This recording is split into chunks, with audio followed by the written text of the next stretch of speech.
that space too. To give him a nice, was that 3 or 4K with the whole show, boys, was absolutely beautiful. And now Mexico rotated towards the point. They use the copy Nano 2 because the same ball wants to win this point, so he drops the Wrecking Ball ultimate. But Seeker is getting dipped in the air by Tobalux. What a play from here, even with the Valkyrie Magic Nightfall, he couldn't live. And Tobalux is on fire. Gets Magic Nightfall out of here in 60% and going. What a play from the Echo of Mexico. You need to do Dog just staying towards the point, making sure to put the sleep guard as well land. On to Wedge 2 with the follow damage into there. Although Costa Rica goes to Carlo Talisman, finds Wedge 2 and Yadella. And then Winter 2 on top of those 3 kills.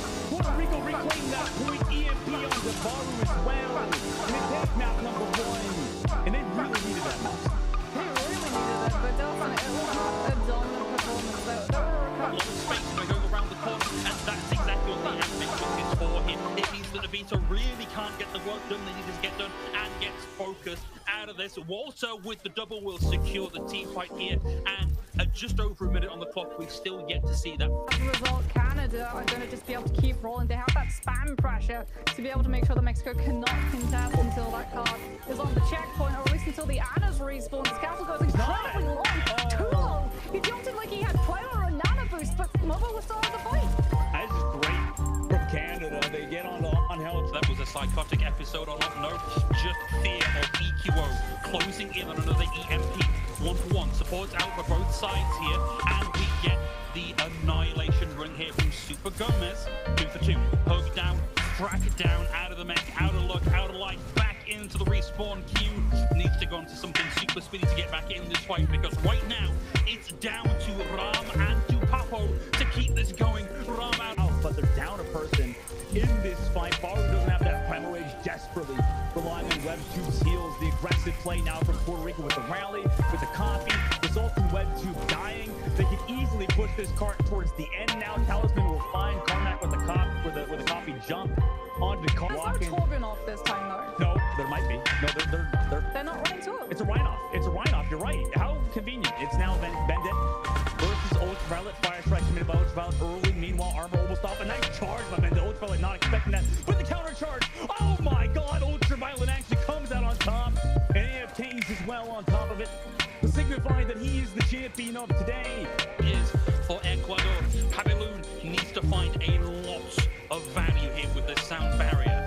Pabiloon's down. Sound barrier was committed. Gatsby finds the double. Oracle with the third, and a valiant effort here from Ecuador on the streets of Kings Road. Sadly, not quite enough, and Argentina put themselves on Chile and just holding the door here. Hodor, and there's the pulse bomb out.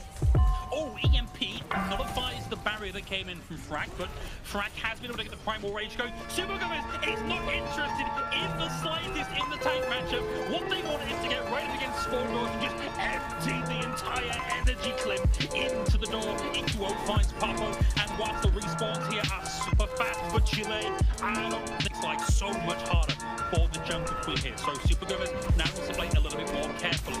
EQO goes into the back. No need to worry about the orb of Discord now. Nothing really stopping EQO from pulling the riptire on this big old Lord Mel Ribbon ultimate. Down goes the Mountain Lazu. Ramen Frack down as well. And now we're on the final straightaway into the new stuff. Richie is fine.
Welcome back, guys, to the final day of the Overwatch World Cup qualifiers. We are now in the America conferences, where we still have a lot of important matches taking place. I'm Jamerson, and to help me break down all those important matches, I've got some amazing casters starting off the day. It's going to be Moxie and Dustin once again. Guys, I'm really glad to have you back for this, because we do have some really important matches taking place, particularly when we go over to Group A. But Group B, there are still some stakes going on. But I hope you guys are doing well. I hope you guys have been, handling these last 2 weeks of broadcast, because it's been amazing Overwatch that we've been seeing across basically all these stages. Moxie, so far, what has been one of your favorite moments throughout these group stage qualifiers?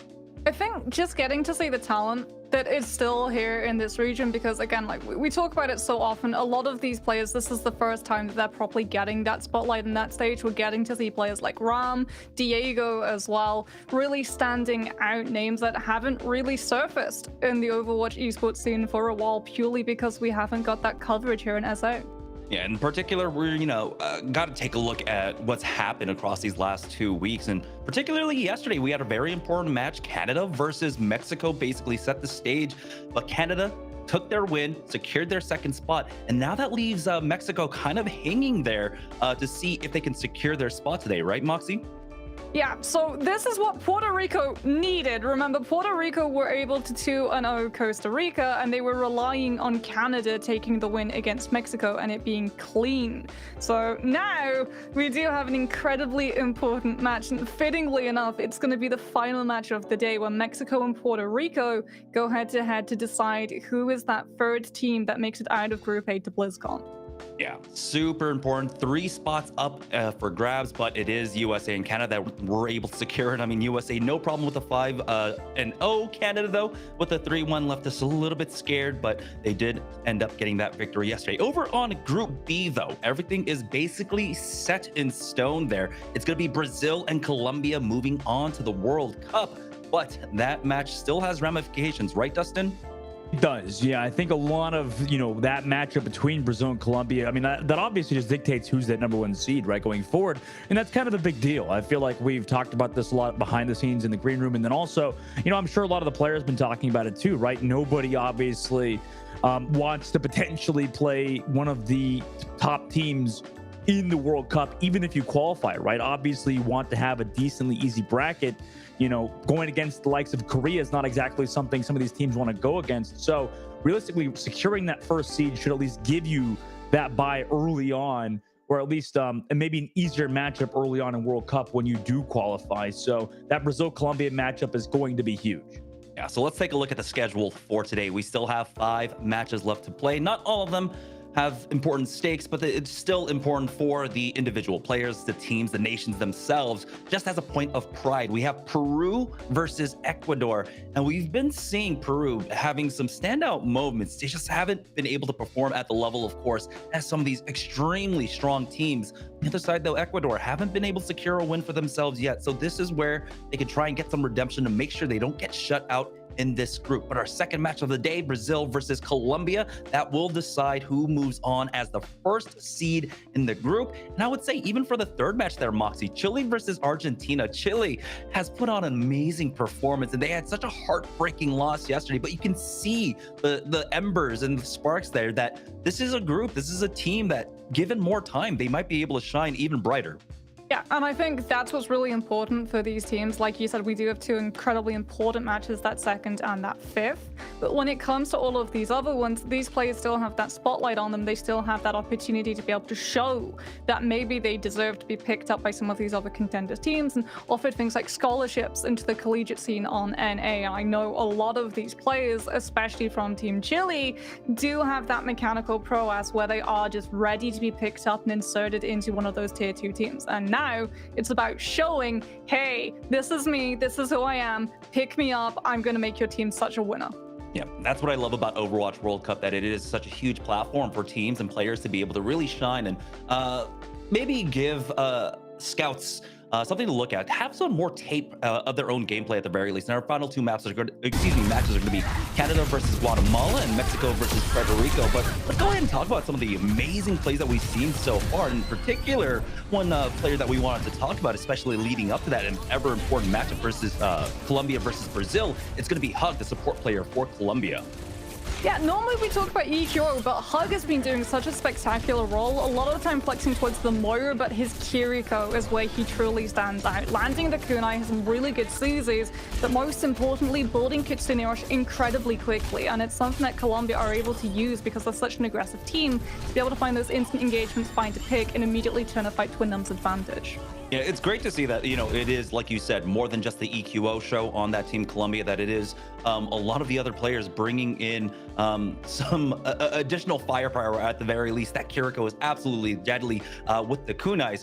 But we have to, of course, do our due diligence and talk about the DPS line. Looking at another MVP from yesterday's matches so far, it's going to be from Puerto Rico, Talisman, setting up that ever important match that will be taking place later on today to see who moves on, Puerto Rico versus Mexico. When that happens, of course, we have to talk about Talisman, right, Dustin?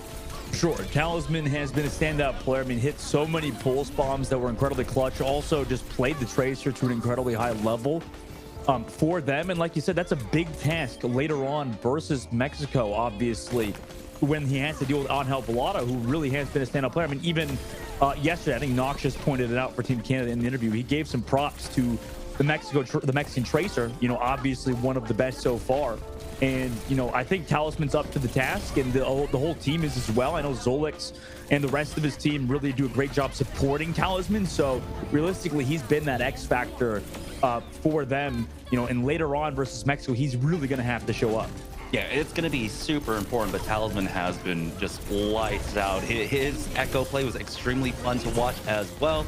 Again, like I said yesterday, when I watched the Echoes, it's so fun to see how much thought they put into who do they want to duplicate and such. And you can see that we had different looks. He goes for support line, he goes for tank line, whatever the team needs in that moment, being able to make that decision, but also being able to play the Tracer for his squad is going to be so important with what Mexico is going to bring. And so he was very instrumental in helping Puerto Rico secure that victory for themselves, secure that 2-2 to keep this alive for Puerto Rico into our final match. Of course, we have to look at Team Mexico as well for our final MVP. Despite taking that loss, there were still some great moments. And so that's why we do really want to highlight the differences, or at least this matchup, right? The DPS versus DPS. And so we want to take a look a bit more at Chobalux, that despite taking the loss, he still had some great performances, right, yesterday, Moxie? Yeah, I mean, he forced Seeker off of the Thara, falls off of the Hammond onto that Diva, and it's actually really nice that we got to talk and highlight Talisman previously, because it's going to really come down to the wire. Chobalux versus Talisman Echo off, given the map priority and favoritism that both of these teams like to push towards. Puerto Rico feel that their strongest composition is dive and their strongest map is Numbani, and we saw yesterday the amount of just gymnastics that Mexico will do to avoid playing up against something like a Ramatra. So no matter which team takes that first control map, more than likely we're going to be headed to the decider of Numbani, and then you have to be the better Echo in the lobby. So it really is going to be a lot of pressure on both of those two DPS's shoulders to allow their team to come out on top. Yeah, I'm really looking forward to that match. I hope it goes all three, because the one match that went all three maps, right, yesterday was absolutely insane. Chile just really pushing them to the limit. So hopefully we get something similar to that. But now that we set the stage, we're now going to get prepared for our first match of the day. We are starting things off. It's going to be Peru versus Ecuador. We're going to take a short break while we get our players in the lobby. And when we get back, it'll be our first match right after this.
Welcome back to the Overwatch World Cup. Jamerson joined once again by Moxie and Dustin. And to warm up for the very important matches that'll be taking place later on today, we still have Peru versus Ecuador. Now, Peru currently sitting at 1-3, looking to finish off strong in this group with a final victory to put themselves at 2-3. On the other side, though, it's Ecuador currently sitting at 0 wins, looking for one final one. And honestly, we feel like there are pieces here for this Ecuador team to try and get the victory. They just haven't put those puzzle pieces together yet, right, Moxie? Yeah, it sort of feels like too many chefs in the kitchen, right? They've tried to run the Pharah, they've tried to run Counter Dive, they've tried to run the Doomfist with the Kiriko, and so many resources you just have to put onto those different heroes. A lot of them really sort of overlapping as well in terms of controlling things like health packs, that if you get stuck in a choke after losing your first fight on control, it becomes next to impossible to be able to engineer fully safe rotations. And hopefully we're going to be seeing Ecuador just identify one particular win condition and decide to put those resources on that specific condition rather than trying to just lay everything else out. Yeah, on the other side, though, for Team Peru, it looks like they've been kind of able to work out a lot of these troubles, right, Dustin? Yeah, I think that Peru in itself, like, it's a pretty good roster. I mean, they have overall fantastic players. Persona's been incredibly strong on the DPS role. And then also, you know, Poke has been a very valuable flex support for them. So this team is super, super strong. I think overall, maybe with a bit more time together, they really could have qualified for BlizzCon, because obviously with their tank player Baskerville, he creates a lot of space, fantastic flexibility, playing the Winston at points, and you know, also with Suzu and Rodrigo being that sub in and sub out on that main support role, I think they really have been impressed me so far. Yeah, and for Ecuador, we've been seeing a lot of almost one-dimensional play coming out from them, right? They have put a lot of their eggs in that Pharah basket so far, haven't they, Moxie? Yeah, a lot of Pharah, a lot of Doomfist as well. In my opinion, they're strongest on the Ramatra, so I'm hoping that no matter what control goes down to, we do see the King's Row come through, although Peru has looked pretty strong on their dives as well, with Diego and Persona getting to play around things like the Tracer and the Sombra. So I think for Ecuador, we do just need to see a strong, united composition coming out for them, where if they lose that first fight, they're still going to be able to get safely into the engagements afterwards. Starting off here on Nepal, though, we got to see a lot of Pharah, a lot of Echo as well. Dustin, who do you give the heads up to in this beginning map? It's tough for Ecuador because Peru has like I'm gonna give them obviously the heads up here, but it's tough for Ecuador at the moment because, you know, Peru has really shown a lot of prowess so far. You know, even though obviously they still have that negative ratio at the moment, it does seem like Peru has a lot of those pieces and they've been putting them together. Where on the other side with Ecuador, like Moxie said, there's been too many chefs in the kitchen at the moment. It's been tough for them to really figure out a true identity to play around, simply because of all the things that they're going through at the moment with, you know, potentially, you know, having to beat on that Pharah and also having to maybe play around Jarell at points. So obviously, I think I have to give that edge to Peru leading into Nepal. All right, we'll see if Ecuador can finally secure a victory for themselves and finish off the World Cup strong, or if Peru will secure that 2-3 scoreline at the end of the day. Moxie, Dustin, though, this is all you guys. Take it away. Thank you so much, Jamerson. Moxie back again on Nepal. It feels like we've seen Nepal pretty much the first map. Has it been like every time? Like it's. We had a couple of Lijiangs. We've had like 2 Lijiangs where we got to start off on Control Center. Okay, so we've had a few of them. And, you know, on the other side, Moxie, for Ecuador, it looks like they're going to lock something along the lines of, was it a Junker Queen with the Kiriko early on and a Sojourn Genji? Yeah, Junker Queen to act as that anchor to make sure that you can't just walk straight onto the Kengon and Paddle and Kiriko Lucio. Nobita won the Genji as well. I just worry, since they don't have a dive tank to chunk someone down late, how is the Genji going to be able to find the kills? You were already right to be worried there, Moxie. I mean, they immediately got destroyed by Diego on the Mei. Poke also finds 2. First fight already ended faster than he could get some analysis done, huh? So this is actually really dangerous, even more so because Persona is on the Cassidy, and this is current patch. This is Burden nade Cassidy, and yeah, as a result, Emilio's shout can be entirely negated by that nade. Yeah, over the top, Persona looking for those shots early. Oh, nice shot from Current on the backside to find Diego. May removed for Peru's team, so they're going to have to win this down a person in this fight. Also using that shout early. The cooldown of Ecuador already out of it, but they did claim that point. Peru trying to wait for Diego to come back from spawn before they actually get that re-engage, although Ecuador is not really making a move. They're playing it passive at the moment. Now look to go towards that point, find that kill as they engage, but it's taking a lot of damage. Ilios is getting removed in terms of health. Nobito finds Persona, but eventually Basketball trades Ilios with that immortality kill. Diego also connects onto Jarrell, so now it's just Nobito towards the point, so he has to run away, try to escape with his life, and same with Pavaloon, but now they find a pickup on him, and Peru takes the point. Soda's actually going to swap off of the Cassidy. Lacking that 25 health, he's just too easy to run down, and decides to go for the Reaper. It's still going to have this same benefit as the nade right, stopping Ecuador from being able to just brawl aggressively into your face, which is where the Junker Queen wants to play from, allowing Peru to really be able to use this Ramad for poke phase. Yeah, this might be hard for Ecuador as they actually get engaged on by Peru towards the main side. Still having that amplification, but still holding on to Bakern again. Finds Persona. The Rico of Ecuador, nice shot from him, but poke eventually lands onto one. Also, Baskerville pops the annihilation. Nobito can't even deal with the Baptiste in the back line, and that's already 50% of the board now for Peru on the defensive hold. So again, it's that sort of like, where's the identity for Ecuador's composition? The Genji needs someone to chip Peru's members down low enough that a couple of shurikens and a dash confirms the kill. They don't even have the Ana to be able to make this Nano Blade work. Instead, they're going to be relying on a Kitsune Rush, but Diego can just wall it. Yeah, exactly. They jump onto him early. The wall actually not there in time because they rotated the point early, but with the Kitsune Rush and the beat drop of the point, Ecuador is trying to maintain some positioning as well as they pop the blade. Not a lot of value to it just yet, but Diego does fall. Although he did throw his blizzard down before he died. However, no value found for Peru. In fact, they lose both Diego and Baskerville through that engage of Ecuador. Both support ultimates and the blade used gives them that point eventually. Just have to kill Rodrigo towards that point, and they do so and flip it back in their favor. Fight works out for Ecuador only because Diego actually threw in that blizzard to try to peel the effects of the blade away, and Peru used, like you said, both support ultimates to try and match Ecuador's sustainability. Now Ecuador, with two ultimates on the board, have the means of being able to control this next fight and the opening of it with their Rampage, since Peru don't have a Kiriko. But Peru snuck past Ecuador as they sit above the point, now drop below the Rampage connect, and it's a 5-man Rampage. Oh my god, Emilius. Amazing from him as they use the overclock as well to follow up, and I mean, off of that, it's obviously a win for Ecuador in that fight. I don't think the overclock was necessary though. And that means that there's not going to be an ultimate to try and keep Peru at bay and chunk through the death blossom that comes through from Persona. Ecuador last time allowed Peru to collapse onto point so they could catch as many plays as they could with the Rampage, but now it's up to Kengon to go aggressive, and that's Susie burn early. Persona has an opportunity to use the death blossom, and Ecuador just have to play passive. He's playing so aggressive, but they also find poke as he's rotated to the point, so the Baptiste removed. No immortality for Baskerville though. Into the Nemesis 4 and has found the Rico on the opposite side. Nobito is traded back one, but the Death Blossom back towards the point enables Peru to find the kills necessary to sustain on the point. Overtime now ticks down, and unfortunately nobody else is there on the side of Ecuador, meaning Peru will take round number 1.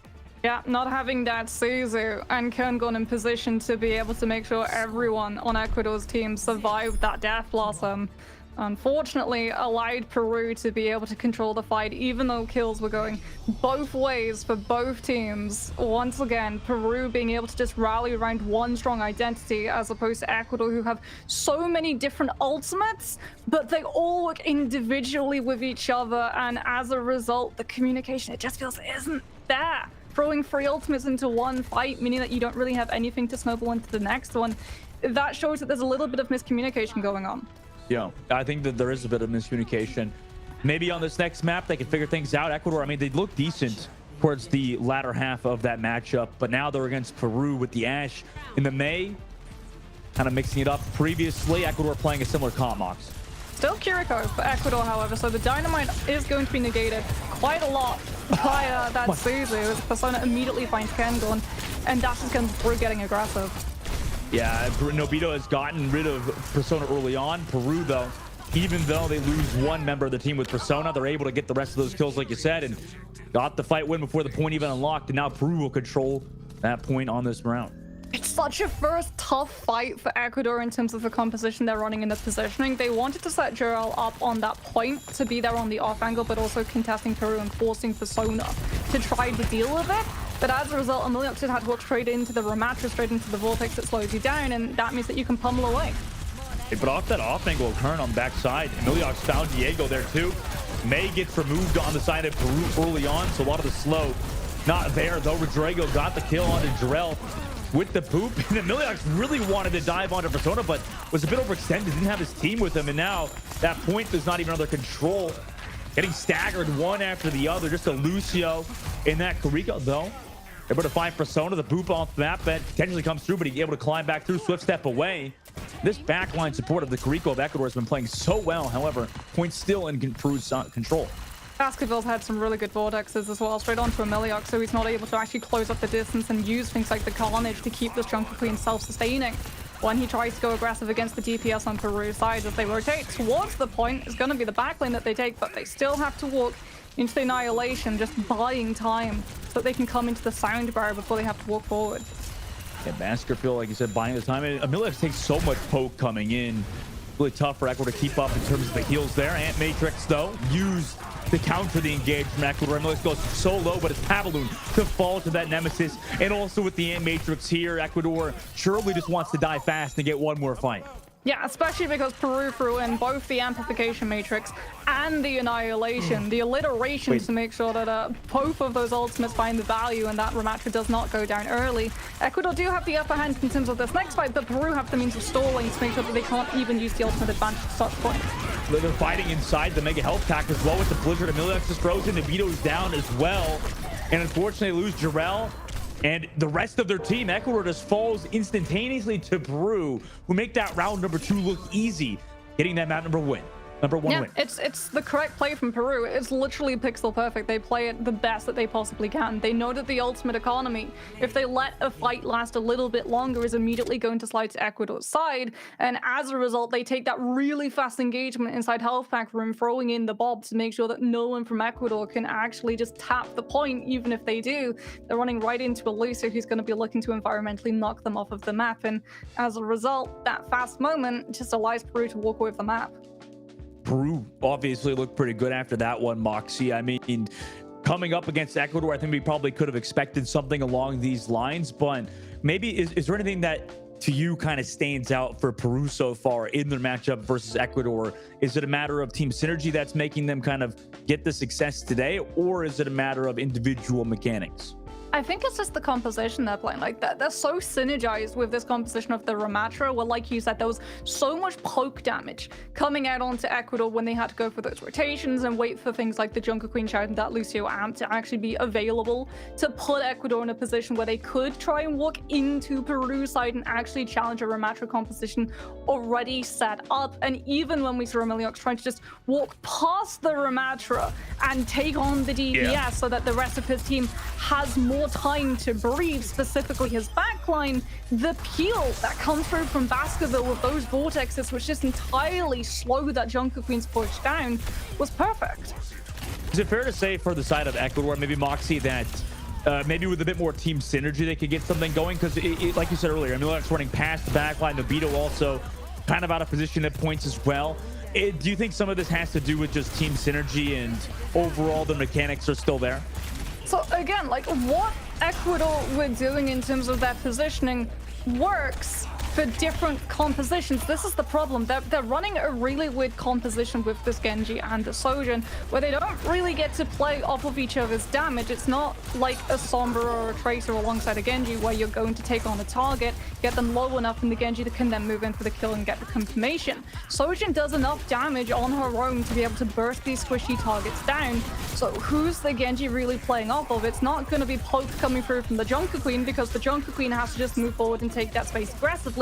And as a result, no one's really low enough for Nobito to be able to take full advantage of. Yeah, I think you're 100% on the mark there. And now for that map number 2, you know, obviously they might want to mix something up, right? I mean, we've seen earlier on in the tournament, Nobito playing a lot of that Pharah.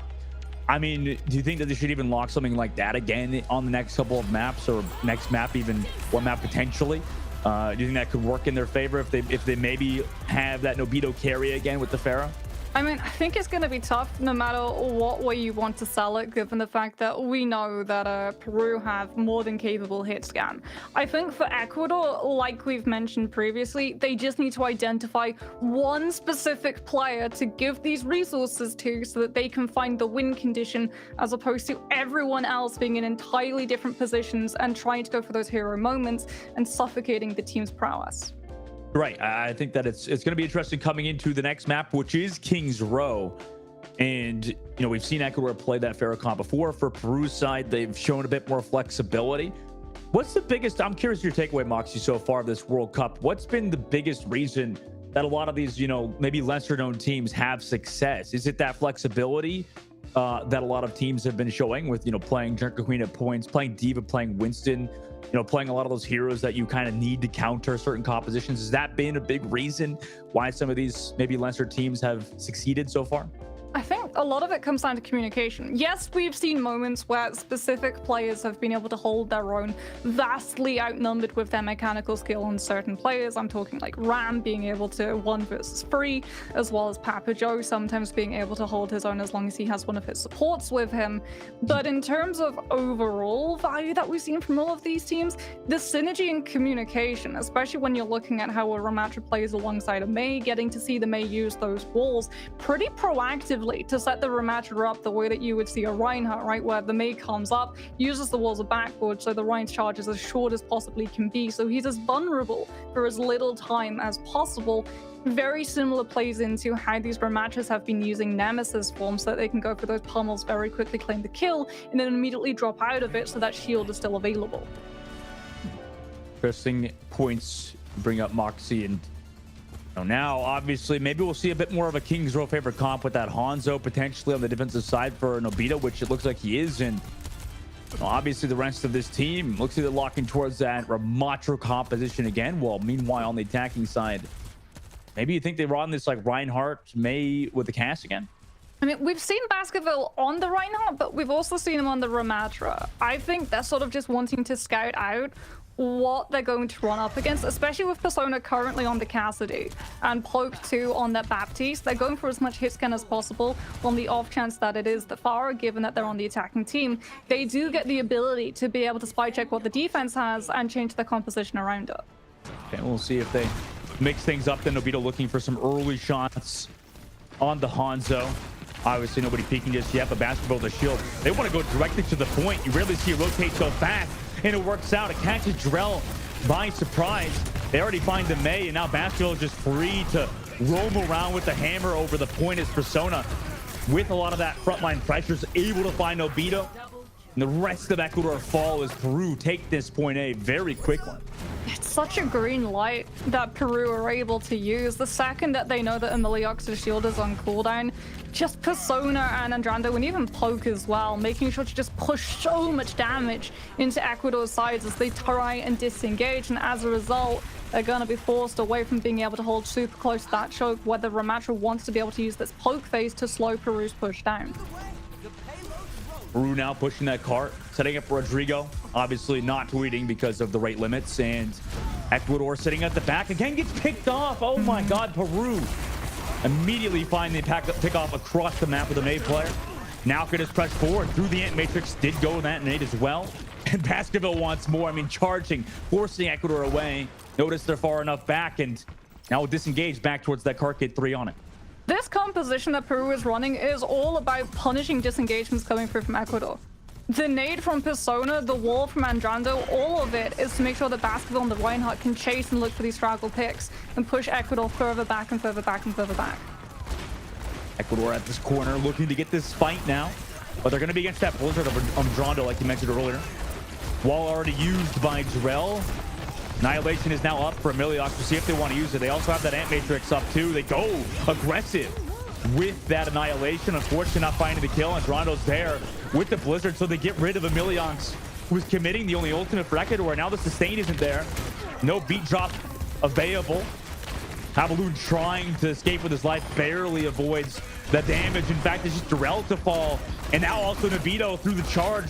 The rest of Ecuador surely are going to fall here too, as Peru get off the payload just to get these kills too.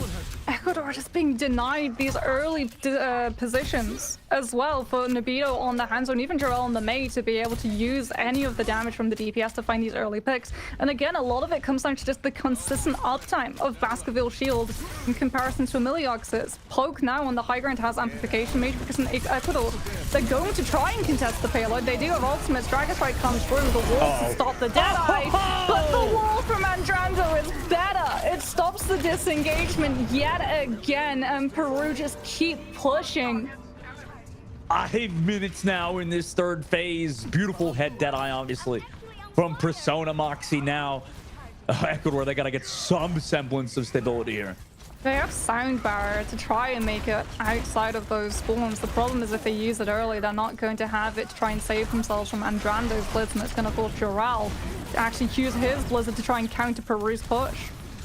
Yeah, they can do that. Peru using that wall Ant Matrix as well early on. Amelia explodes incredibly low, gets that immortality field, but it still gets removed from the server back towards the spawn. The Blizzard was here, but where's the follow-up? Unfortunately, it's removed from Peru's side. They have 3 on that cart going towards that spawn camp now as Baskerville. Andrando as well has the Blizzard ready to go. The beat drop, engage out of the spawn. The Blizzard's there on the left side, and nobody could touch either. This cart only got stopped when Peru got off of it. 4 minutes and 17 seconds is quite the time bank. Insane push coming through from Peru. I don't actually think any of them actually died after we moved into Streets phase, Dustin. None of them died in the Streets phase? Oh, brutal. Absolutely ridiculous. Again, like this composition that Peru ran with, it just had so much momentum.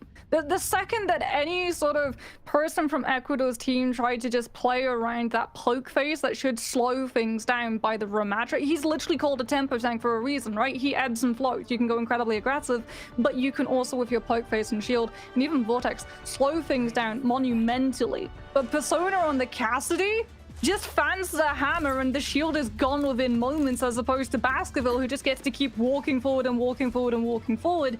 And the second that Ecuador have to take a step backwards, it's right into the Maywolf from Andrando.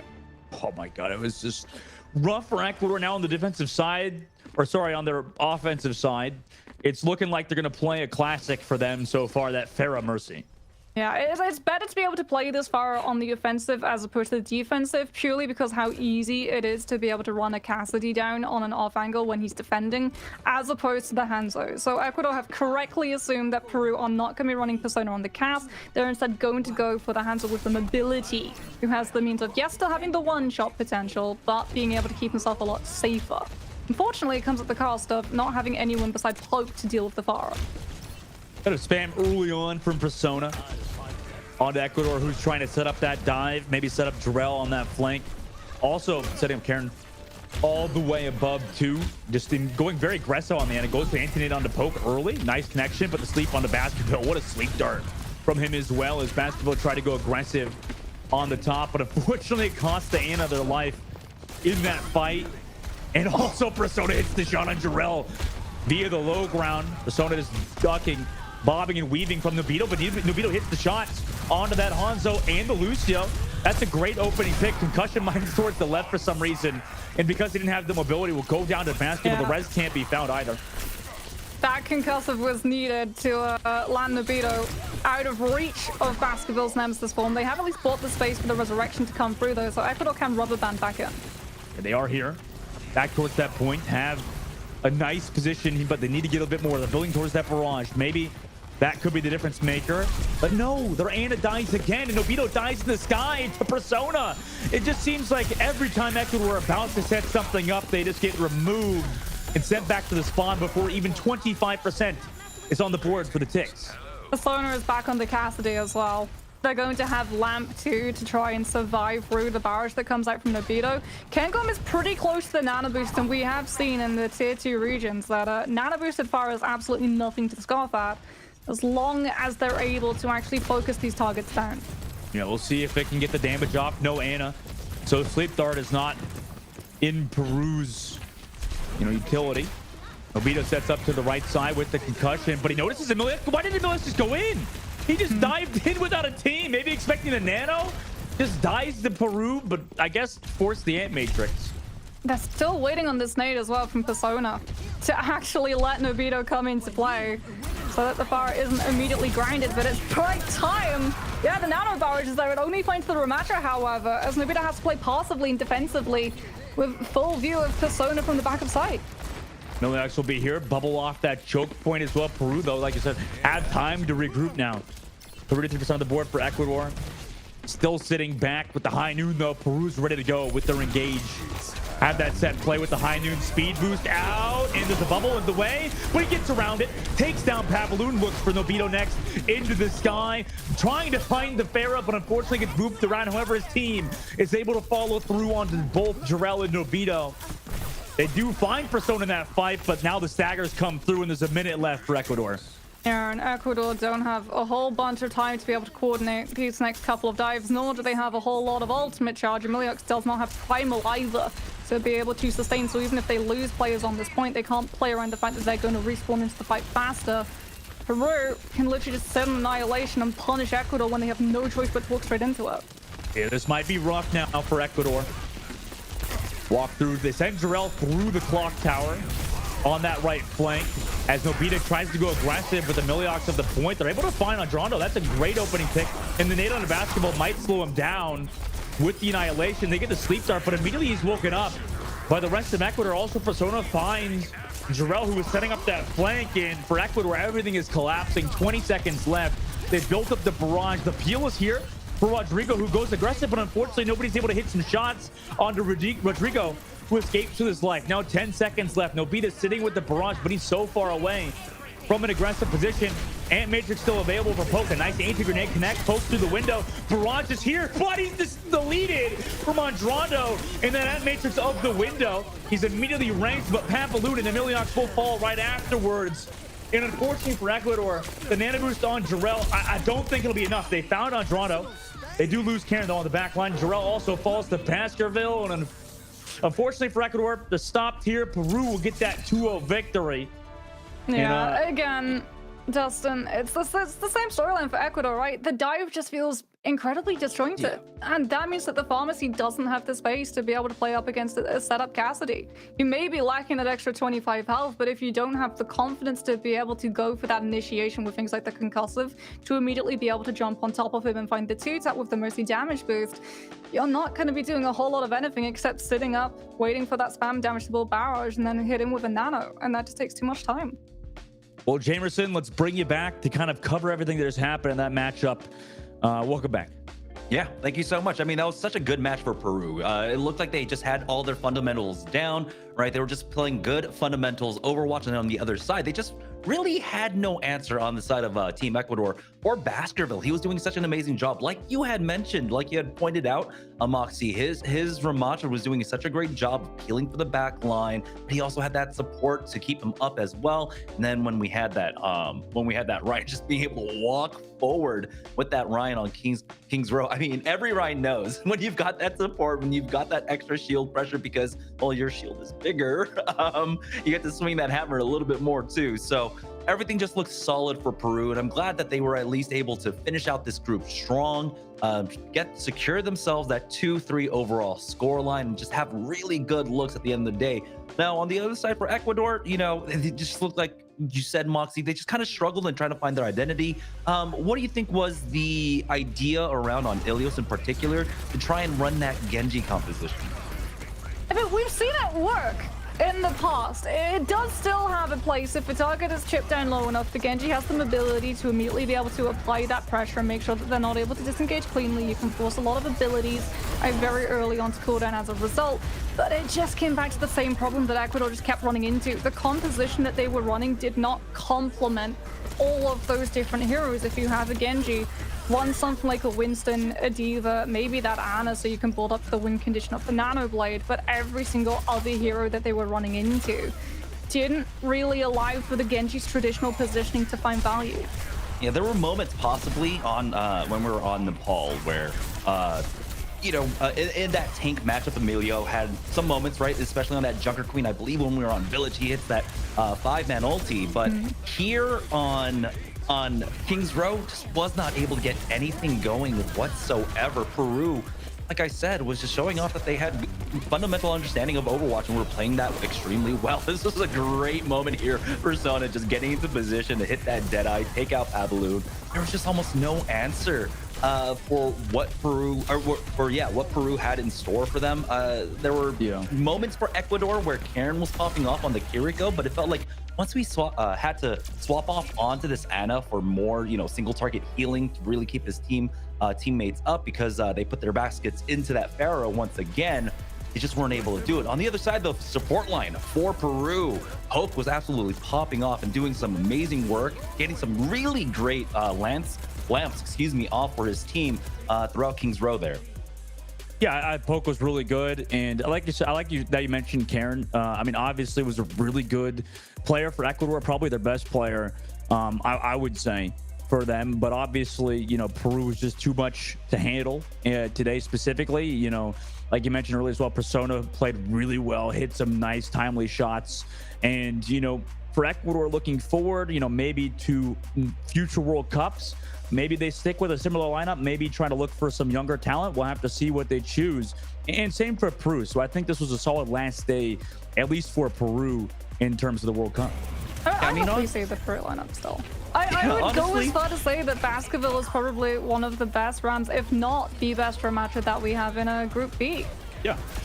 It's been great to see, and that's why, we want to stress the importance of Overwatch World Cup. Like, sure, you might not move on throughout the qualifiers, but every game you have to put it all on the line, and that's what we got to see out of Peru, giving them good looks in the final few days, making sure that they got to show off what they have at the very least. And they definitely performed on Nepal, on King's Row. Everything looked absolutely solid. Given more time, want to see what this Peru squad can really show us. So hopefully in the future, like you said, we get a 2024 Overwatch World Cup, and this team gets to flex their stuff a little bit more. So yeah, congratulations Peru for securing that final victory. They will end out the group stages with a 2-3 scoreline. Ecuador, unfortunately, not able to get a win on the board. They will go 0-5, and no maps for them. Fortunately, we'll see though. Again, like you said, Emilio did show his stuff. Karen did as well. But yeah, that's it for their road. We do have one more match here in Group B, and it's a super important one. It's Brazil versus Colombia. Both teams currently undefeated. Brazil with a slight edge in the map differential. They got the +8, and it's the +7 for Colombia. So we're gonna go ahead and take a short break while we'll get that one set up. But when we get back, we'll find out who walks away in Group B as that #1 seed right after this break.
All right, welcome back to the Overwatch World Cup. We had a slight change in the guards here as Moxie will be staying with us, but we've got Phil tagging in for Dustin. Great to have you here, especially for this matchup. It's going to be Brazil and Colombia, our two 4-0 teams currently so far here in Group B, and this has huge ramifications. Of course, seeding is important, but overall, just completely avoiding teams like South Korea once we get to BlizzCon in that first round.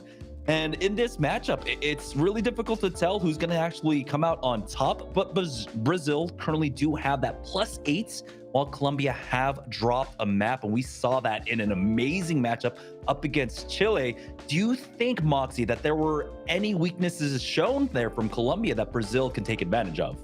I think absolutely. Like the fact that Colombia, like you said, did drop that map against Chile, and even the map afterwards was still pretty close. Chile were almost able to take away that upset. So Brazil 100% watching that, trying to figure out how that they were going to take advantage, because this is an incredibly terrifying team. They are incredibly strong in all of these different compositions, incredibly flexible as well, and some of them are real standout players too. Plus, they have the added benefit of having the synergy that comes with playing over 5 years together in the likes of the Contenders SA region.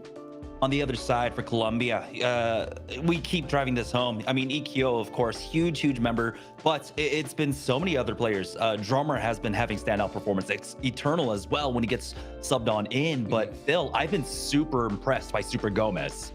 Yeah, I think Super Gomez may be an underrated tank in the region here.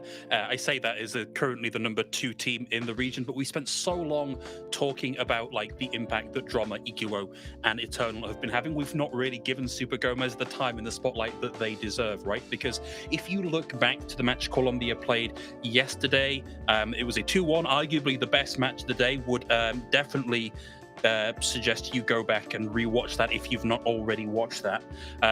The fact that Super Gomez was able to hold on to such a distinctive style of play, maybe sometimes to their detriment, thinking particularly on Gibraltar, where you would expect to run a dive composition. Super Gomez was bullish about running the Zarya, swapping over onto the Ramatra. Sure, playing Winston in a couple of places where they felt they absolutely had to, but a tank of the caliber where you can walk into an unfavorable matchup on a map that has been a dive map all the way through the history of Overwatch says a lot about the strength of Super Gomez as a competitor. Yeah, and on New Queen Street in particular, he maybe swapped 3 different tanks to what they needed at different phases of that game. It was absolutely incredible. But Brazil, we're talking about an experienced squad on the other side, though, Moxie, who have been playing together since South American Contenders and such in one regard or another. And this looks like just a more complete unit, right, Moxie? Well, this also looks a little bit different to the Brazil team that we traditionally get to see, because Brazil, interestingly enough, like you said, Super Gomez, incredibly flexible for Colombia on those tank rolls. Brazil don't really have that. Dalco has been a standout on things like these quote-unquote traditional off tanks. But when it comes to some of these other more main tanks, they've had Serious Guy come in to play the Doomfist, and now we're actually going to get to see Neil come into play as well. And I was going to say, like, Dalco has been one of the standout players for me, but since he's not starting off in this roster, I'm going to return to being a Svenko stan. He's been absolutely immense in being able to come in with some of these hands-on opening shots and allowing Brazil so much more space for Ludwig to just be running around with and having to only worry about the Tracer 1v1s. Yeah, I'm not sure if we actually got to see the Serious Guy at all this week, or even We've Neil. seen him once. It has been. He came to play the Doomfist on one map. Okay, it's been primarily Daka, but yeah, I definitely agree with you. Svenko has been an absolute standout in DPS. We're going to be starting it off on Ilios here. And Phil, I want to get your predictions on how this map, who gets the advantage in this map. I think this is super hard to say. It's redundant to say on the last day that, you know, these two teams have played everybody but each other. That's just the way the schedule works out. Impossible to do it any other way. I don't know that I have a good enough grasp of the relative strength of these two compared to one another. Looking at it purely at a from paper perspective, Colombia dropped that one map. speaking to Ilios specifically, we've already gone over exactly how flexible we expect Super Gomez to be. Obviously, we have a little less footage on Neil for Brazil, and so that clouds this prediction anymore. So I might just duck back on cowardice here and say, well, I don't have enough data to make that prediction, but boy, am I excited to find out. Yeah, last time we did get to see Brazil on Ilios, it was up against Chile in their first matchup. And honestly, that one was where Ram really had to show up and probably gave them the most congestion overall, but his tracer was just not enough to pull out anything for them. Brazil were able to secure that one. So yeah, again, I'm so glad that our scriptwriters saved a lot of these amazing matches for the final day. Brazil versus Colombia here on day number 6 as well. And then of course we got that ever important match, Mexico versus Puerto Rico. So great job on everyone who scheduled this. But here on Ilios again, we'll see exactly what Super Gomez has to be able to walk this out. I mean, I guess it is going to be kind of map dependent, right? Where do we start off? Ruins, Lighthouse. Well, all of them play differently on what kind of tank composition that you want to bring out. Moxie, do you think that depending on where we start, it'll favor one squad or the other? It's going to be, again, like Phil said, very interesting considering that Brazil don't have Dalkas coming in, and he's genuinely and generally normally their dive tank player. So if we do have someone like Ruins, I wouldn't be surprised if we do see the likes of Neil pull something like the Jungle Queen out that we've seen a lot of teams starting to drift towards. Okay, well, it looks like we're going to be starting off on well. So Brazil versus Colombia to see who walks away as the #1 seed from Group B, and bringing you all the action once again. It is Moxie and Phil. Guys, take it away.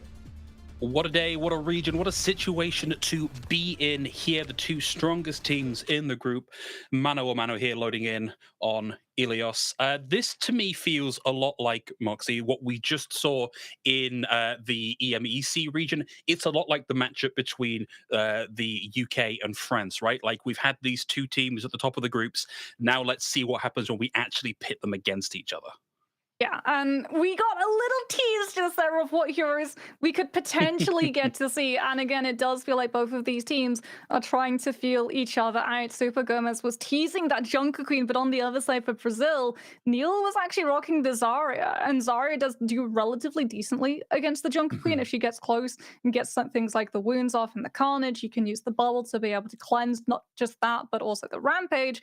The more pressing matter, however, is the Jagged Blade. I have seen Junker Queens lock that specific tank on this specific map, and they will hold on to that cooldown until everyone is fighting around cage.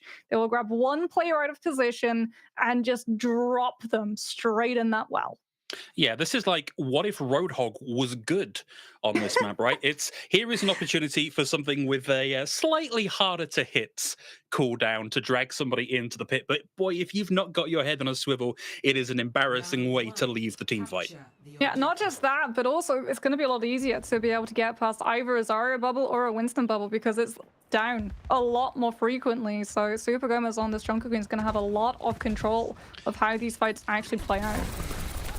Well, for now, both teams jockeying for the fight, opening hacks onto Super Gomez. Instead, we're on board with EQO here. He was able to force Hug out of the fight for now. Instead, it's back into the back lines here, setting up for the next engagement. Point hasn't unlocked yet, so don't expect too much more to happen until that's actually open and teams are ready for kills. EQO finds Xfel, but they're able to get out Dux into where their Brigadier can keep them alive. And here, Svenko takes a lot of damage from EQO, and in the confusion, Super Gomez is able to isolate and destroy Neil, and I think this is a done fight here for Brazil as they look to back out.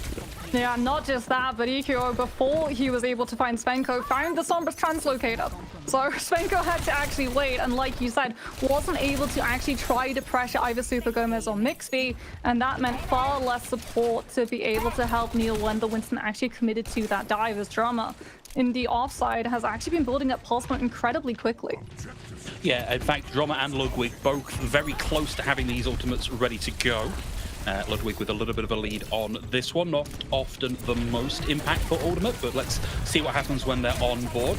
Ludwig has now chased the Suzu out from Hug, and so able to back away from that for now. The cooldown is away, and less of a thing to worry about when you've got the force bomb down. In fact, sorry, Ludwig actually threw the force bomb in there. It was obviously so quick that we didn't notice that one. Drama 2 Expels over behind Super Gomez, traded out tank for tank here. Colombia can still do a lot to hold on to the point, Moxie. Yeah, and they're actually going to commit. The EMP comes out from EQO, so they can try and find these picks onto Brazil, who, without a tank nor a main healer, are going to fall relatively quickly if Hug's going to be able to hit these kunai back-to-back, and now it's just going to be Ludwig as the reinforcements come back from Colombia's side. Yeah, from Colombia, it's all about just tagging on to point and keeping this going as long as possible. Maybe you can grind out a win, and certainly taking Neil out of the equation will help move in that direction. A little bit hairy for Colombia for a second there, but Brazil rebuffed once again. This Sombra has been absolutely brutal for Neil to deal with. Svenko just used EMP, so too did EQO, but he's almost halfway to another one because of the amount of damage he's able to farm off of the Winston Hacker's EQO. Oh no, not again. He finds Svenko's translocator. Oh, hello, Svenko. You can almost feel the comms in the air, right? That was pretty good coordination. Svenko down here. Big advantage for Colombia as we're around 92%. Brazil, they only now have the Primal Rage left in reserve. And oh no, we get a pause come through. 96% to the cap here for Colombia. Let's hope that's not a DC, because that will make things a little bit tricky even if you're on the defense here.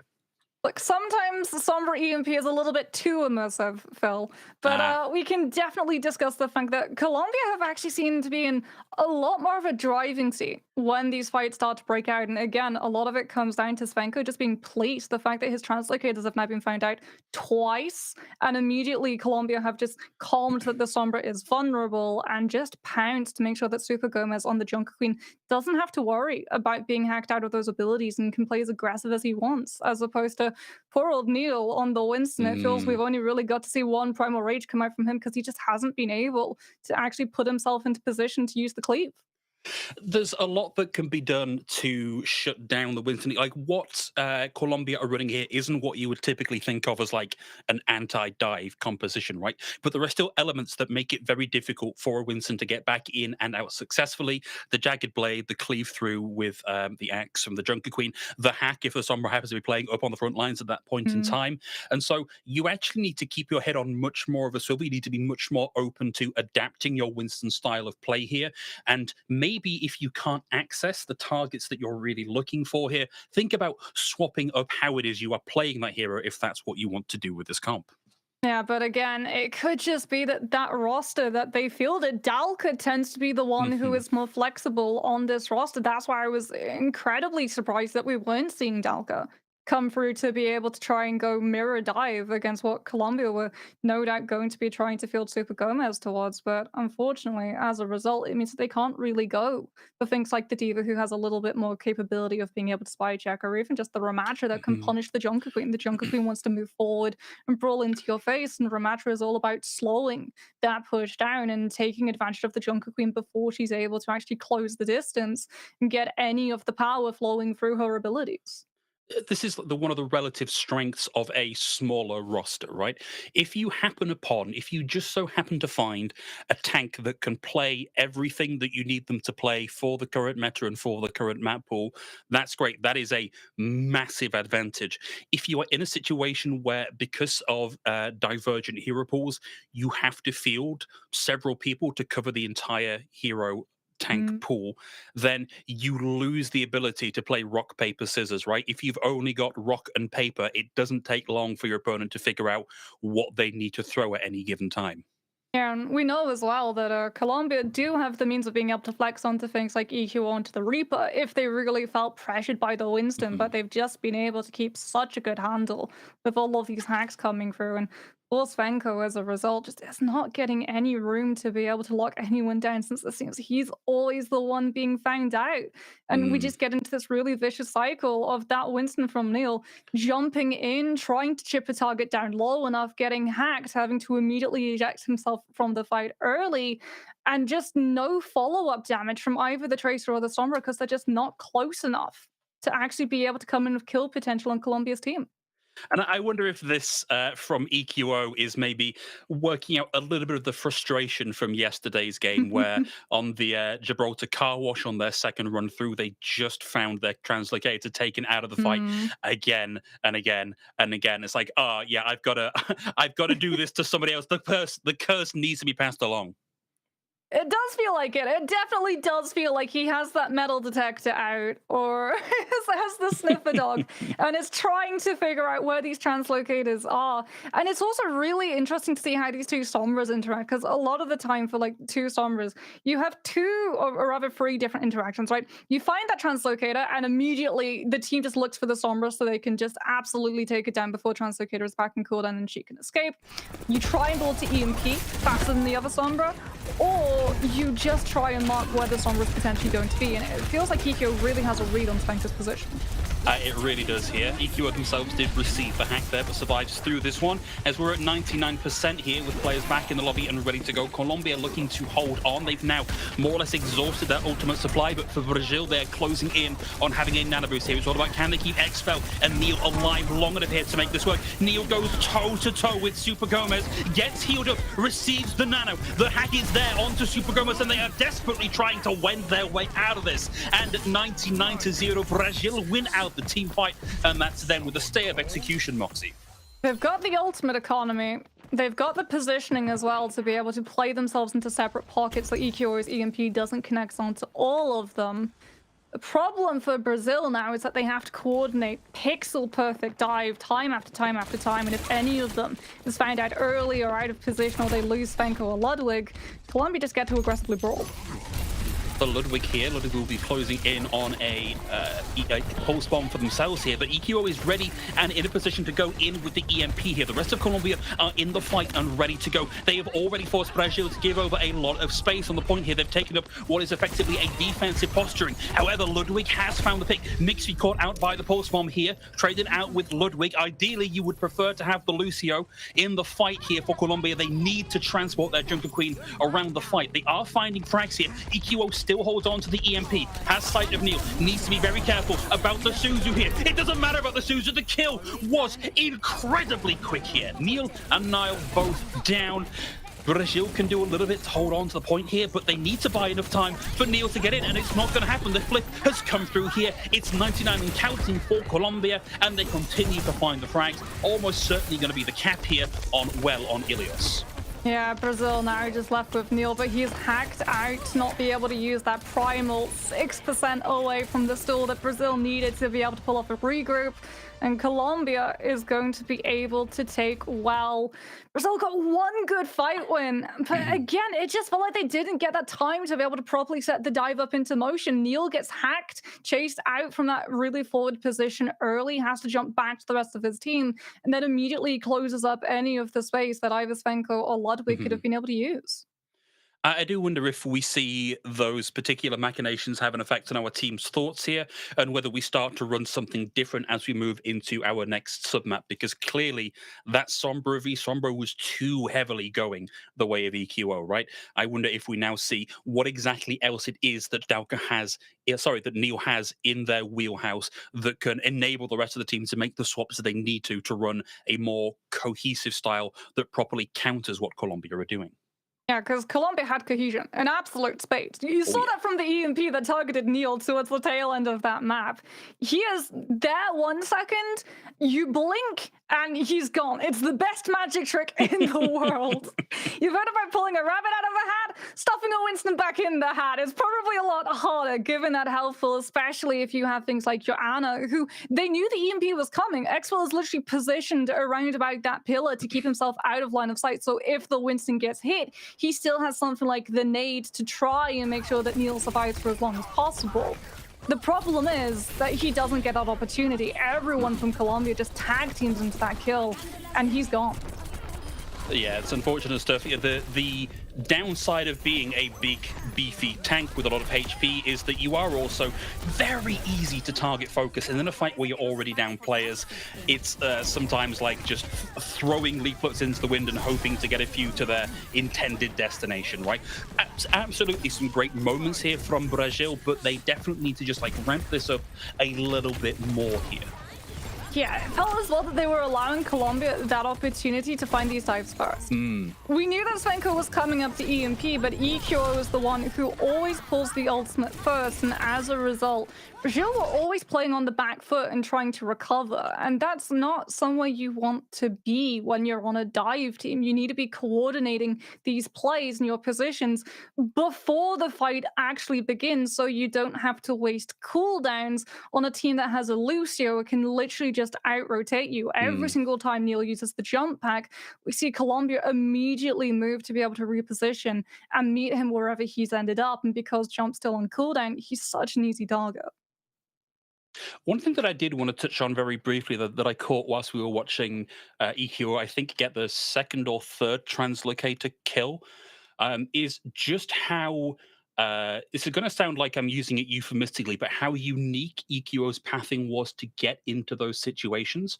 The absolute downfall of a of a Sombra in these situations is: am I moving in a way that is easy for the opponent to pick me out, to spy check me, and ruin my pathing? We saw EQO basically parkouring. In fact, you can see the building here, that building on the left-hand side, around the outside, up on ledges, and yeah, into a position where nobody saw him coming. Nobody knew they were there to take out the translocator, and that was kind of it. GG, goodbye, Svenko Sombra. I mean, spy checking is absolutely the Sombra's worst enemy. Except maybe a Brigida mid-rally or the new Casnade coming through and making sure that you can't just teleport out of a fight when you get low enough. And like you said, EQO being able to have that time as well, since Colombia were in control of that point so much, they were in control of the spacing so much. EQO wasn't like Svenko, where he got found out and sent back to spawn and had to path back into a fight, but path back into a fight quickly to be in a position to be able to actually find those hacks onto Colombia. EQO always gets that little bit of downtime, the 30 seconds or so that Brazil unfortunately have to spend regrouping in that respawn point simply because they got killed and have to now go for that process. He got so much more downtime to be able to put himself into a better position before the fight properly broke out. Yeah, there's some commentary in the community about Sombra being a kind of a menace, and I understand where that's coming from. But when you watch Sombra played at the highest level and you understand what the thought process is, what goes into playing them successfully, hopefully you can gain a little bit more of an understanding as to why it's worth watching. But Colombia and Brazil back here on Ruins, and no changes to the team comps here. It's exactly what we saw in the previous round. Let's see. No, Brazil, if they've seen this, they've not opted to go back into spawn and make changes as we've seen previously. EQO currently scouting, passing info back towards the team. See them rotating here to try and get a position, I believe, onto Neil. Sprays down the bubble, makes it a little bit harder for Neil to keep themselves in that fight. The hack is there, so they can't immediately escape, but it's not a huge amount of damage just yet. But it has allowed Colombia just to stand on the point, get the capture progress, and goodbye, EQO. X-Fell with the combo there from Svenko.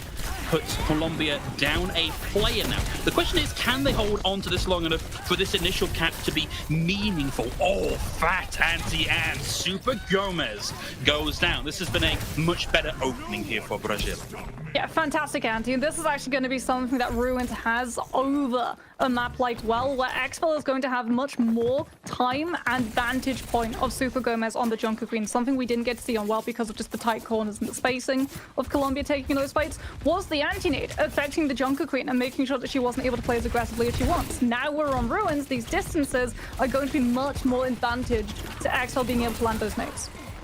So that perhaps indicates a change of focus here for Colombia. EQO in particular can... Oh, stick comes through. Ludwig finds EQO. No chance to try and focus down Xvel and Nile in here. Instead, it's Colombia losing a fight from the get-go here, unless they can find an equalizer very quickly.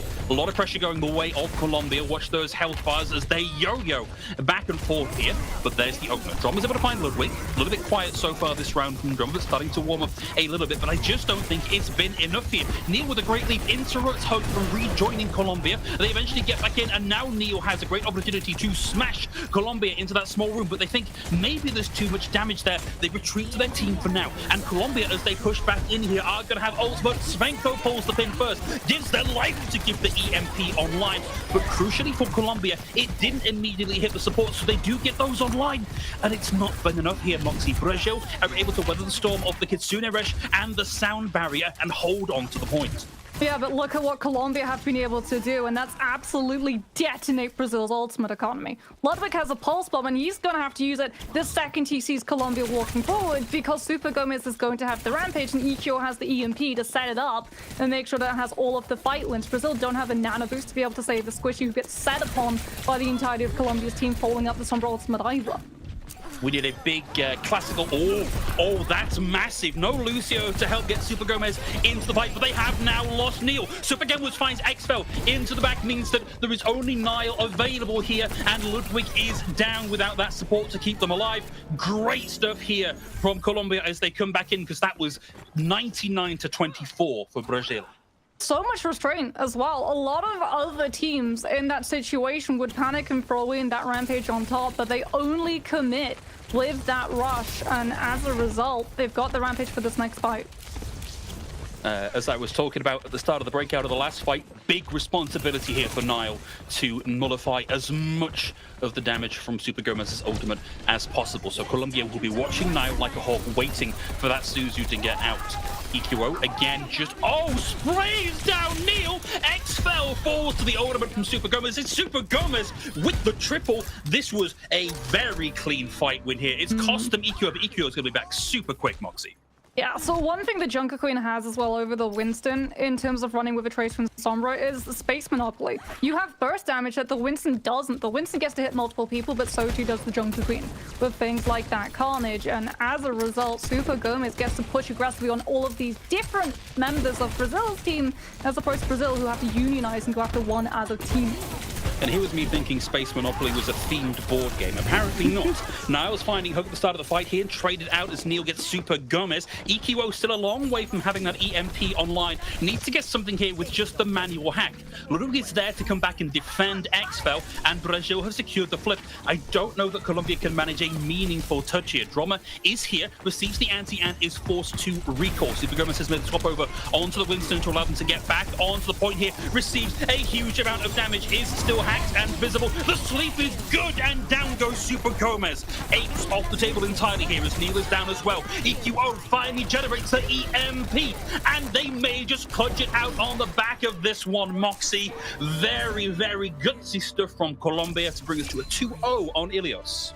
Oh, it's so close, though. It's so close. We hope that it would be. We hope that it would go to a free map series, and it definitely feels like it's going to. That swap from the Junker Queen onto the Winston to be able to chase after Neo, force out the bubble, make sure that everybody in Colombia can, again, just tag the Winston down before the Primal comes up. So he goes down as it hits charged, and unfortunately, Brazil aren't able to use it to try and just sustain through all of the ultimates that Colombia throw to make sure that they're not able to keep themselves contesting that point. For Colombia, though, that was in essence their easiest map, because their next map is going to be one that is effectively counter-picked against them. We don't have sight just yet of which tank is coming in for Brazil, but for Brazil, down here at the risk of falling to a 2-0, you need to be at your absolute peak performance. You need to know what your best composition is and what the best map for that composition is. And that is the thing that would dictate here whether we do end up going to a map 3 in a match that should be, on paper, the match of the day. I wonder if Brazil are just a little bit too concerned about EQO Sombra. That's the reason why we're not seeing Dalka come through and play something like the Diva. Because in the past, that is the sort of dive that this team has opted for, Diva dive with Tracer Sombra as opposed to the Winston.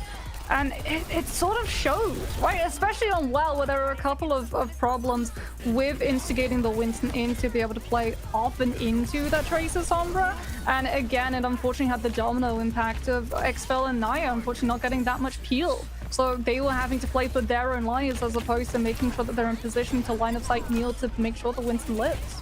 Yeah, it's interesting to watch the way that different pressure points are created due to different styles of play. We've harped on maybe a little bit too much here about EQO and his style of Sombra play, but you can see that having a knock-on effect because it means that Svenko can't play the way they want to play. As we see Colombia move on to something slightly more diving at the end there, it makes it much harder for Neil to match those counter dives. And this is one of the reasons I'm loving this sort of grassroots Overwatch that we've got here, right? Because so much of this is is down to personal history, experience, professional path to pro experience, and what it is you're best at and what you can leverage the most out of from your team. And it means, Moxie, we see some really, really interesting Overwatch.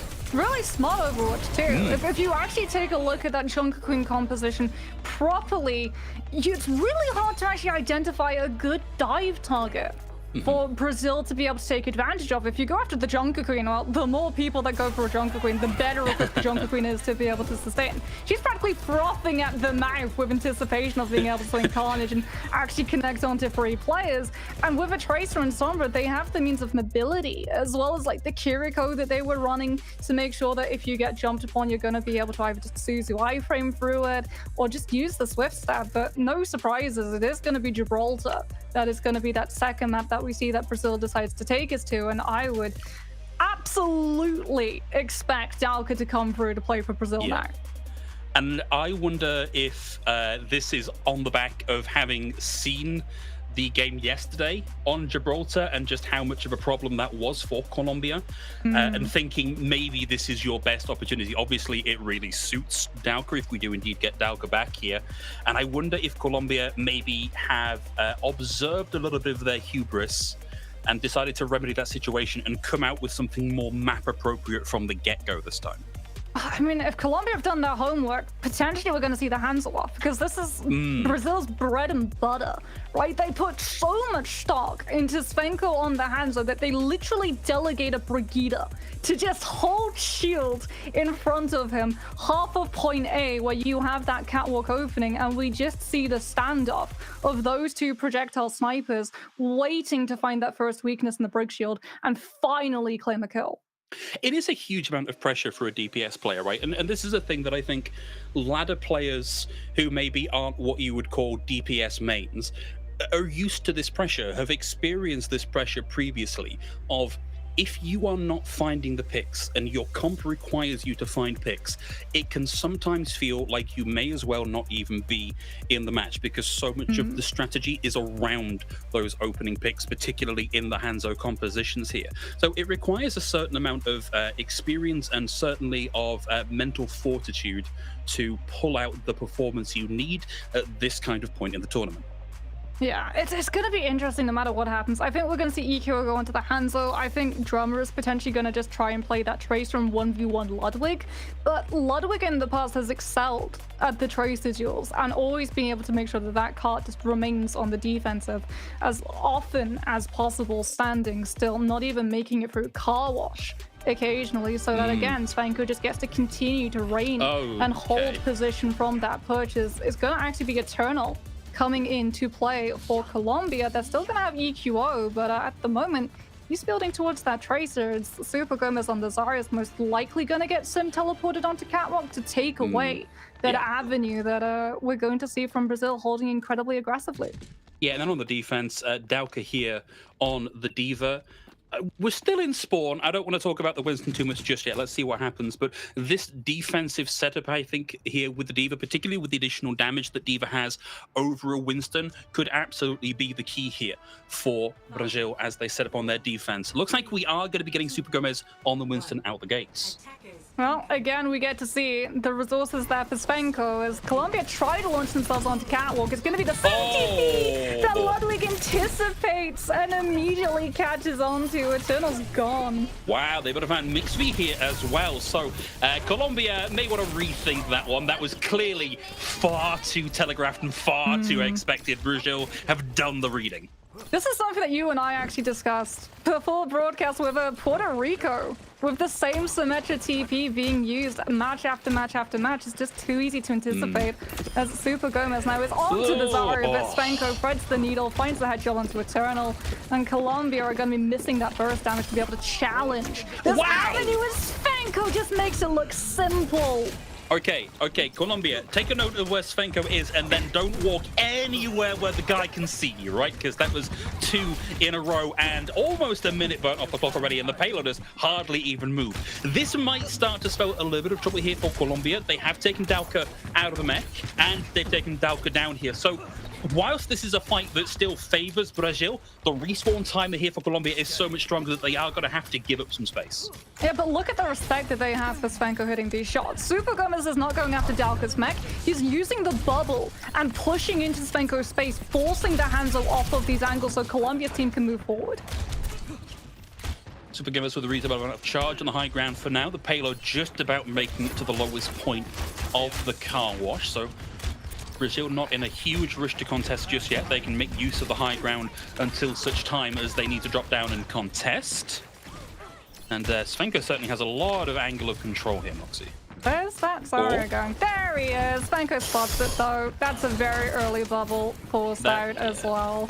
That is a very rough fight to take a Brig and a Hanzo. That can really shut you down if you don't have support with you. They are at least drawing focus by pushing up onto the high ground here and keeping EQO as a sort of Ursat's payload princess to keep it moving forward. But now they've got to deal with Brazil having a bunch of ultimates to start to throw at this fight. We've already seen the Nano. There's the Dragon, which might not have found too much purchase on the damage front, but certainly serves to split the team of Colombia in half. And I think we find Super Gomez maybe in a slightly awkward position here, trapped. Oh, gets the grab in. Mixv and Svenko caught in that one, but Super Gomez isn't able to find the kill. Eternal down to the pulse bomb as well here, and that was a surprising investment from Colombia. It's maybe not quite found what they want, but it has got them a little bit closer to the end of point A. Yeah, Svenko with that Dragon Strike early at the beginning of the fight forces Eternal off of that high ground angle and allows Brazil so much more purchase in terms of positioning. So even when the grab comes through from Super Gomez, Xfel still has the nade and is actually able to connect onto the Zarya without that just burst of damage from the beam. Brazil get to live, and now they've got the Dragon Strike, but no Graviton to combo it with. That's right, and the one thing that was successful in doing in the previous fight was flushing all of Brazil's economy down the drain. And now it's Colombia's turn to throw everything they have into this fight. They start things off with the Turtles Dragon, and EQO lands the mother of all pulse bombs, both supports. A remove from the fight here for Brazil, and that's going to be Colombia with a nice, easy walkthrough with 30 seconds left to get to the end of the point A map.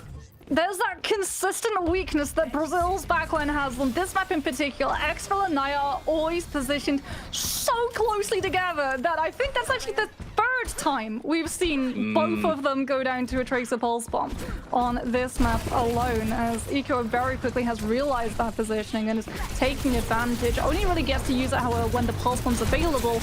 The neutral relies on Super Gomez's Zarya burst, but immediately turned upon.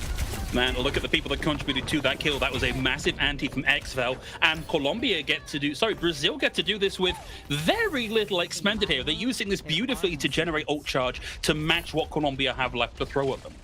Zarya composition as well isn't really going to work as good as it was on A, considering so much focus now goes onto the high ground that Brazil are able to control. Eco with an early hack onto Dalka, trying to find that DMAC, but the healing is there, and all it does is bolster Xfel's charge. And EQO back onto the Sombra here. Eternal picking up Tracer duties. Will, of course, make things a little bit harder for Dalka. They'll need to play a little bit more conservatively and in position where their group supports can find them somewhat easily. You've got Ludwig perched on a branch on the high ground here, like some sort of deadly raptor waiting to go in and drop their payload. Doesn't connect, but the damage has certainly been done here. Hug and Super Gomez both down. We've got a minute and 30-some seconds on the clock here for Colombia, and it is close to the end of point B.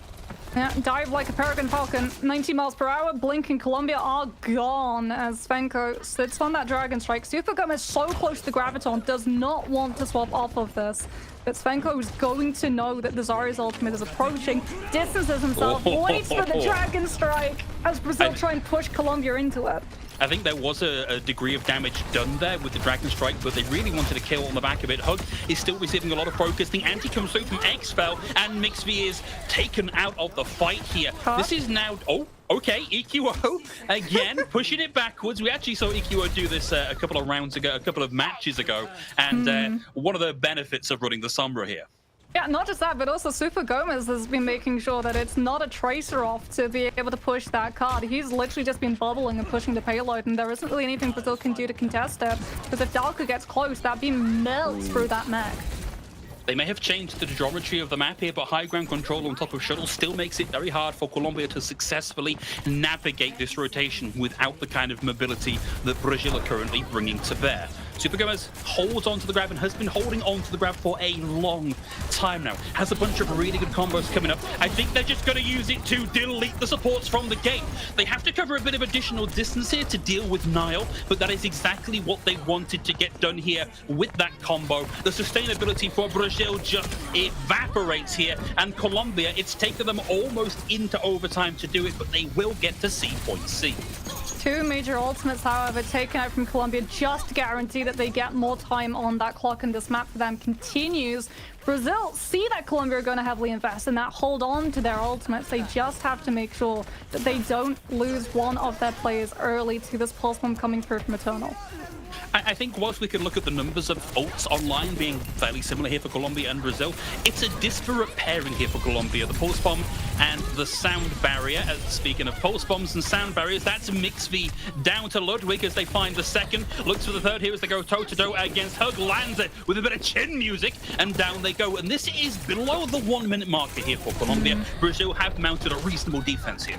They're going to get an even better defense. Yes, they lose Ludwig, but Svenko, because Brazil won the fight overall, gets to rule from the high ground yet again, and Colombia are going to have to walk into it. They don't have something like a Dragon Strike to send to flush Svenko off of this hold. He can literally just wait above them. And of course, your only real tool to deal with the high ground control here for Colombia is to send EQO up, but that is a big ask to clear this entire high ground just with the Sombra, particularly as they don't have EMP online. That's an astonishingly timed sound barrier there for Mixv. Wasn't enough to deal with the focus fire that Svenko sent their way, and Svenko is just uncontested on the high ground, unbothered and flourishing in their lane on the high ground. EQO pushes into them on the high ground, and Hug's able to land the kunai and take them out of this one. It's one with the self-destruct here from Dalka, but the EMP hits, and Dalka is now removed from the mech. We are deep into the bowels of overtime here, Moxie, and Colombia are just grinding this out. They've got Zen now. Naya's off of the Brigida, goes onto the Ana, sees that the Zen's going to be too vulnerable, as it's going to be Svenko that needs to find these hero picks, but Colombia's still standing strong. Colombia may not have the ults to throw at the fight here, but they don't need it. They just needed bodies on the point, and they've managed to get it done. So, not what you would call a particularly aspirational time bank, but they are still in with a chance of going to another round on Gibraltar. Hug had such a good play as well. You talked about EQO having a lot of trouble on that Sombra being able to get to the high ground to challenge Svenko. And it's because the Sombra relies on the stealth, but obviously Sonic just entirely bypasses that by still being able to see where the Sombra is running, even in the invis. But Hug, the second that they actually want to contest Catwalk against Svenko, drops the Suzu preemptively so that they're able to still find the damage to push the Hanzo off. But in case Svenko has an arrow notched and ready to take EQO down, the iframe allows the entirety of Colombia's team to be able to have the confidence to hold the position and finally push the hands off the angle. And when we're talking in the broader context of like the talent in this region that has gone unobserved for a while here, the specific timing on using a Suzu preemptively to dodge the damage coming in from a Hanzo is a very, very tight window. It requires a lot of skill and a lot of forethought to be able to get that done. So, like, we've got to give a big round of applause here to Hug for managing that in that last exchange. Are we going to see a full push again come through? A second round of Gibraltar on the cards. Brazil is going to have to be able to pick up the full distance as they too go for that Symmetra early TP. Ludwig now onto the tracer, but Colombia a little bit more reserved in their defense, playing a little further back. Of course, they can afford a little bit more of a reserved positioning here because they don't need to worry about diving in to rescue their tank, as Super Gomez picks up the Diva here and can, if not look after themselves entirely, certainly need shorter lead reins as they walked around the map. Bit of damage to the way of Super. He still hasn't found that pick. Brazil do the exact same thing. They never go for that cut. They always take the wraparound on Catwalk, but the anti-nade from Colombia is so good that Brazil have to wait it out. That's what we in the business might call a fat ante. That was on to 4 out of 5. Puts Mixv nicely ahead in the race of ult charge. EQO eats one there, and there's a lot of pressure coming after EQO here. Both Ludwig and Dalka threatening them in server room.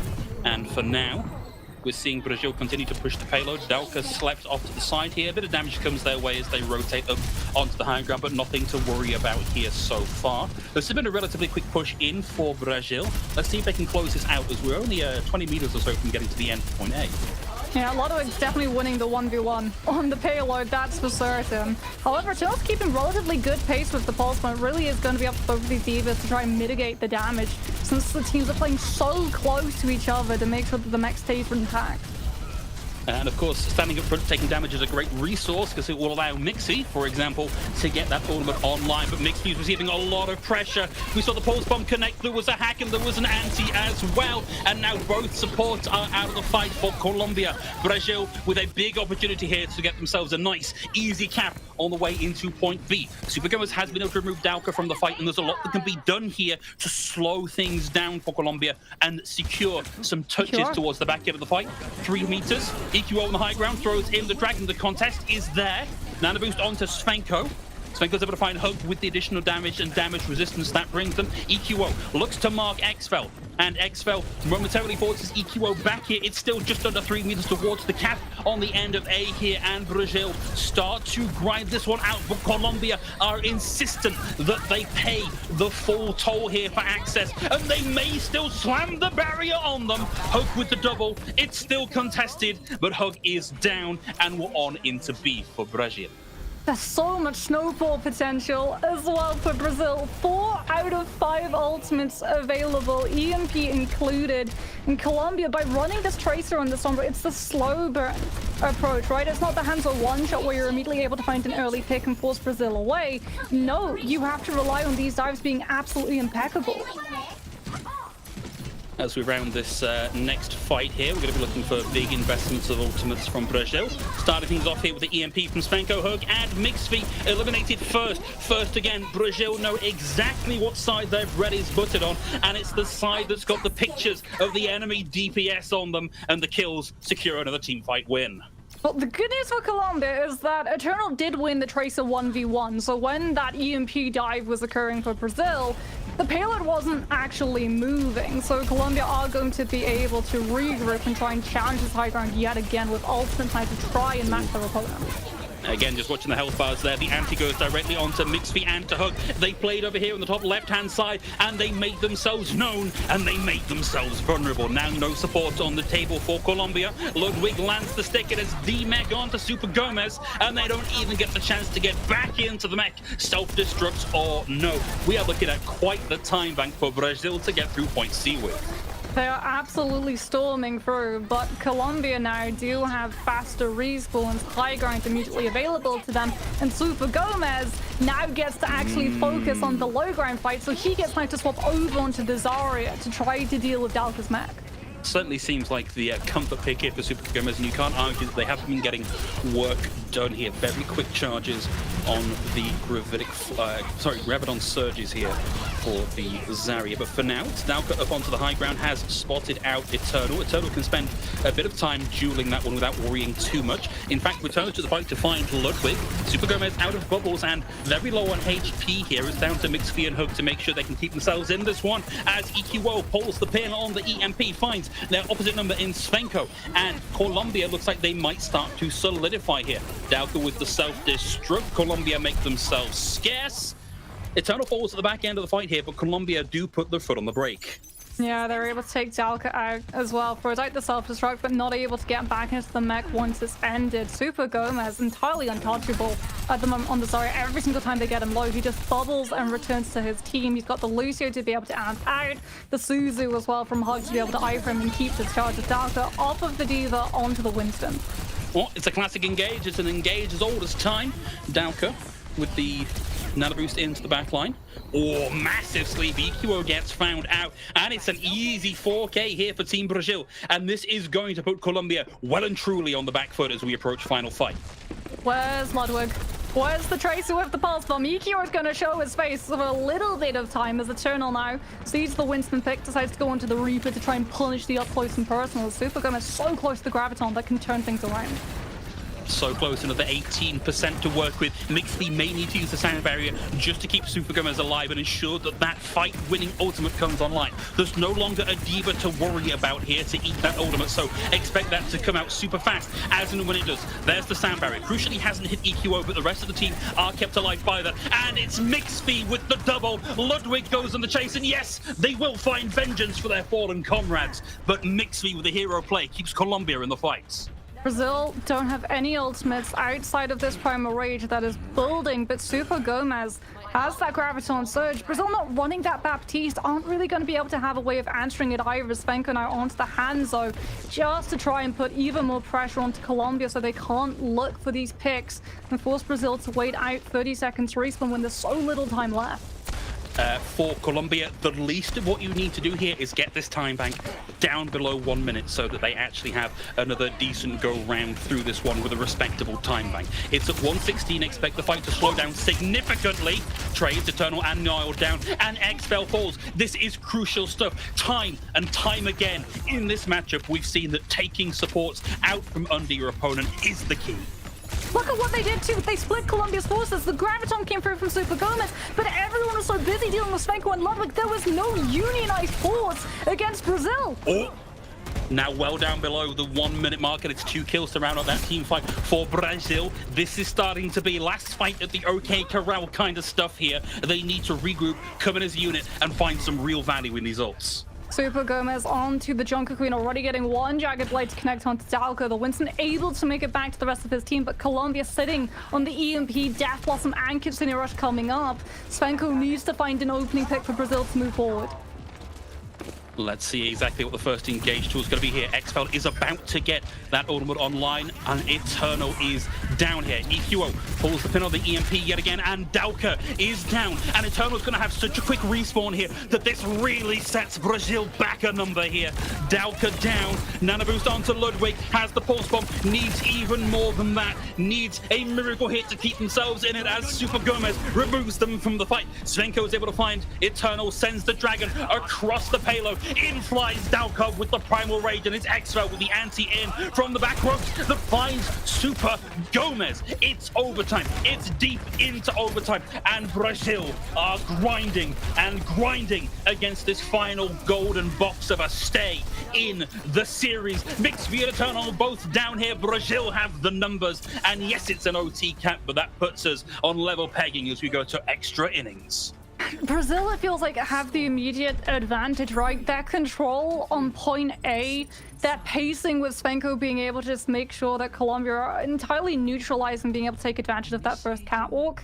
With both of these teams full pushing, but it both being in overtime, and every single side only having 1 minute to be able to push, if a Hanzo comes in with an early first pick and forces your team to wait out half of the time you have available for a respawn, we're immediately going to have a favorite in this race. And let's face it, looking at the point A defense for Brazil, it was Svenko that was coming out on top. Svenko with, I think, 2 or 3 opening fights, really slowing down Colombia's initial attack. A repeat of that performance here will end up with Colombia having basically no time to push that isn't just glued to the payload. Well, no surprises. They've identified that win condition for Brazil too. EQO is temporarily on the Symmetra, but I have no doubt we are going to see him have to try and go for Hanzo, as it is literally going to be a Shimada snipe off to see who comes out on top. And if you're watching, I want you to think about this. It's so easy to view Hanzo as this character that launches massive logs that are impossible to dodge. But these players are at such a high level that we are looking for the mind games here of who is where and who is expecting what, and can you outthink your opponent? Super Gomez isn't going to be given that opportunity. Focused down by Ludwig here, and this is a devastating first pick. Losing your tank like that, not a great look here for Colombia. Payload not moving that much either. Dalka able to juggle both the peel for his backline, but also keeping the car in its standstill form. As Svenko has been pushed back temporarily, but he is still just waiting for Colombia to look straight into the arrows. There it is. At 30 seconds, you can't let that happen. And that means the entirety of the rest of this push is going to be in overtime. And right now, they barely move this car. That's a nice opener. Dauka out of the fight, out of the mech, out of luck, and we are on for Colombia. Super Gomez with the super jump up onto the high ground. Brazil know that they've got to give space here. They can't just afford to keep that fight happening on the front lines. Naya, with that shield bash, is able to jump back towards his team, so he's not getting staggered, but Super Gomez has a super jump too! He's trying to pressure the Ana. Expo will be able to survive, but Brazil forced back yet again. More payload distance picked up for Colombia. Yeah, this is a significant improvement over the first half of this push, but Colombia not out of the woods just yet. Look at Xfel's ult charge. 80% of the way to having the nano boost online. Dauka's made the swap over onto the Winston. This makes things much harder here for Colombia, as they do not have answering ultimates. Oh my days! Okay, the that C in is C9 inexcusable. stands for Colombia. Holy heck. That is inexcusable. There is no Lucio Boop. There is no Suzu. There's not even a Reinhardt or a Doomfist. There is nothing on that composition that can push you backwards. The only thing... The brig. The only thing more egregious than that C9 is the lack of Team Brazil in the chat spamming C9, because that was, you know, home-style, corn-fed, all-organic Charlie Niner. I have seen a lot of letter numbers in my day, Phil. I'm sure you have too, but that may literally be the worst I've ever seen. Yeah. You know what's even more tragic? We just have to put it onto like Shakespearean levels. Super Gomez realizes. We cut to his POV and we see him trying to sprint towards that payload. And it's just too late. And now it all hangs in the balance. If Brazil, if Svenko is going to be able to find an opening shot, they get to just push this payload and negate that high grind. If EQO is able to find the opening shot, then Brazil have to take the long wraparound and have even less time to be able to use to push this payload. It really does come down to the DPS right now. Yeah, this has got to be Philadelphia Fusion overtime Genji Blade clutch levels of performance here for EQO if Colombia want to mount a successful defense here. You see Super Gomez already taken a world of damage. Solo frontlining for now. Interesting wrinkle, we do have Eternal on the May here. I mean, he's going to be able to wall off the Hanzo shots to come through. And as a result, Svenko actually offers the Hanzo onto the Sombra to be able to try and get these hacks to connect onto the Diva, but it removes that one-tap potential that Brazil have. And EQO, entirely uncontested, is able to land a shot like that. Yeah, that's huge, but look where the card is. We've got to get some sort of substantial point presence now for Colombia, because we are getting to the point where if you step off the point again, you can find it just trapped out from under you. And Eternal finds Ludwig here, so the kills are not coming through quickly for Colombia, but they are slowly grinding these fights out. We are into overtime. This could be where the defense falters. We haven't got ults online just yet. Super Gomez closing in on having a self-destruct. Be good to keep them in the fight here, but we are really just looking for where's the first opening, and Nile going down is devastating here for Brazil. Dauka throws in the self-destruct. Ice Block is there to keep Eternal in this fight, but they're still being pressured out here, and Brazil continuously losing players here.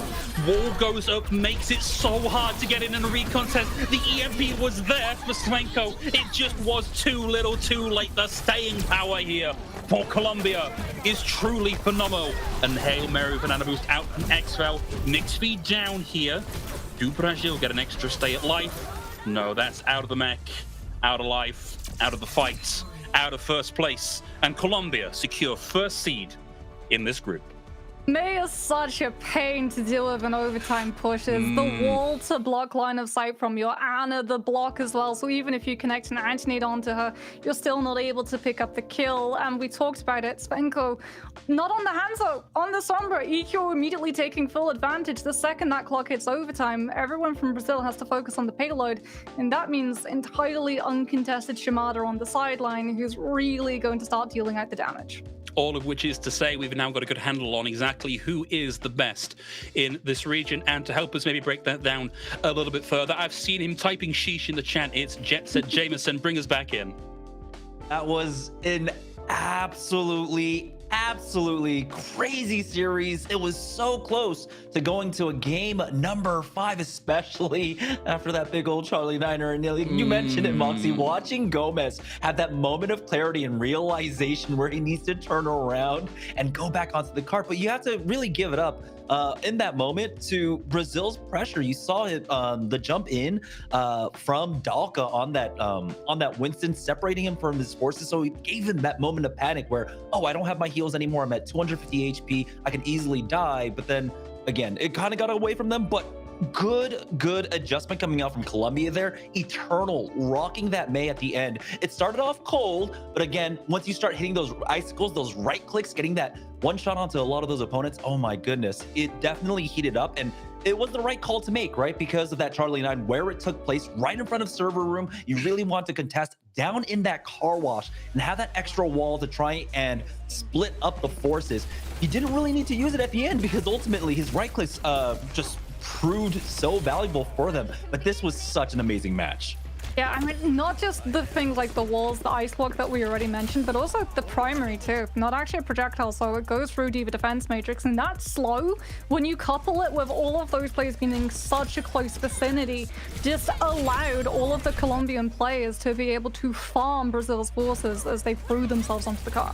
There were some really good reads here coming out from Brazil. Like you guys had mentioned on both of Colombia's attacks, right? Brazil were just laying in wait to take advantage of that cementer teleport. And they initially got that first frag on the second attack as well. But I don't know. I honestly don't know what the huge difference maker was ultimately in the end for them to be able to clutch out this win for Team Colombia. On that secondary attack, because it was a huge snowball. It was a huge snowball on the offense for Brazil on our first phase, on their first attack. On their secondary attack, though, things just kind of faltered. Now, I have no idea what went wrong for them on their secondary attack there, Phil. So I think it's very easy to get caught up in, it was a misplay by this person, it was a play by this person. And it might sound like a reductive argument, but the nature of Overwatch is it can be a very chaotic game, and sometimes you just have a bad fight. Like, you can plan everything, you can set up the dominoes ready to fall, and there's just like a slight hitch in timing, and it doesn't come off. I think the fact that both of these teams were 4-0 coming into this shows us we should expect them to be very close.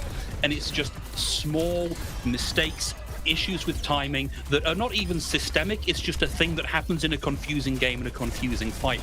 I think in a longer series, in a repeat of this series, we maybe don't see this go that way. And I mean, to sort of bounce off of that, I can say right now, the turning point for Brazil in that second attack was Exfil getting picked early by EQR. Like, if one person goes down to the hands, already you're having to wait 30 seconds for that respawn, and that is going to significantly limit the aggression that your team has, so your ultimate economy is going to be far behind the defenders, which is not the greatest position. The fact that it was your AMER, however, impacted on how aggressively Dalka got to play. If Exo had been able to survive, Dalka could have been able to play for base tank damage, build up the nano boost, and have the pressure to be able to push Colombia off of those angles and set Svenkel up to be able to build towards the EMP, which was the play that they went for. 1 minute, we've seen Sombras do it, is enough, plus with overtime, to be able to build an EMP, and you need one good EMP to immediately win one fight, and one fight was all they needed to win. But unfortunately, EQR finding that one pick just entirely undid Brazil's game plan. And we talked a lot about the DPS line and the tank line, but you honestly have to give up so much credit to Hug and Mixby for Colombia. Individually had some great moments. Hug on that Kiriko, using that Suzu to avoid a lot of the damage, also the rush to avoid Spenko on that Hanzo, who had a great Dragon Strike onto the point on point A, but on point C, excuse me. But they were able to avoid that with the Suzu. It was so fantastic to see. But Mixfee, his barrier timings, I believe, on their defense to keep Eternal alive. There was a huge focus coming out from Brazil. Their tank line and their DPS were all trying to focus down Eternal when he made that swap on over to the Reaper. But Mixfee keeps him alive because I believe they had forced out his Wraith form, everything. He had nothing going for him except for Mixfee. So just across the board, Colombia, everyone had some amazing moments there, but this was a series that we were hoping to go to 3. It was so extremely close. Brazil still put on an amazing performance there, but honestly, despite maybe losing a little bit of momentum there when we were on Gibraltar, when we were on Ilios, you have to really give it up to Colombia. When we started off on well, EQO was just absolutely dominating. Right, technically we did get 3 maps considering we got to Gibraltar twice. That So, is true. on paper, Technically true. series technically won. Semantics, yes.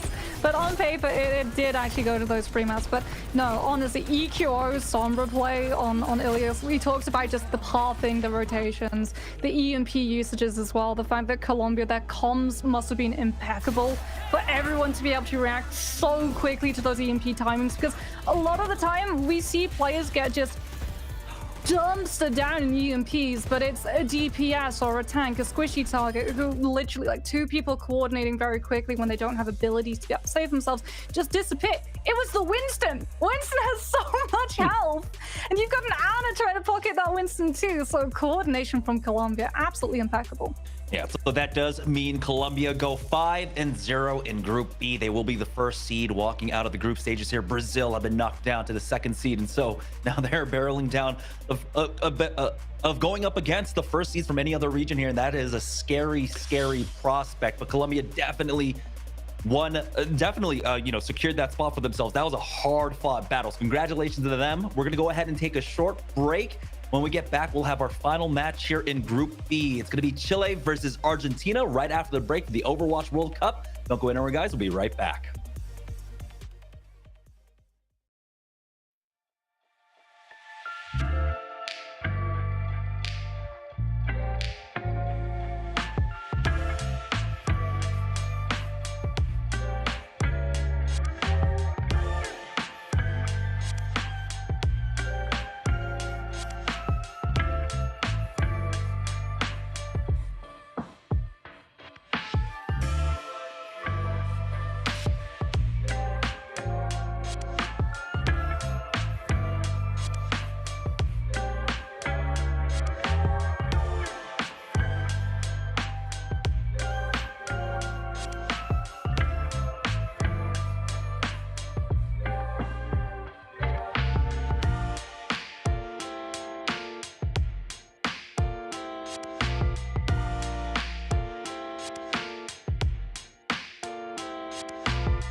All right, welcome back to the Overwatch World Cup. It's not just the teams and the players that are swapping out. We got another swap coming in as Billy will now be joining us here, bringing all the action for the rest of the day with Phil. We have one final game left in Group B, and it's Chile versus Argentina. No stakes here, but this is an important match for Chile, who have been really on fire. Despite their loss yesterday, it was still really good looks up against the Colombia that just took Brazil 2-0. So we are looking in this matchup to see more of them. But for Argentina on the other side, who are currently sitting on 1-3 record, they're looking for a final win in the group to finish things out strong. Now, in this matchup, Billy, Phil, let's go ahead and just do early predictions. Who do you guys think are going to walk away with the victory here?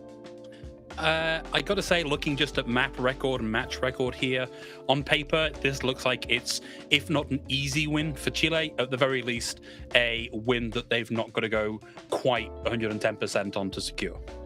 Yeah, so we'll see if Argentina have anything to throw in the faces of Chile to try and slow them down, because again, they had such an amazing match yesterday, Billy, up against Colombia.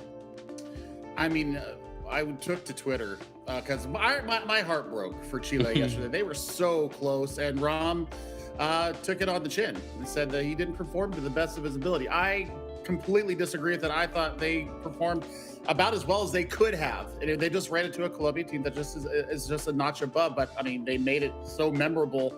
It's one of my core memories here from this Overwatch World Cup for 2023. But Chile, I mean, top to bottom, up against this Argentina squad, I think that they just have a little bit more firepower, and I think that they made their time in the sun. It felt like just in that final stage on New Queen Street, it was just about tempo, right? We saw Colombia just making the swaps so much faster, making the right decisions faster than Chile. And honestly, if Chile had a little bit more experience in that region and being able to make those same kind of swaps to answer in kind, it could have easily gone their way. But taking a look at the Argentina side, Phil, what can you tell me about them? Well, so for Argentina, they are our black sheep team, really, because they are playing a style that nobody else is playing. We got a chance to speak to Walter yesterday in the post-match interview and learn that, you know, Gatsby, as is displayed on Wikipedia, is a DPS player who just so happens to also be quite good at Orisa here. So because of that, the team is centered a lot of the time around these Orisa compositions. Walter, I think, yesterday put a really strong showing on both the Mei, on the Echo, and I believe even a little bit of Hanzo here. So this is a team that has some real and genuine bright spots, but the way that the way that the group is sort of striated at the minute means this is going to be a tough matchup for Argentina unless they are starting to make some real last-minute changes to the way they're playing the game. Yeah, it's always a tough journey here in Overwatch World Cup, especially when there are some roster issues and you come up with last-second additions, right, or subtractions, I guess. Players having to leave the team, unfortunately, and then, of course, players having to off-roll. But they have still put up an admirable effort. On the other side, though, Chile, they have been slowly evolving across the World Cup, across these last 4 games that they've already played. We're seeing them rely a little bit more on Frack instead of just making this all about Ram, right, Billy? Yeah, I mean, it's not just about Ram. I think that Lazo and Papa were a big reason of why they've gotten so far here in this World Cup. And I mean, to end the World Cup for them above 500 is going to do wonders for the grassroots scene, not only in Chile but also in the other countries that are being represented here. I think that Argentina will also be able to grow from this. And, you know, it may not have gone the way they wanted to. You know, last second things happen, but I mean, for Chile, I mean, this has got to really set them up for, you know, a beautiful run into the next cycle. Hopefully we have the World Cup coming back in 2024.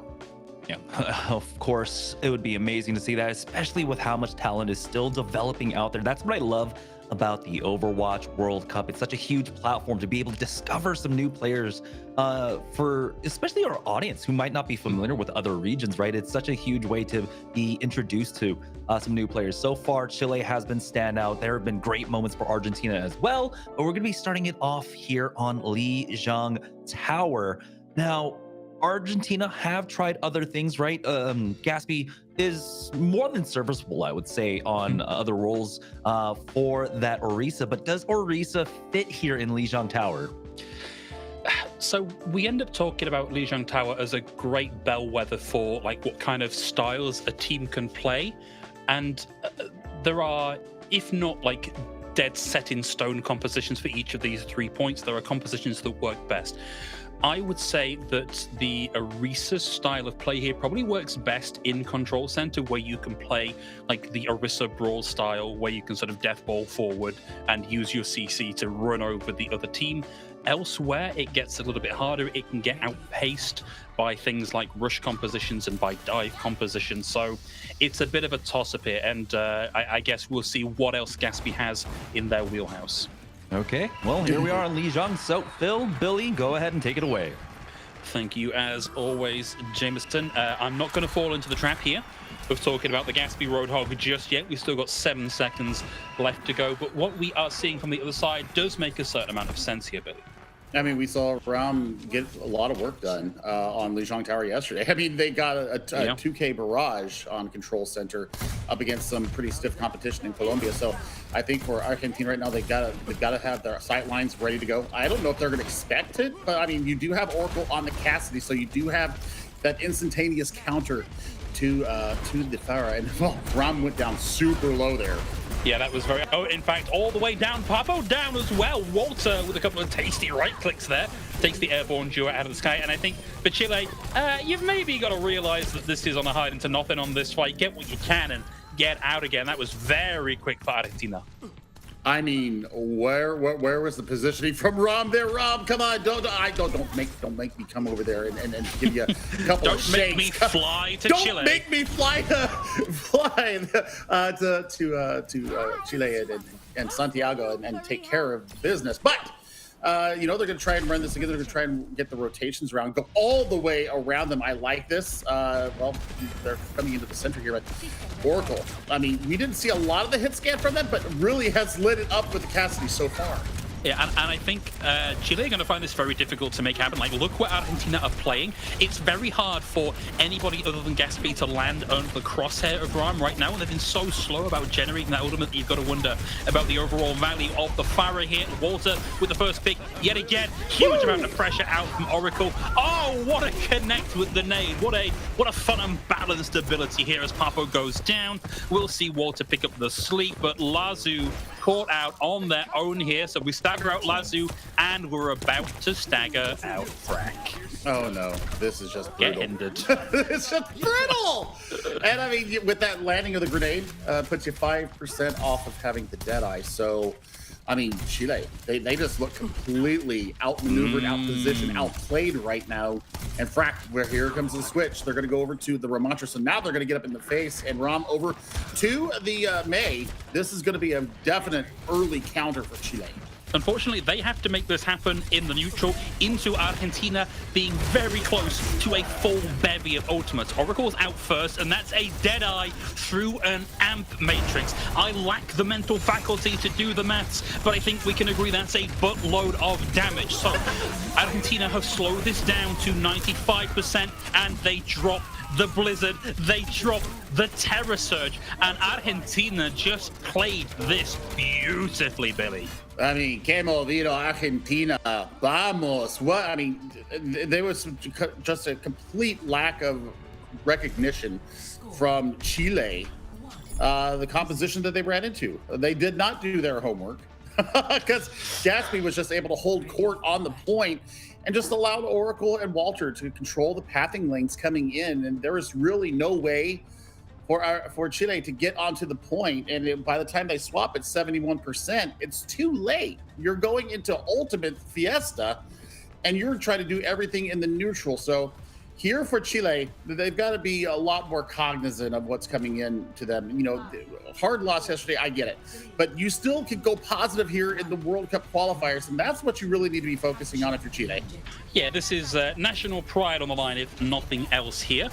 Bit of a swap up here. Argentina, Gatsby in on the wrecking ball. I believe we may have seen this look for them previously, but certainly a little bit unusual. Walter over onto the Echo. Very good showing on that particular hero yesterday. And of course, a deadly threat to Ram in the sky. Look at the pointy nature of that damage. Nobody really there to contest the res on the high ground. I don't know if Papa can actually reach that one. Oracle down, so what was a good opening here for Argentina ultimately hasn't amounted to too much. Looks like it's going to be Chile with the numbers here to get the early cap. Supports here caught out. I believe we saw the TP out from Chucky and Akuno over the side to stay alive.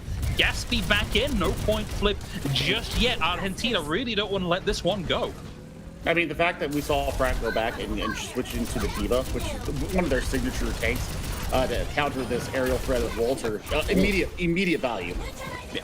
I think the Wrecking Ball comp is a weird wrinkle here. Difficult for the Wrecking Ball to really do much to protect backlines or DPS. You're sort of causing chaos and hoping to find frags in the middle of it, and so far it's been a little bit slow from Argentina. Ram's able to find Gatsby. Oh, maybe a little bit over the side there would have been better for the concussive blast, but it's still Chile with a very comfortable couple of fight wins back to back. I mean, Ram almost gets Walter on the exit there as they try to regress back to their spawn, and I mean, this is a much better look from Chile. Now that you have something to take care of Ram and the pharmacy combo in the air, this is exactly what they wanted. Nano engage here. You probably throw it onto Ram with the barrage and just watch them decimate everybody. Still a couple of shots away from having that fully online. And Gatsby has... It don't matter what Gatsby swapped to. Beautiful direct. And the chase there to get Okuno as well. Oh boy, Ram, what a showing. Frack also ate the pulse bomb coming in from Oracle. So, I mean, there's one of the most potentially fight-winning or fight-swapping ultimates taken off the board. So this is the Chile that we were expecting. And now that we're seeing it come to fruition, we're just duplicate. You've got to be going for the Diva here to try to get a quick stop. There it is. Duplicate picks up the Diva, but the pressure there onto Walter is so strong. They got to find themselves out of the mech very quickly. They have been able to get Frack out of theirs here. Self-destruct comes through. I think Walter might be able to get some remake damage here. Won't get the ultimate, but Oracle finds Ram in the middle of the barrage, and Walter is straight into bogarting Papo, making sure that they can't get in and find that res, but they get it anyway as Frack dives into body block and bring Ram back into the fight care of Papo.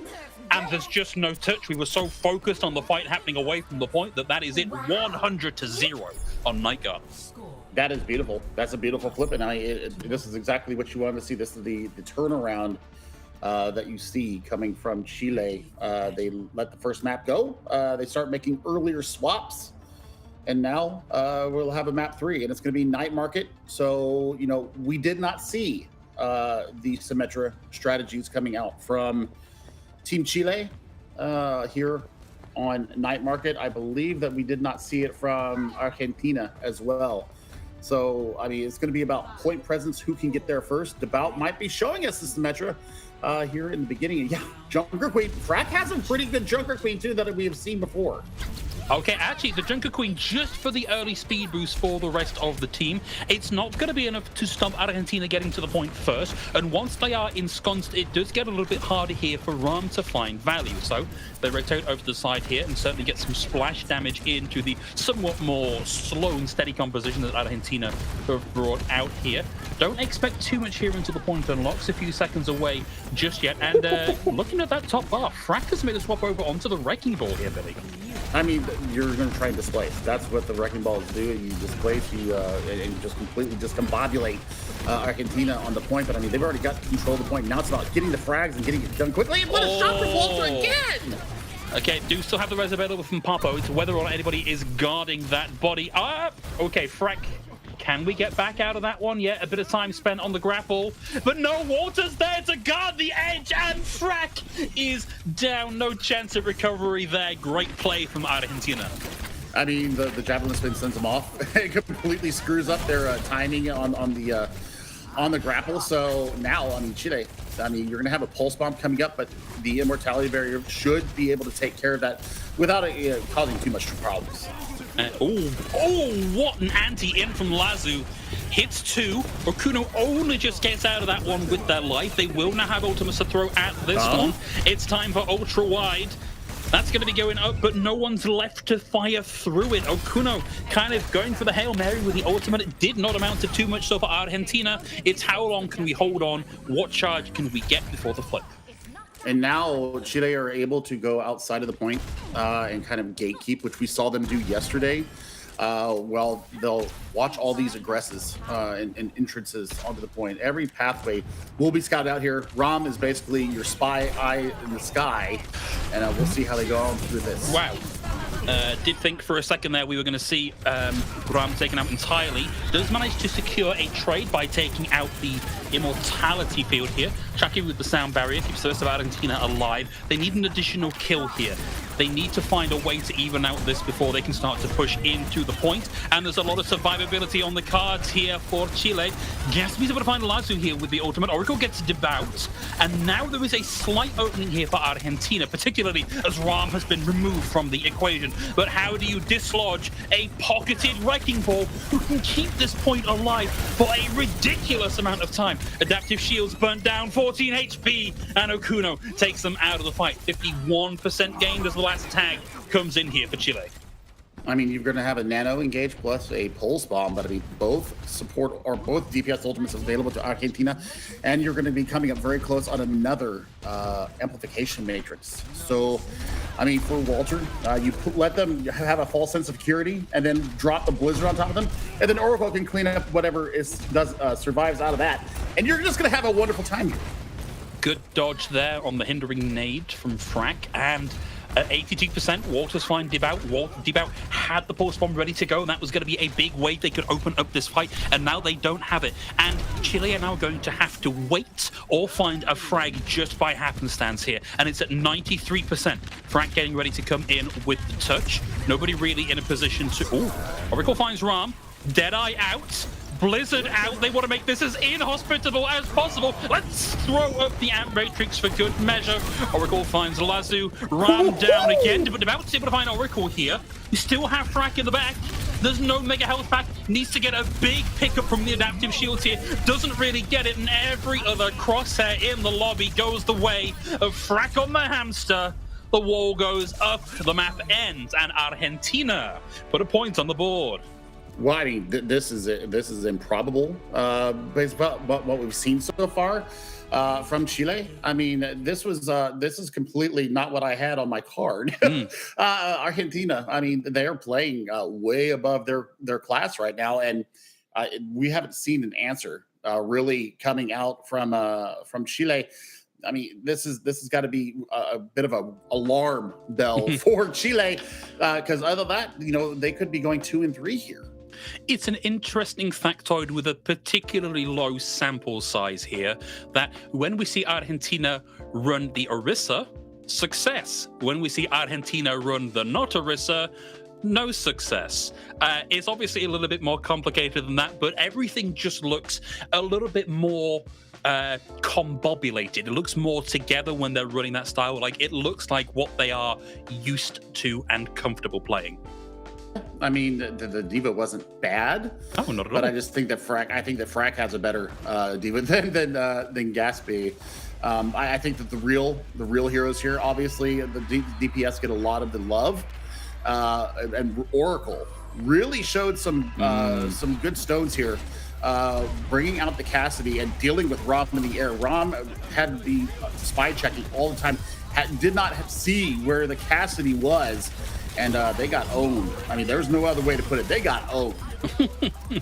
It's difficult, again, with a relatively small sample size to say exactly how this next map is going to go, particularly as this is still losers pick format, so Chile get to pick where we're going next.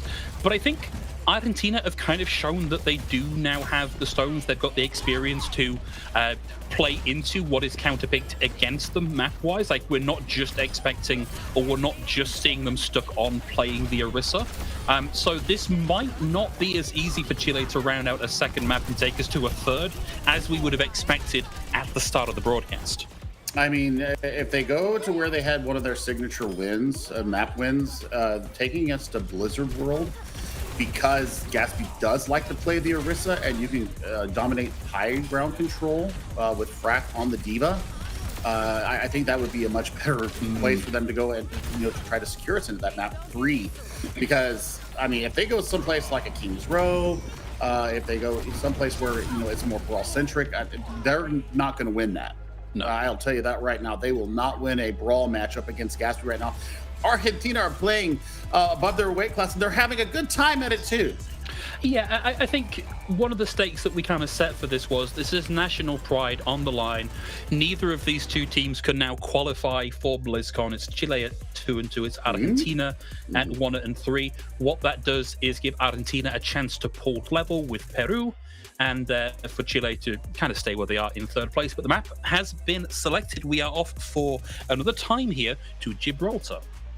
I mean, the same principle that you see from Blizzard World, the same thing applies here. High ground control is at a premium, and based upon what we saw of Gatsby's D.Va, maybe the monkey would be a better look. And if you're going to try and match up against the D.Va, the healing's got to be on point for Argentina. So I think this is a great map choice coming out of Chile. Rom, gotta step it up. We saw Devout getting a lot of work done on the side. Once again, we talked about him being a supporting character to Rom, and really started getting into their own spotlight in that game versus Colombia. But for Chile, I mean, this is where you got to make your stand. You've got to throw the gauntlet down and say, you're not going to cross this. We're going to take this map and we're going to take it to a decider. And if you look back to the series that we just played, going back to Brazil versus Colombia, we have seen that there is some merit, albeit a little bit wonky from time to time, in playing a brawl composition here. It has become slightly easier to take high ground control. So if Gatsby finds that they can't quite go toe-to-toe with the D.Va, there is a little bit of space here for them to adapt and go back to playing that. Suboptimal as it might be, sometimes playing what you're best at is better than playing what's meta. I mean, you can do certain comfort picks here. I mean, if Walter can take control of high ground, like we saw them do on Ilios yesterday. I mean, the Ilios map yesterday from Walter was where I really stood up and said, hello, you are a fantastic TPS player. And I mean, made their opponents yesterday just completely mental, getting those early picks right out the gate. Okay, interesting. Haven't seen a lot of Widowmaker recently. Still not a terrible map for the pick. Just got to be a little bit more forward-facing with where you stand. Can still easily win out the 1v1 at this range against Oracle. Case in point, thank you nicely. Rez is still on board, so Oracle's back in. But now Argentina know they've got to be careful because Devout is out and about. I'd say that 5 times fast, Phil, and we'll see how you do. But I mean, high ground control is definitely going to be in Chile's favor here as they look to kind of pincer around. Oh my goodness. Oracle Oracle's got some pretty good aim too, huh? Yes, stop and check just how many tendons were still connected between the shoulder and the head there forward about, because that was very nearly off at the shoulders. For now, though, Argentina able to slow things down as we approach the top of this car wash at the bottom here. Oracle, interestingly, playing from the low ground here. Would expect them to be in a slightly more, there we go, slightly more defensive position. Slowing down a bit here, Billy. It is, and I think that it's the positioning of Argentina right now. I think that they're also very wary of where Devout is, and I mean, if they get ahead here, try and camp the body. You're looking for possibly the Kiriko or the Mercy would be the best choice, but look how comfy they're playing up here on top of high ground. That's a difficult one. Argentina bathed in the purple. Oracle and Okuno both under pressure, under fire, and out of options here. Okuno and Chaki both down, and Walter can go for all the cinematics they might like here. They may secure the D-Mech. They don't have supports. Their time in the fight is limited, to say the least. Gatsby doesn't get the remake here, and we are off into the hangar phase. Well, I mean, Chile, we've got Devout now onto the Ash, a little bit more utility in the kit, a little bit faster reload to be able to reposition with the coach gun instead of the grapple. Also, the TNT is such a huge part of Ash's kit, so I like the change here. Pulse Bomb coming up very shortly for Rom, but the duplicate. I think the duplicate right now from Walter needs to stabilize this fight for Argentina. The reduced HP and the duplicate compared to the original build of Echo does make picking up a tank and generating ultimate that little bit harder. We saw that happen to Water back on our control map. We picked up the Diva and then wasn't really allowed to do too much with it here. Argentina, for now, are fighting with the knowledge that they have the ult advantage, and Chile are continuing to give them maybe even too much respect here. They've given over a lot of payload progress without really taking a serious fight, and now if they want to do that, they've got to do that into 2 support ults running simultaneously. They've been able to take Rom out of the fight already. Oracle has the Bob, the big Omnic Butler, ready to go to keep point contested, and we don't have far to go on the payload. Oh, look at this positioning from Oracle as well, inside the shuttle. I mean, just a safe place to play. This is great positioning here from Argentina, and you don't even have to invest the Bob here. So Bob will buy you time and space for, you know, if you start losing players. Oracle once again getting it done. Ice in the veins of Oracle here was down at low HP. Trusted in Gatsby to come up with the defense matrix and keep them in this one. Devout closing in on a bob of their own. Oracle has theirs already committed to the fight, and the focusing beam takes Devout out of this. You are really seeing the difference that having the Mercy Pocket does for the DPS of Argentina. I mean, you talked about me being insufferable if Chile won or if the Orisa is good or not. I mean, You're just Mercy, insufferable generally. Yeah, shush you. But I mean, Mercy mains unite. We're seeing the ultimate value here on the biggest stage, and I mean, Okuno really putting in the work on the Mercy. Has been a daredevil at times when they've gone in for reses and trying to keep their teammates alive. So this has been fantastic work out of them. Split rotation here results in a pinzo, momentarily trapping Gatsby between Devout and Frack, but it's Ram that's down first. Bob committed into the fight will allow Devout to find a Kuno here. Self-destruct eliminates Bob from the field, and Chile looks like they are about to take this fight by the horns. Walter picks up the duplicate onto the Ana, can't land the sleep, doesn't land much on the anti, only finds Papo and is struggling to generate the ult charge they require to keep themselves in the fight with the nano boost. For now, Chile continue to find frags. Argentina punching back as hard as they are receiving, but it's Chile that find the 2 frags that might allow them to scooches on into the final phase of the match. I mean, we're very close. My feed is actually frozen here. So I'm waiting for my feed to come back up. So, I mean, that'll be, well, they're 0.85 meters away, and there's still a contest going on. Yeah, I mean, look, this is very gutsy stuff from Argentina, keeping themselves in this one. This has been a phenomenal time buy, but Chile just have the weight of numbers here. There's only really so much that Argentina can do, but that is a good amount of time off the bank as we move into C. Well, we're going to see what Argentina are made of here with a sizable time bank. Their ultimate economy, you know, pretty level with Chile right now. And we're going to see, you know, if they can resolve and get some wins in the neutral here. I think the Bob has to be big here. Massive sleep onto Walter, who's going to swap over onto the Tracer here. And it's 2 kills out from Argentina, and it's both supports out from under the Chile composition. And that surely means that Chile needs to back out here and regroup. Well, I mean, about going over to the Hanzo, we saw how good they can be on the Archer, and we'll see if this is going to be able to resolve and start the push again. You're also going to have a little bit more of the vision control that Chile seems to thrive off of. So also the ability to reposition. I mean, these are things that Argentina are going to be very, very difficult for them to be able to change and counter, and we'll see how they work out on it. Just a note here, everybody, unfortunately, Billy and I are having some stream difficulties here, so we can't quite keep you up with the action as we might like to. We are now approaching this final straightaway. Chile pushing Argentina back towards their own spawn. We're looking at a relatively healthy time bank here for Chile, but Argentina have this weight of respawn so heavily in their favor that this is likely to go a good while longer yet. I mean, we'll see how this is going to play out as we approach, you know, the final curve here. I think that a change here from Rom, bringing out the other half of the Shimano duo. I mean, you've got a Nano online and the rally at your back. Yeah, will of course be a little while here before that Genji Blade is online. We did see the Eat come through there. Frank able to deal with Walter's pulse bomb. Water out of the fight. Also, self-destruct out from Gatsby. No kills on the back end of that one. Back into the mech, nice and safe on the high ground for now. Chile still with a couple of answering blows here. Starts to get a little bit trady, a bit back and forth.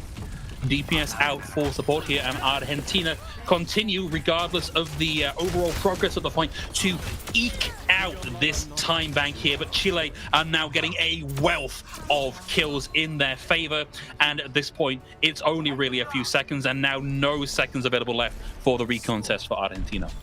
I mean, this is good from Chile. The swaps there into the final point. I mean, 23 seconds.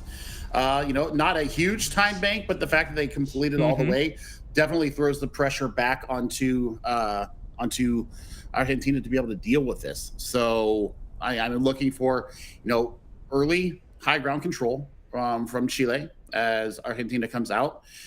Do we see any changes coming out from Argentina? Do they think that they might have a certain strategy that they want to run here? I'm really curious to see how they're going to approach this, knowing that they are on match point here and being able to deal with that. We'll see how it actually goes. I suspect if this does come down to the wire, there really isn't going to be much between these two time banks. Chile and Argentina seem very evenly matched, particularly here on Gibraltar, right? Because we spoke going into this, I certainly did going into this, like, oh, well, like, let's look at the map record, let's look at the scoreline. It's Chile that have the on-paper advantage here. And I'm happy to say, I think we've been underestimating Argentina here, and underestimating Gatsby particularly. Like, Argentina are all doing fantastically, but we've maybe been a little bit too quick to write them off as an Orisa one-trick, where this has been a very strong performance for them. I mean, based upon what we saw in the Gardens, though, I mean, Gatsby got gapped. So, I mean, here on Gibraltar, it's a different story altogether. And yeah, I mean, Gatsby really taking the Diva by the horns and making it their own. I like it. Yeah, absolutely. And again, we've maybe been a little bit too hard here. And this goes back to our previous match. This Hanzo in this composition on the defense is such a pain point here, because that opening pick means another 10 seconds really before Argentina are back in the fight in a meaningful way. And if Devout can do this a few times in a row, this really eats away at this opening time bank. Yeah, I mean, this is just brutal.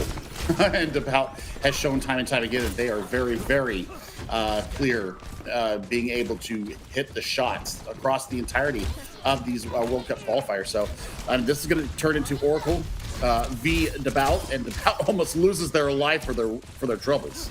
Oh, Devout's able to find another one, though, and that's arguably even better than the Tracer pickoff.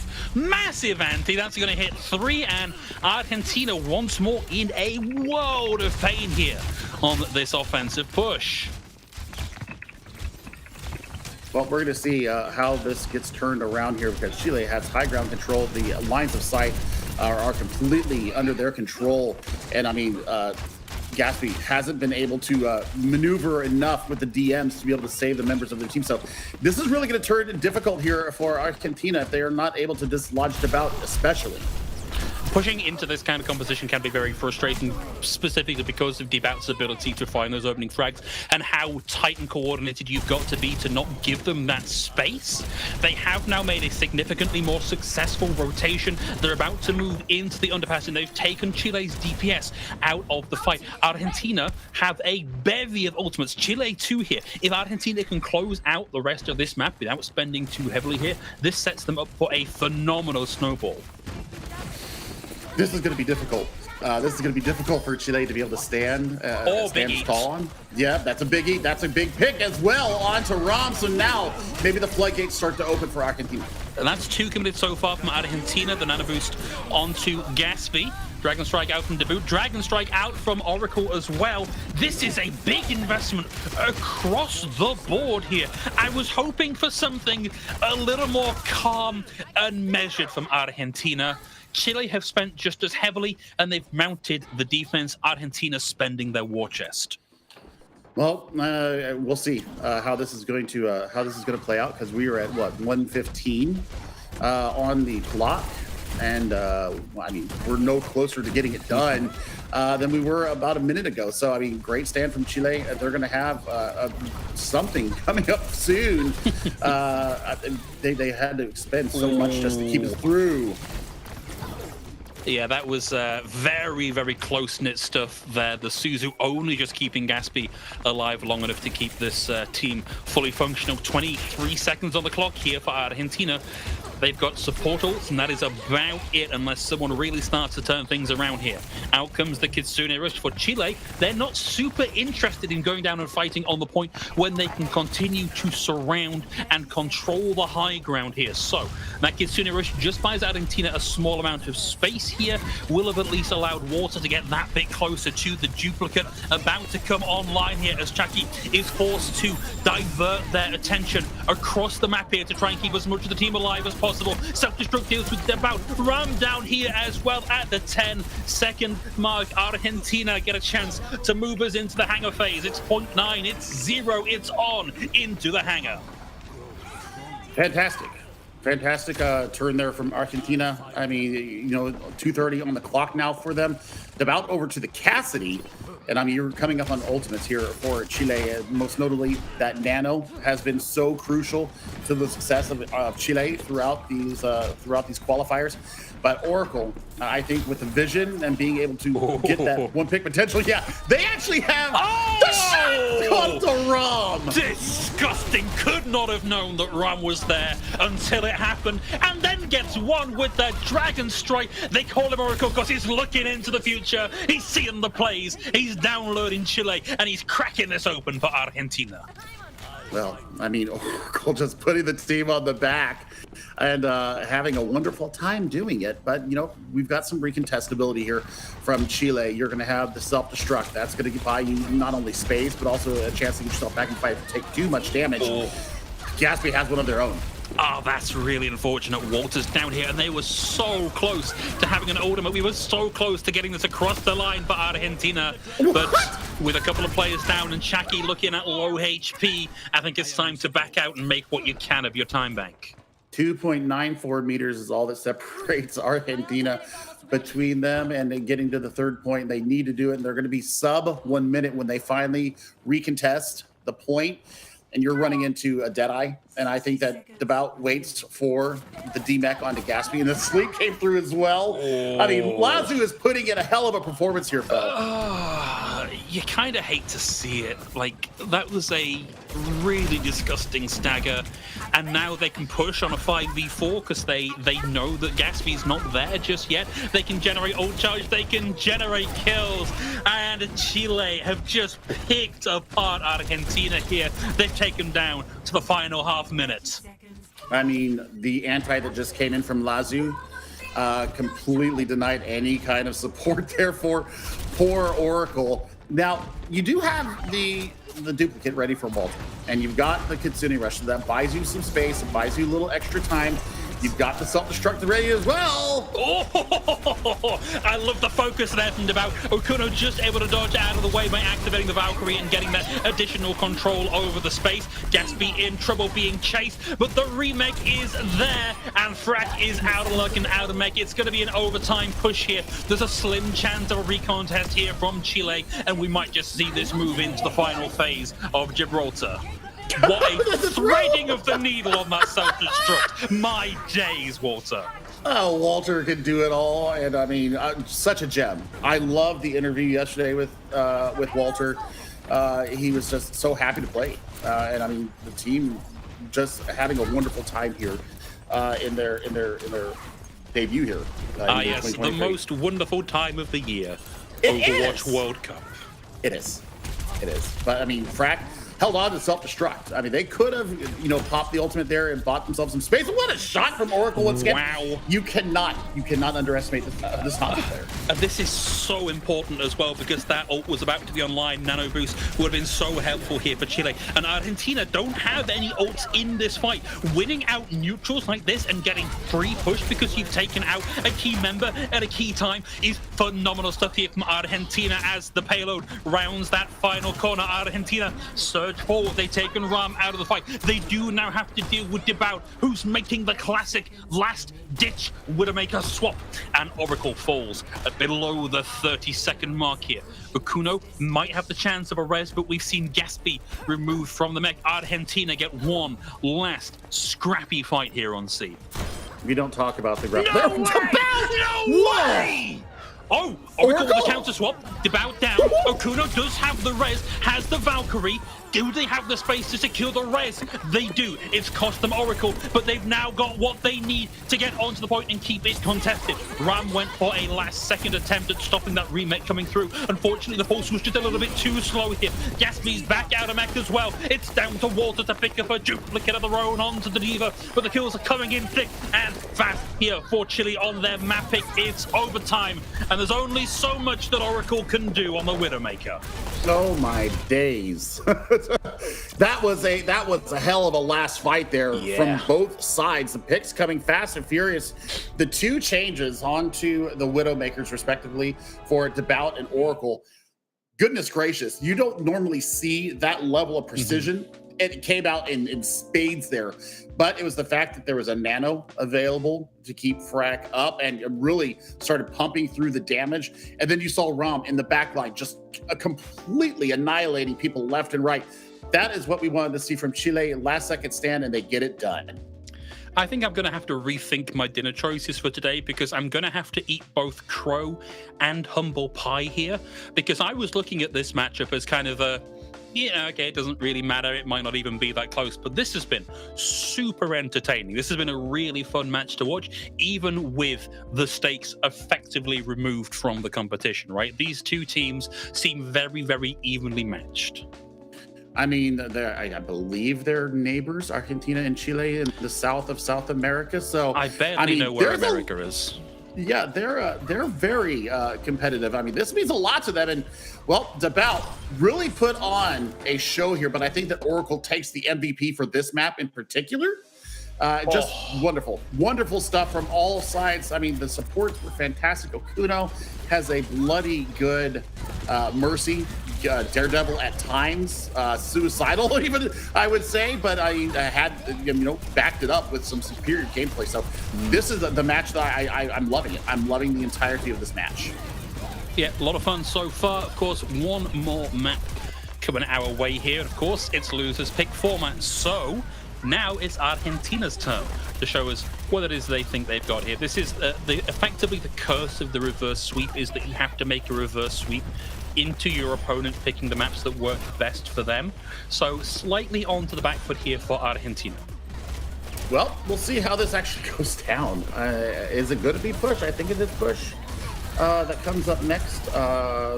Okay. Do you think I've been paying any kind of attention to this, Billy? You really don't know me well hoping enough. That you were. Hopefully, we'll see how it is. But the fact is that Chile pulled themselves up by their bootstraps and took the loss of Lijiang Tower on the chin, and then came back and put up this gem. And I mean, this is wonderful to see. The heart.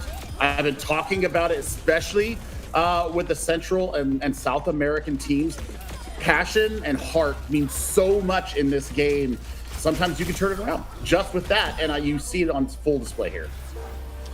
Yeah, you really do. We were lucky enough to talk before the Overwatch World Cup really got kicked off, like way back when we were still only just in the stage of having announced teams and personnel, with speaking with a group of the South and Central American coaches and GMs and learning what it's been like in that region that no longer has official path to pro support, and the way that these countries rather, have come together to find their own avenues for competition and for community here is truly very, very admirable. So whilst we're looking at these matches and going, oh, this is incredibly hard fight, this is in a very real way a hard fight between friends and between community.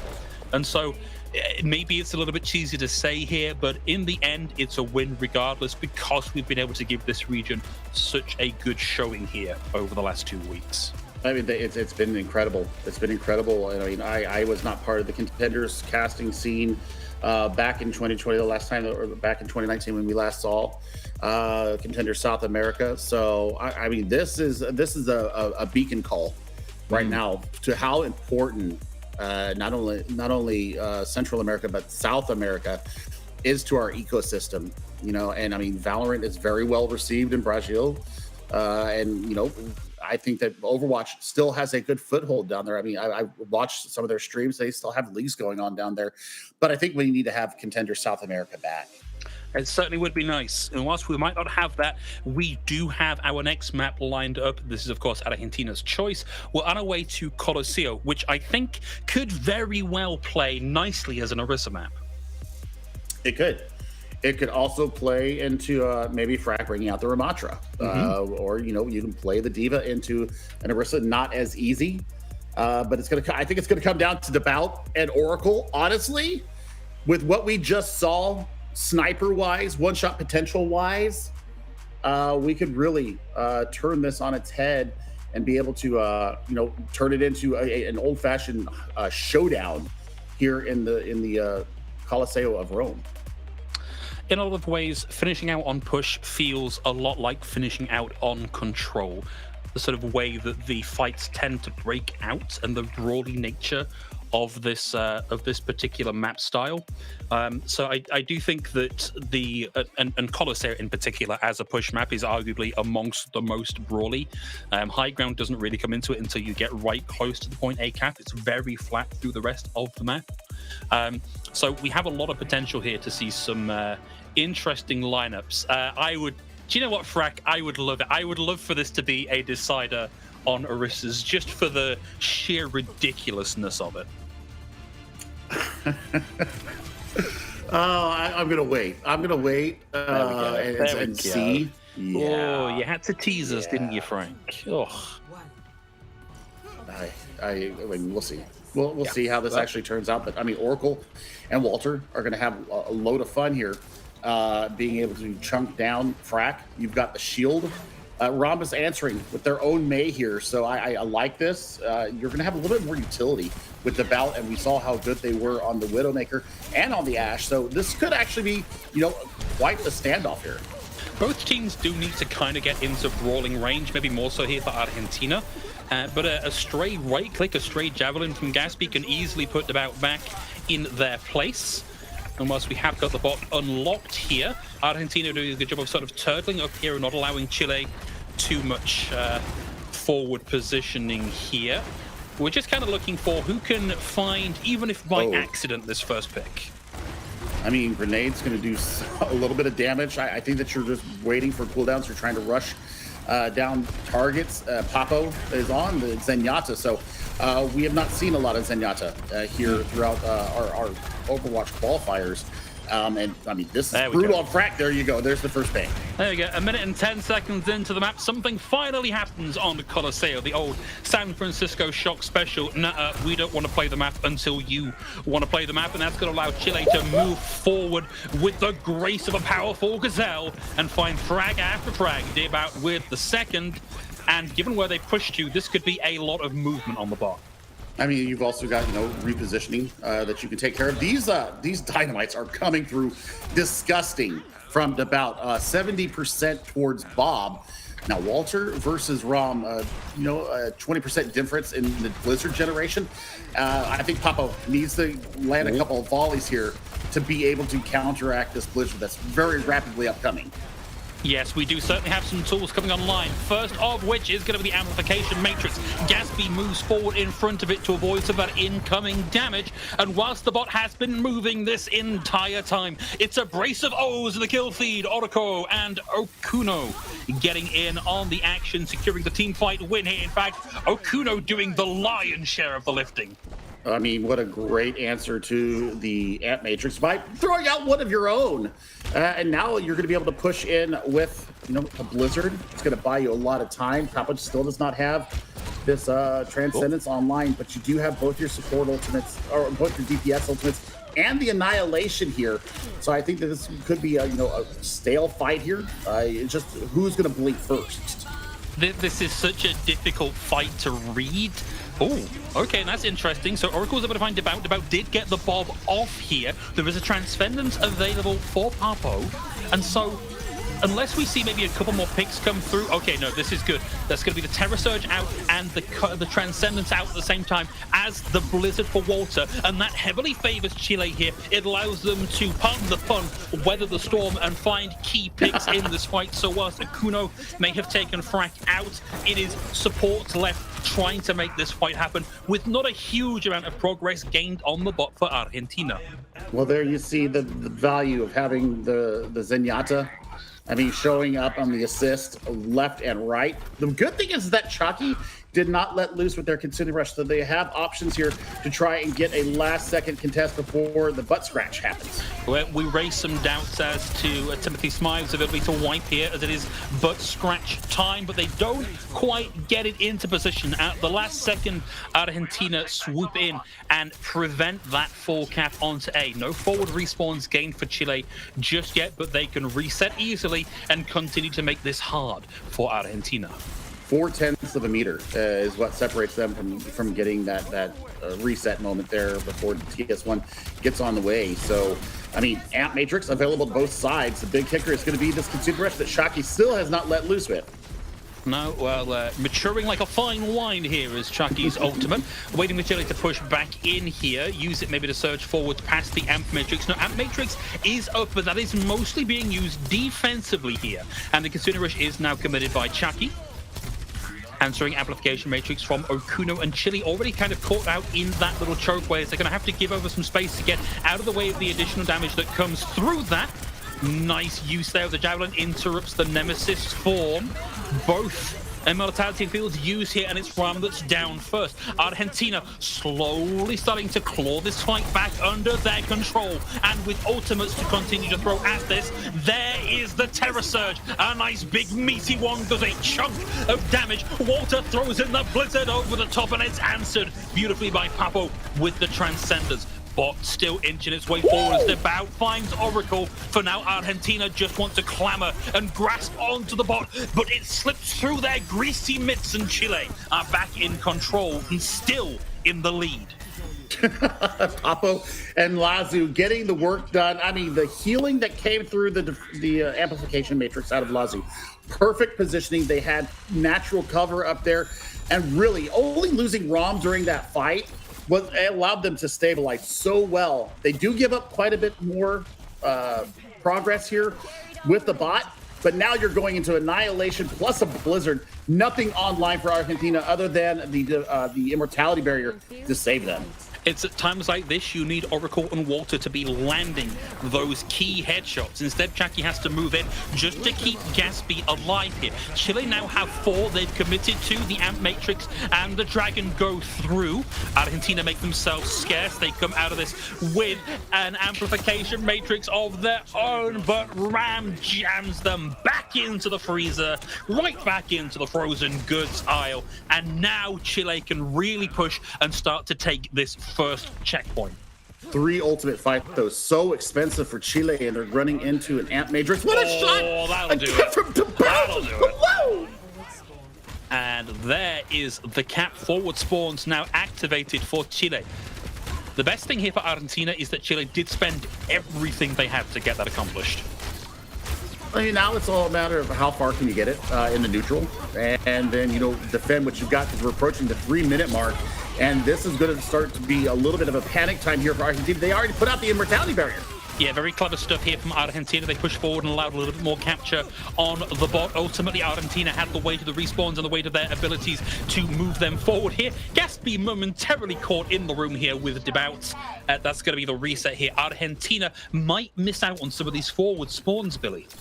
I think they will. I think Devout will definitely be, Devout will definitely be suffering from that. But they do have a Dragon Strike to recontest with. But it's a 3 ultimate fight coming in from Argentina. Oracle over to the Ash, 60% and counting towards the Bob. So the 6-man could be huge coming up to get them forward progress. Want to see Walter be a little bit more proactive with this Blizzard. The last 2 have been countered by Papo's Transcendence. There's a brief window here where Papo does not have that online.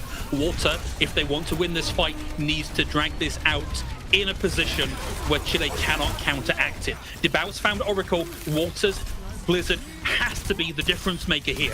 They've found Frack, they've taken down the immortality field, and now they need a little bit more out of this one. Papo back in with the Transcendence here. Not in time to counter the Blizzard, but in time to maybe possibly counter what the Blizzard enabled. Gaspy's able to find the double. I don't think they've quite got the cap here, but Gaspy is still fragging like a madman. Down goes Papo. It's a 117 HP. The shield on the point here from Frack is more than Gaspy can contend with. What a fight from Gaspy. It just wasn't quite enough.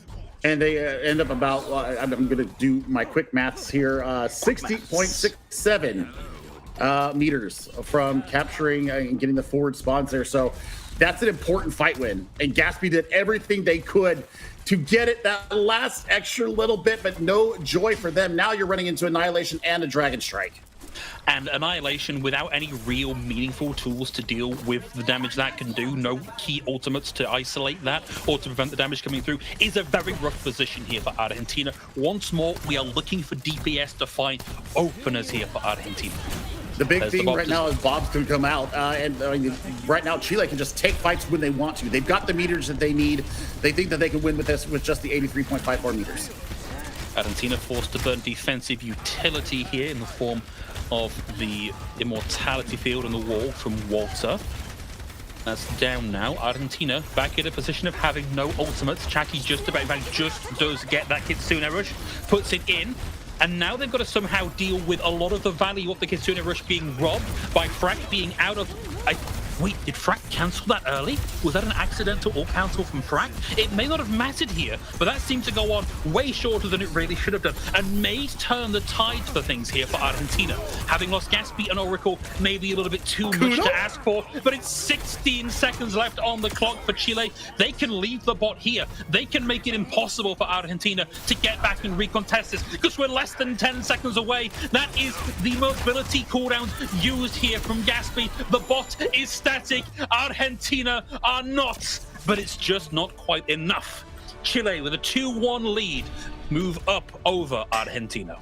Oh man, what a match. What a match. I mean, back and forth action from these two countries, really showing their heart and passion and skill here on the world stage. So it is a 1-4 ending for Argentina here in the World Cup qualifiers. It's 3-2 for Team Chile. And I tell you what, the bout just made me a fan big time. And wow, I mean, just had a fantastic look from them. But we're going to bring Jameson back in to help us dissect what just went down. Ooh, that was a long series and hard fought one. You could tell the desperation in Argentina there to try and secure that victory in the end, but it just was not enough. Like you said, Billy, on that last map on Coliseum, the bout was popping off the number of dragon strikes that he was able to bring out for his team. Sometimes it was zoning, it didn't always hit pay dirt, but it was still always there, a tool for them to be able to use, especially with Ram taking a little bit more of a backseat, playing more of a supportive role on that May. He was still extremely serviceable on it. So it just did really come out to Chile kind of delving deeper into their hero pools, really being able to utilize that. It was fantastic. On the other side, though, for Argentina, I loved how they played around this, right? They, on Gibraltar in particular, they didn't play into the strengths of what Chile wanted to bring in, right? They kind of avoided a lot of the tracer battles. Ram was on that for a lot of the time, but ultimately they opted out of it. Walter didn't play the tracer for the most part throughout Gibraltar. They allowed Oracle really to shine on that Hanzo for Gibraltar as well, and he was doing an amazing job of keeping that tracer in check just by one-shotting Ram every now and again, and that was just enough. But man, what a series here. But honestly, like you guys had mentioned, Gaspy was doing an amazing job when we got to these Orisa maps, when he was able to really dig his hooves into the ground there. He seemed almost unstoppable at points, but Chile still had some answers for it. Like you said, going over to that Ramacho, Frack looked good on it, the Junker Queen as well. There's so many points in this map. Honestly, I don't know what stood out the most for me here, because everyone had their moments. Billy, who did you look at for the majority of this map or of this series? Who do you think would be the MVP player for Chile? I got to give it to a support, and I think that Papo honestly, the Zenyatta alone here on Coliseum, it just turned the map around. I think that them having that Discord orb, having the Transcendence to deal with the blizzards that came through, they also use it to deal with the Terror Surge as well. Great timing, great assist ability, and I mean, just fantastic, fabulous match from Papo. Yeah, and there was also that moment I want to speak particularly once again to Devout when he was on that Hanzo, just delaying that push so that they don't get the forward spawns. He got onto the point to stop it, even though he was in the face of gas speed. That was just absolutely insane to be able to hold his ground as that Hanzo to make sure they don't get the forward spawn. Amazing play coming out from either side. Chile getting a very deserved 3-2 at the end of the day. Argentina, though, had some really good looks on this final day. So despite going down 1-4, they still put up an admirable effort. We are going to go ahead and take a short break, though, as we will be setting up an interview with one of our players from Chile, our victors in this final match in Group B. You're not going to want to miss that, so don't go anywhere, guys. We'll be right back right after this.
All right, welcome back to the Overwatch World Cup. This is the Americas group here, Group B. And just before the break, we saw Chile secure their victory over Argentina to get a 3-2 to end out and close out that part of the group stages for them. We do have an interview, though. We got Ram on line here for this one. Congratulations on your victory. It was hard fought up against Argentina there.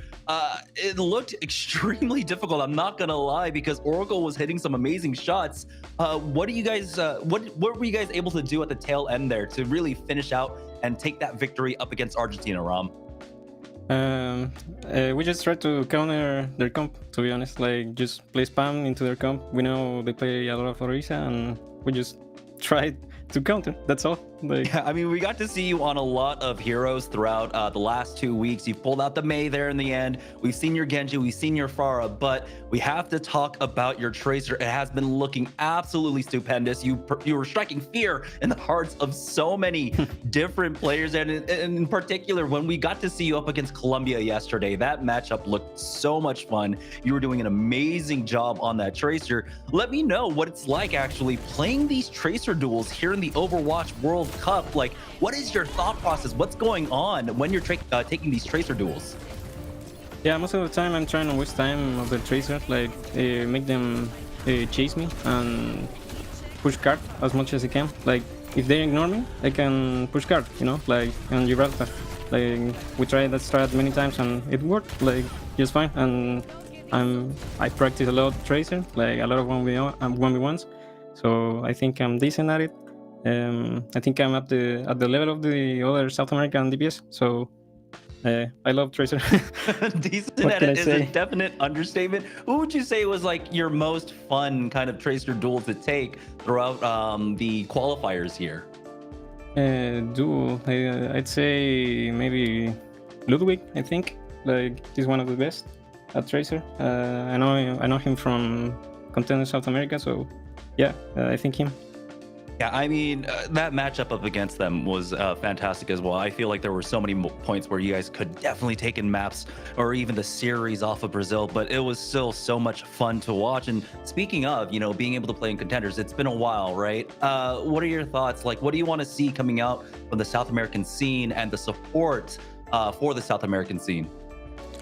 I would like to see Contender South America again, you know, like, or more tournaments, official tournaments from Blizzard, you know, like get the community back together from South America, so more people can play, more people can enjoy to see those streams. A lot of people didn't know I even existed, you know, like the streams and all that. That's something I would like to see coming back, like even more in Overwatch 2.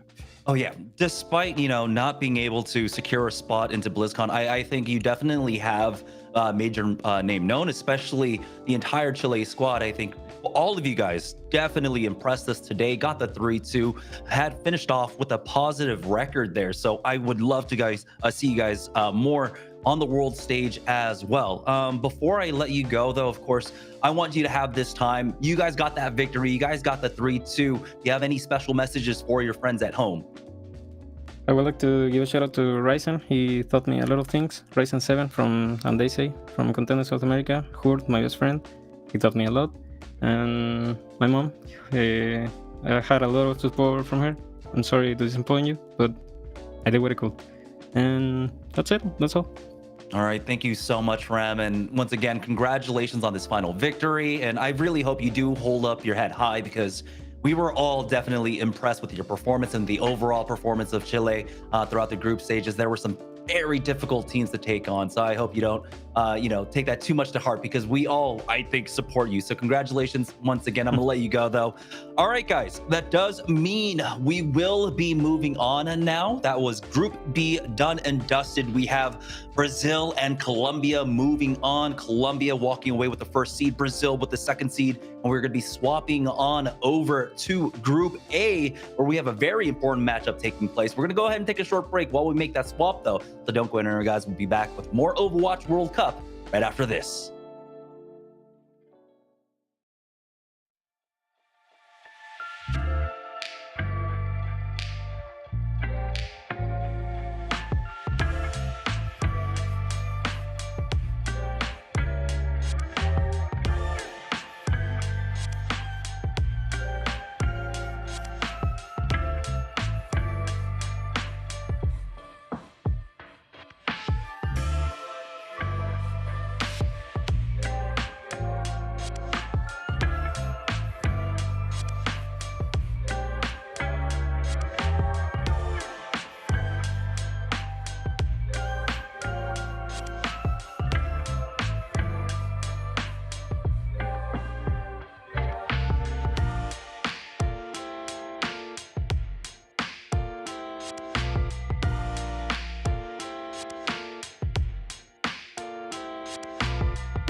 Welcome back to the Overwatch World Cup. Jamerson joined once again by Phil and Billy. You guys got to take a nice little rest there. That was a long series between Chile and Argentina, but we are now moving on to Group A to finish off the rest of the group stages here. Only 2 matches left. It's going to be Canada versus Guatemala, and then we have to wait a little bit for Mexico versus Puerto Rico. So let's go ahead and talk about Canada versus Guatemala. And it's Canada currently sitting at a 3-1. They have secured their spot with their victory yesterday up against Mexico.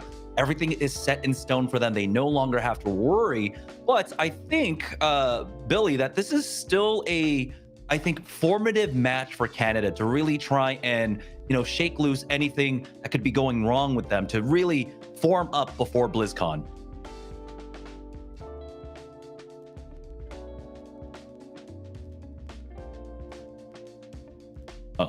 Yeah, looks like we might have Billy muted there. I'm muted. It happens.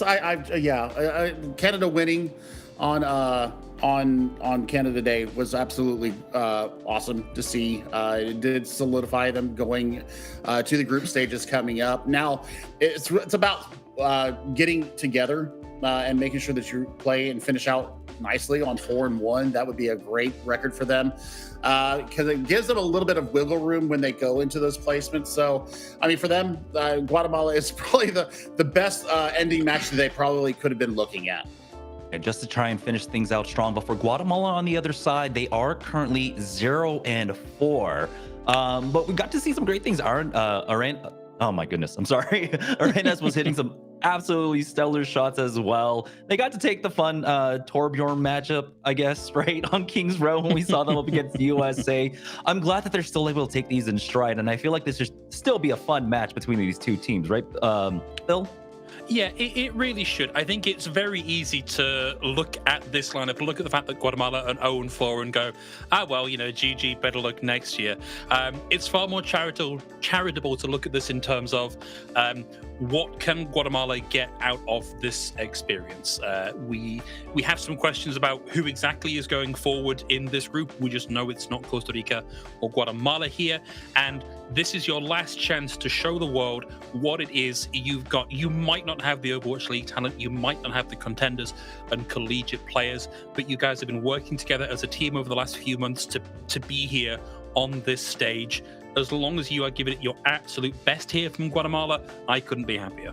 I mean, that's right? It's, I think, more importantly to say, like, you don't have the Overwatch League players, you don't have the contenders players, but talent is that there. That's what you want to show off. So we'll see if Guatemala can, take Canada to task here. But we're going to be starting things off on Lijiang Towers. Billy, what do you think is one of the best looks for Guatemala coming into Lijiang Tower? What can they pull out for us that can give Canada some pause? Oh man, okay. Let's be completely honest here. Guatemala's gonna have a hard time up against Canada, but I think that if they do come out with Vendettiron on the Ramatra, I mean, they've had some good looks. There's been some fight wins that Vendettiron especially has manufactured out of what seemingly was nothing. Especially in the match against Costa Rica, most notably for me. So I think that if they make sure that they play as a 5 instead of trying to go off on hero tangents, I think while it's going to be difficult for them, there's going to be some great looks here for Guatemala. All right, we only have 2 matches remaining here for the World Cup qualifiers. That's total global, and it's going to be Canada versus Guatemala here. Phil, Billy, go ahead and take it away. Thank you very much, Jameson. Yet 2 more matches to go. Don't worry, Bad Patch Amari, if you're watching, you'll be able to sleep soon.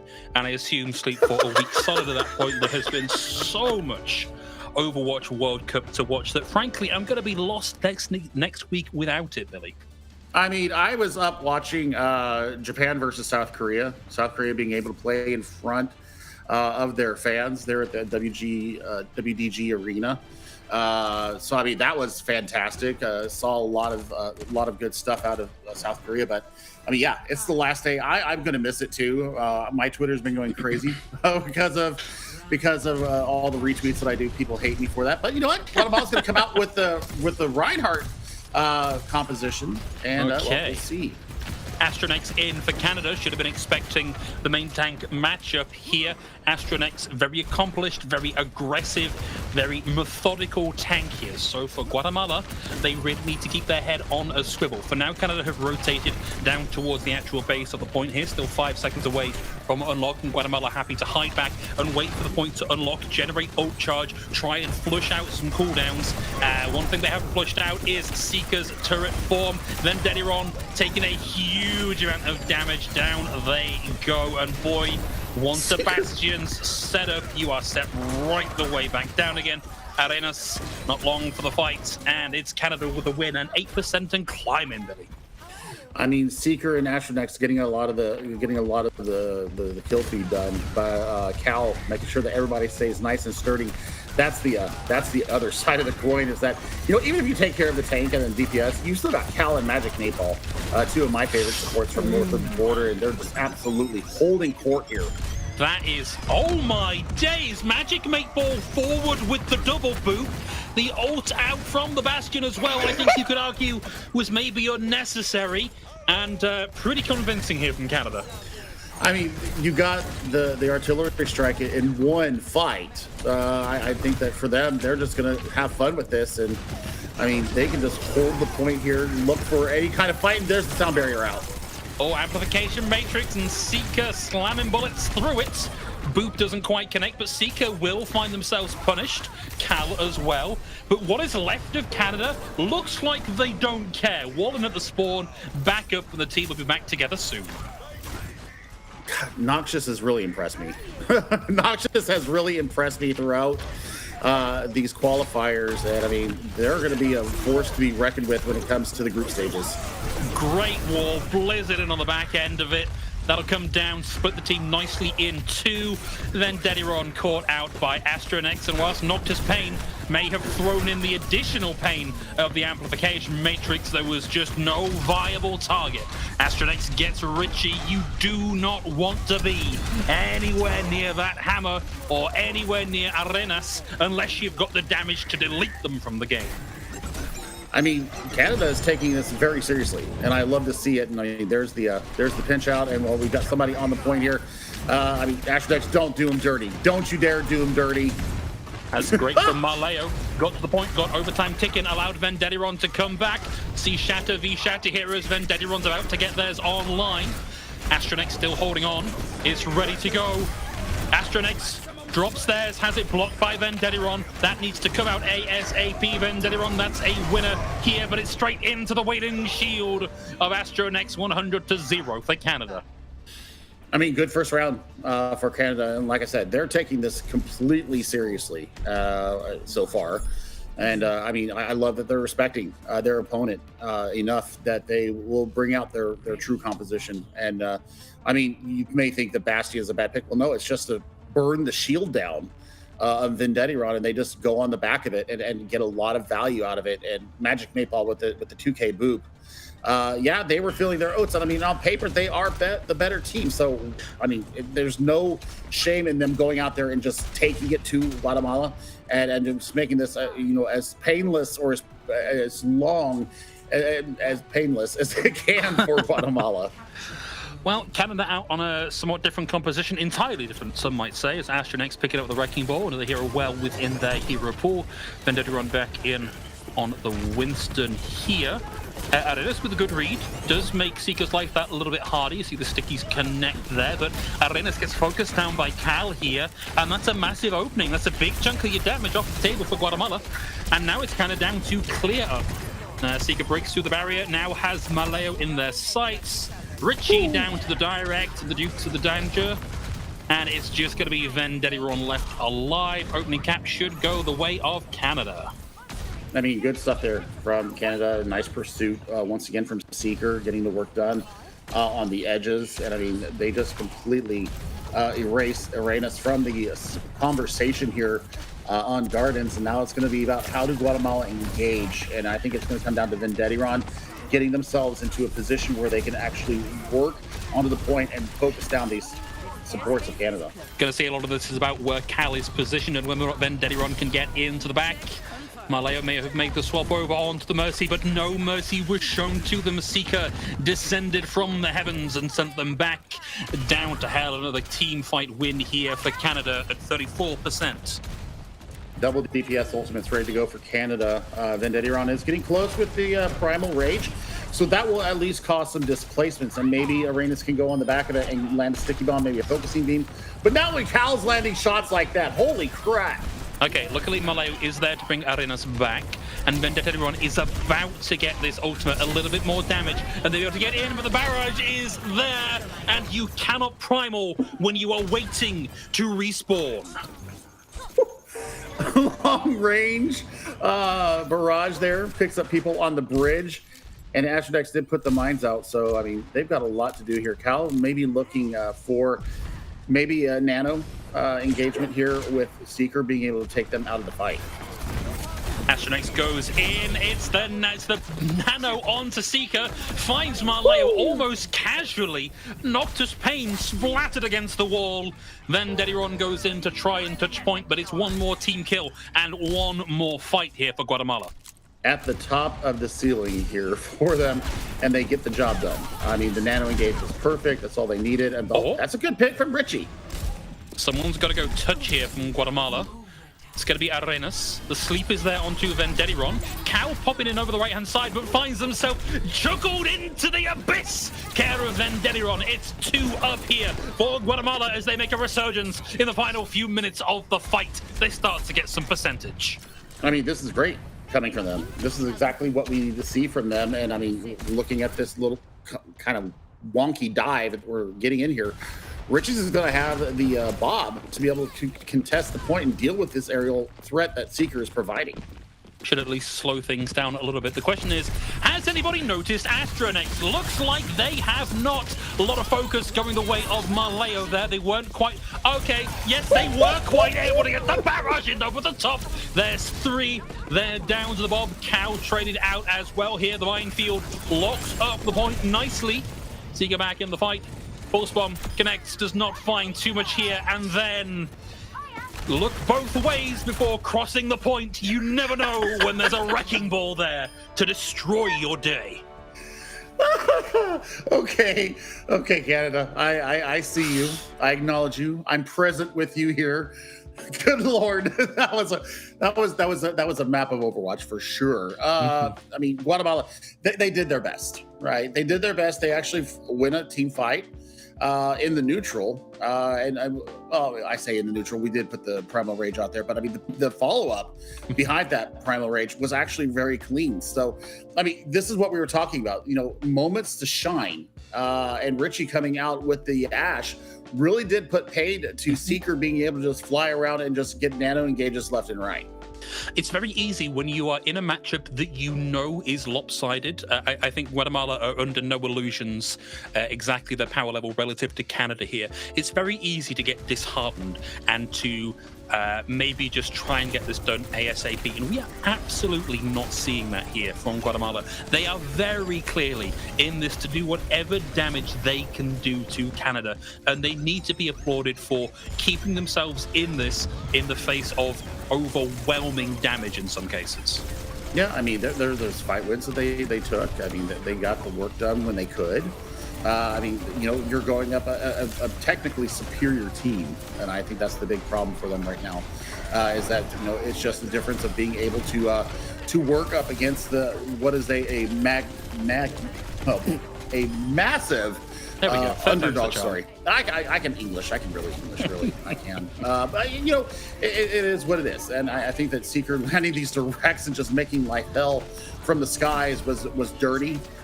In the most wonderful way. And yeah, I mean, when we saw Richie go over to the Ash, it really did start to make things turn for Guatemala. So, I mean, well done for them. Yeah, they lose the map, but still, you're putting your wares on display for the world to see. And they do now get the map pick. It's their turn to decide where we are going. Time to move to whatever map you think is best for the type of compositions you can run it. I think we're seeing actually quite a lot of variety in the maps we're seeing, and I expect that to continue here for Guatemala. Should get that to you in just a few moments' time. you know, a little bit hard to occasionally, as a caster, find the right way to phrase a one-sided match like this. And I think for Guatemala, again, just to revisit this, need to take a lot of pride in the successes they are having. And we are on our way next to Kings Row, Billy. I mean, I'm wondering if they're going to keep Astronex in here for the Rhine or the Ramatra or the Winston. I mean, all very viable here in Kings Row. Obviously, brawl-centric map. Seeker can play whatever Seeker really wants to play. If they want to keep the aerial game up, you can run the Pharah first point. It's not as good as you get through the streets and then into the Foundry, but the Echo does play very well here. And we'll see, how Guatemala decide how they're going to take their fights, what kind of composition they're going to come out on. The Dediron had a pretty good Winston at points. It's just the overwhelming swarm that seemed to envelop the tank player was just a little bit too much for them to handle.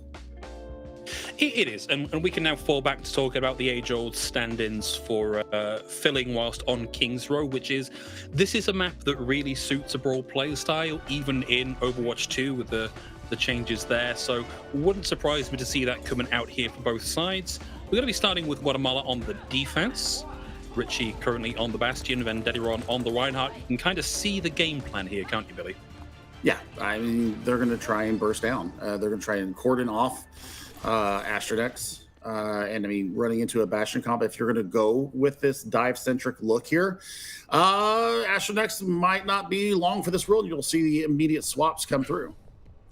Yeah, I think the thing to consider for Astronex here is that he will be experienced going up against this kind of Bastion setup, knows that you can't just dive in willy-nilly. You've got to wait out the increased damage that comes through from the alternate form on the Bastion.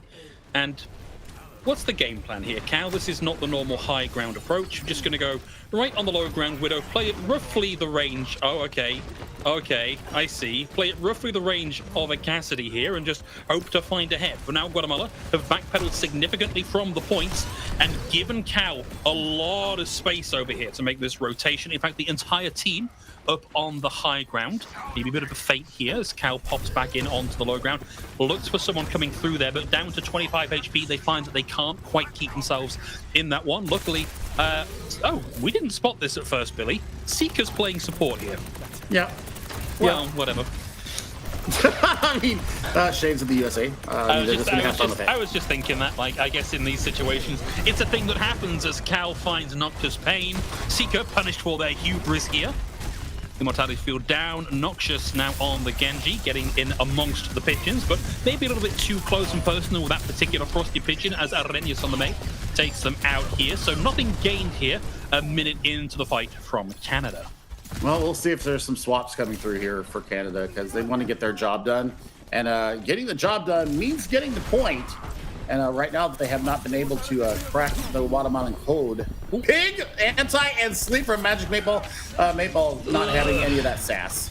No, not at all. If you're going to come at the king, you better not miss. And Magic Cable sure as heck does not. Nano boost over onto Astra. Next, Cal is able to find Richie, and unfortunately, the artillery strike failing to connect. And Canada at 2 minutes in, looking to get the cap here onto A and move us into streets. Well, I mean, you're going to have sights and the Primal Rage available to Canada as they move through the streets phase. But Marleo can kind of stymie the push coming through with a well-placed amplification matrix, and also looking at Arenas with the Blizzard. So there's tools here for Guatemala to make a stand. Just depends on if they get killed. Well, that's a great kill right out the gate. Yeah, and that's an even better one. Astronex down as well here. So the push forward from Canada not working out particularly well for them right now, particularly as Richie continues to drag out stragglers here. Canada will at least have a nice big opener in this next fight with no sound barrier to counter the Blade. You do have the immortality barrier, and I mean, positioning is never underrated here. We like a good positioning battle coming up, but the Blade has to be huge. do like a good positioning. This is completely true. Noxious getting ready into the back. Out comes the Weed Whacker. Down goes Noctis Pain. And then Detiron, the deflect. Patience as all get out. Sends bullets back in the way of Richie. And they're back. They force them out of the immortality field. And it's on to Marleo. And a forward hold here for Canada. Now let's see how far forward they go. Cal over to the Hanzo, so you're going to have vision as well, already 50% towards their Dragon Strike, but Artillery Strike, and still, Marleo holding on to this Amp Matrix. I think they're going to use it for a last-second contest, but Secret has one answer. There is still a lot of distance for this payload to cover. We've only got one currently riding that payload, and Cal is able to find Richie. Oh no, the shatter was about to be so vet, and Seeker through the Amp Matrix goes, no, my son. No shatter for you. Canada continuing to move forward here. No chance of a last-second recontest on B. It's all about that point C. I mean, Canadians good at the game. Surprise, not me. They know what the buttons do. We'll see. Okay, Noxious able to find a Richie, who's moved the swap over onto a Genji of their own. It's a second for Noxious. Cal chilling on the left-hand side here with the Dragon. Then Dediron caught out on their own. I believe we've got Arenas over there on the right-hand side trying to keep the cart contested. Needs to be careful. It's an insta-kill from Cal on the hand, so if you can connect with it. And now has to find doubling, fighting both Shimada brothers here. And it's a difficult task for Arenas as the Dragon comes out from Cal. Rotates to the right-hand side to catch any stragglers that might opt to move in past the Dragon here. I mean, Pulse Bomb is available here to Arenas if they decide to go in aggressively, but never mind. Astronex is just done with them. Yeah, juggling at the spawn door, both supports out, and Dediron's able to find Magic Mate Ball, but unfortunately, the implacable, irresistible algebra that is the Canada equation works out to be a cap here in a beautiful 3.14 seconds mathematical pi capture on the point. I mean, they're having their cake and eating it too, and really put it forward here. I mean, they put paid to what they needed to do. Now you look to see what kind of shenanigans the Canadians are going to pull out here. Can I get some sorries out there? Lots of apologies. Je m'excuse if you're of the French-speaking parts of Canada. We'll see. We'll see what they decide to do here. But, I mean, there is not really a chance for Guatemala to set their feet. Once the ultimate economy started shifting into Canadians' favor, they really did marshal it out, and they got full value out of each and every one of them. So this was a brutal Kings Row attack for Canada. And now Guatemala, they got to get what they can get here, and we'll see how it goes. Like, you know, I can continue bashing you around the head with the two-handed club that is this particular observational point. Look at who is on Team Canada. Overwatch League, contenders, and collegiate talent. Guatemala just have players. This is going to. I don't want this to sound dismissive. Guatemala just have the best players in their region, and given that we haven't had that much competitive Overwatch in South America in recent years, there just isn't the wealth of experience. Canada know when they can push, when they can't push, when they can be super greedy. Yep. I mean, and it's no disrespect at all. I mean, we'll see what they can get done here. They're going to go with the dive look, and I like it. Maleo was very briefly there on the Life Weaver, back onto the... Oh, nice from Cal. Noctis Pain down. Noctis able to find Ben Dediron here as well. And Cal with a nice defensive angle here at the back of the point. Good high ground control for them as the kills continue to trickle in here from our friends from the Great White North. Well, I mean, it's all about picks right now. And Guatemala right now, I think they need to just find a target, communicate it together, and get on top of it in the best way possible. Oh, a high ground Zen here as Seeker rests momentarily atop the Mandata statue. A little kick onto Verian Dediron saying, nope, I'm afraid this is a single occupancy statue. Off you go. But Arenas has got a potential opening here. Yes, it will be traded out fairly quickly, but Guatemala are still finding picks here. Canada, maybe a little bit big for their galoshes here. I mean, we're going to see people go down. I mean, we do see Astronex kind of trade it back, but I mean, this will be progress if they can get back to the point. I mean, Richie finds the Mega there, so I mean, there's opportunities. But Astrodex is actually done with it too. Yeah, big stick, unfortunately. That is a big old HP pool for Astronex. It was looking real good for Guatemala for a second there, but Canada, with the mobility at their back, are able to get back in and keep this contested. They have now lost Astronex, so again, Guatemala, they take another step, they take another foot, they put it the next rung up the ladder, they put it on the second one that's the cap of the second tick here. We're approaching the top of the ledge now for Guatemala. They're keeping the supports tied up, but Seeker comes in with the trance, and Cal comes in with the point-blank bullet to the dome. Cal and Seeker both down, and Dediron and Marleo desperate to make this happen. 3 against 1. It's Mines and an angry hamster on the point, but a furious scientist here from Dediron, keeping this alive and in the hearts and hopes of Team Guatemala. Noctis with a blade, takes Mardello out, walks into the Cheerios of Noctis Pain and finds himself down and out. It's a valiant stand for Canada. It's maybe not quite enough, however. The respawns from Guatemala should be so heavily in their favor, but Canada up the memento, up the speed, and keep it coming out here. This has been a grind of a fight for Guatemala. And it's not done yet. And Marleo actually goes down, but they finally get that 0.4%. Oh my. So they get time now to put themselves through the streets of London, and Maypal going over to the Moira. So we're going to see what they can get done here using the skill orb to try and take people down. Richie, once again, does not like Cal on this Widowmaker whatsoever. No, unfortunately, Cal playing right where the Tracer could find them easily is going to make life a little bit tricky. So, Canada with a momentary option here to start to gain some space forward of this big defensive archway. Canada not able to get in for the early hold quite yet. Looking for Richie on the hunt on the right-hand side. Does have an opposite number now in Noxious to duel here. And this is a big opportunity to step up and show the world what you're made of. If you can take the 1v1 against Noxious, that is a big feather in the cap here for Guatemala. I mean, they're getting it done too. They're getting point progress. They're getting the kills. But Cal, once again, the aim is spectacular as always. I'd be 0.25 in that one if I was not just playing there. That looked to be like the slimmest of pixels of margin. And Cal's able to move back forward here and continue to pressure out Vendediron, who goes for the dive in, but did it at low HP and couldn't quite make it work. I mean, Richie does get the pulse bomb kill. And I mean, the trades are coming through. So, I mean, you know, it's a good fight. They don't get the result in the end, but still, they're taking some of these fights and getting the work done. No. Matrix and the Widow through that one. Not a thing you see all that often. And Guatemala doing a really good job here of staying out of the line of sight, but maybe not of Seeker, who had, unbeknownst to all of us except themselves, high ground control here. And then Dediron back down. Don't want to be trying to 1v1 Seeker regardless of what your hero is.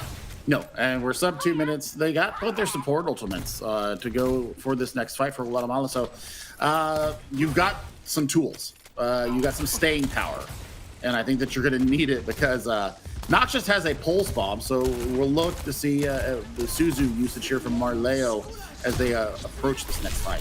Sound barrier to get out of spawn here. Not a fantastic sign here for Guatemala, but should allow them a bit of certainty. And they have sent Richie to keep the payload contested. They have Noctis Pain there as well. Arenas and Noctis Pain both down. Unfortunately, Noctis Pain forgetting that the crosshairs were trained heavily upon them. This is still some good push for them. It changes where the next fight happens, and they've got to be happy with any and all forward progress here. This is just bullying right now. Poor Richie is stuck in the back lines, and yeah, Seeker puts pain to that. All right, 1 minute on the clock here for Guatemala. Certainly some ults to start throwing at this. They might wish they had those support ults back, and so they're making some swaps to try and adjust. I mean, I think we're just having fun now, Cal. I think Canada is. I don't know about Guatemala. I don't know. This is just this is getting to be a little bit fumbly from both sides. And Cal, yeah, gets saved there at the final moment by the Immortality field. Yeah, I think you can look at Cal playing where they're playing and how they're playing, and maybe say it's a little BME here. We've got 20 seconds left on the clock, and right now for Guatemala, it's difficult to get out of spawn in the face of the aggression and coordination that Canada bring to bear. Good grief, Cal. That's just mean. That's just mean, but it's a great skill. But Skin and Bob's actually going to come out and give them a little bit of a hassle. How does Cal live here? The focus onto Cal was simply insufficient here. He cannot be stood firing into your spawn and taking Richie's head off at the shoulders. A valiant effort there from Guatemala, but ultimately Canada, as the second place team in the region, was simply too big. I mean, this was an expected result. So I mean, for Guatemala, I mean, congratulations for making it here. I hope that your stay in the qualifiers was fun. I mean, we enjoyed watching you. I enjoyed getting to learn the team. Hopefully this will really pay forward for the grassroots scene there in Guatemala for the next World Cup cycle.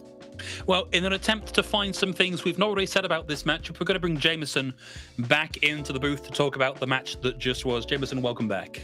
Yeah, thank you. Glad to be back. I mean, it was still a fun game to watch, right? Especially Magic 8-Ball starting things off with that great 2-man, 3-man boop on Lijiang Tower. That was great. And of course, when we went over to King's Row there, Cal getting to show off his chops. I mean, get him off Kiriko, get him off of Anna or whatever, and he shows that he can still snipe with some of the best of them right here. Richie does win out on that duel, but it was great to see, of course, people off-rolling and such, but we all understood what was going on. There was a pretty big discrepancy in terms of overall experience and power, and of course, experience, like I said, again, on Team Canada versus Guatemala here. But Guatemala has done an amazing thing, in the last 2 weeks of taking everything in stride and having fun with it. And that's honestly sometimes like all you can really ask for, right? So just to be able to take things in stride and have the mental to be able to just at least enjoy your time here in the World Cup. Another beautiful shot there from Cal, but there really isn't much else to say about this match, honestly. But Canada now secure that 4-1. Of course, they were pretty much locked in for second place. I don't think, regardless of what happens in the Mexico versus Puerto Rico match, they were always going to be in second seed going into BlizzCon. So Canada are just did a really good job, I would say, overall throughout the course of the week. Speaking of the course of the week, what were your favorite moments for Canada across the 5 sets that they played? I mean, for me personally, maybe this sounds like a cop-out, the bounce back from what happened with Team USA. There was a huge amount of pressure and expectation on this Canadian roster to be one of the best in the group, and coming out second here, it's obvious that is the case. But taking an early drubbing by Team USA and all of the flack that led to on social media about, the relative strength of the two teams can't have been particularly easy to deal with. So the fact that we saw them take that in stride and come back here and quite handily manage the rest of the bracket, I think has said a lot for Team Canada. And Billy as well. I mean, when we were preparing for these matches, preparing for this week of World Cup, you mentioned a lot about Astronex, and we got to see a decent amount of him this week. Were you happy with his performance so far? Yeah, I mean, the personal greed on my part, having played with him during the console Overwatch Cup. We had a World Cup a couple years ago. I think it was in 2019. I was on his team. And I mean, back then, very friendly, very outgoing player. And so for me, getting a chance to see somebody that I looked up to as a player, because I was a tank player too, getting a chance to see him on the biggest stage is one of the joys of my casting career to date. I mean, this was bloody fantastic, and finally we get to see the Astronex dominance and supremacy out of Astronex. Love to see it.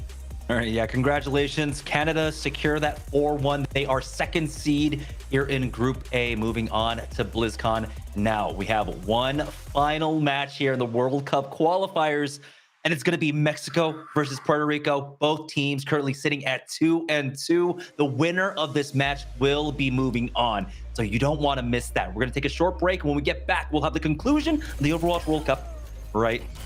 Oh, excuse me. I'm so sorry. Yeah, I got to jump the gun there. MVP going over to Noxious throughout all of this. I'm so sorry. I was building up that last match. But yeah, Noxious, we had an opportunity yesterday to pick his mind, and it was honestly one of my favorite interviews with the player. Phil, what did he have to say? I've got to be honest with you, Jameson. I wasn't able to stick around for the interview, so you have dumped me in it massively. Thank you so much. No. It's okay. It's okay. I mean, it was a great talking to him, right? He had a lot of insight onto what's going on in Team Canada, how they were really dealing with the jitters. And like you guys had driven home the point, you know, getting that first match with USA out of the way, get that out, and then spend the rest of the tournament really being able to flex your stuff and learn a lot. And he's been talking about, of course, learning, bringing in a lot more of the experience and growing as a player, and having Overwatch World Cup as an opportunity to do it has been amazingly supportive for him. So really happy to see everything that's been going on with Team Canada. But like I said, this time, for real, Mexico versus Puerto Rico. It's going to be on the other side of this break. You're not going to want to miss that. So don't go anywhere, guys. We'll be right back.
Welcome back to the Overwatch World Cup. This is the Americas qualifier, and this is the final match, and it is set in stone. Basically, 2 spots in Group A have already been secured by USA and by Canada, but now it's up to Mexico versus Puerto Rico. The winner of this match will be moving on, will be punching in their ticket to BlizzCon. These 2 teams currently sitting at 2 and 2 respectively. The map differential doesn't even matter here in this matchup. It's Mexico versus Puerto Rico. Billy, I'm going to put you on the spot here. Who do you favor in this matchup?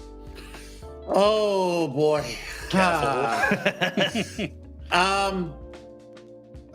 It's on a razor's edge, because if you look at the sample size across what has happened with all the matches that have gone down so far, other than the USA trolling on Numbani and the USA Mexico match, it's all gone the same way.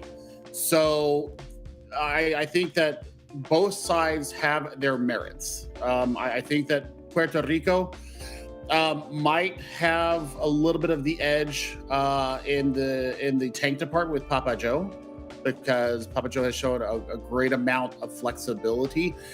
I think DPS wise, I think that Mexico definitely has a bit of an edge there. But then when you come to the supports, it depends on what you see coming out from Mexico. If Paulette is sat on the bench again, I think that honestly, Puerto Rico has the wherewithal. Zulax has been a standout for me for Puerto Rico. So it's going to come down to honestly fights here and there. Who has the staying power? So I really can't decide right now. I think we're going 3 maps. If I go with my heart, I say Puerto Rico. If I go with my brain, I say Mexico.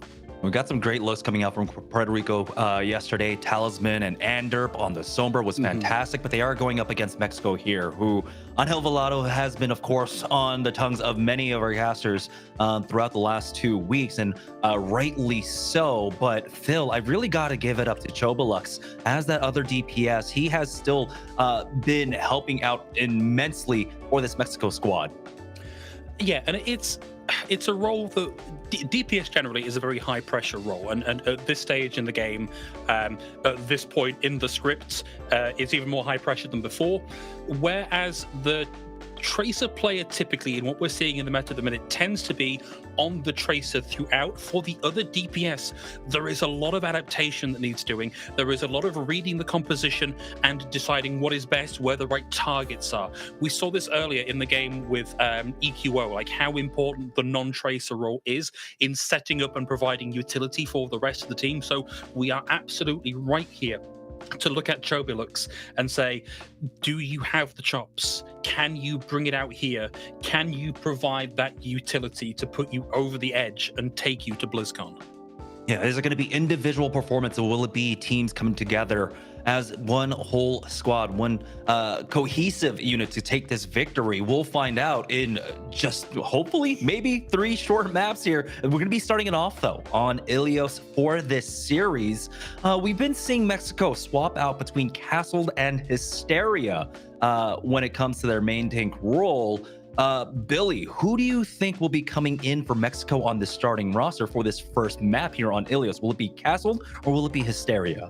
I think just because it's Ilios and that Ruins could be featured here, I think Castled has to come in more the main tank player for them, and you're gonna have to battle Papa Joe for space. So I think that you have to go with Castled here and hope that they can withstand the pressure that comes in from the Puerto Rican main tank. So yeah, I think it's Castle. It's got to be Castle. All right. Well, it's Mexico. It's Puerto Rico. 2-2 for one final spot over at BlizzCon. And it's, of course, Billy and Phil to bring you all the action. So, gentlemen, take it away.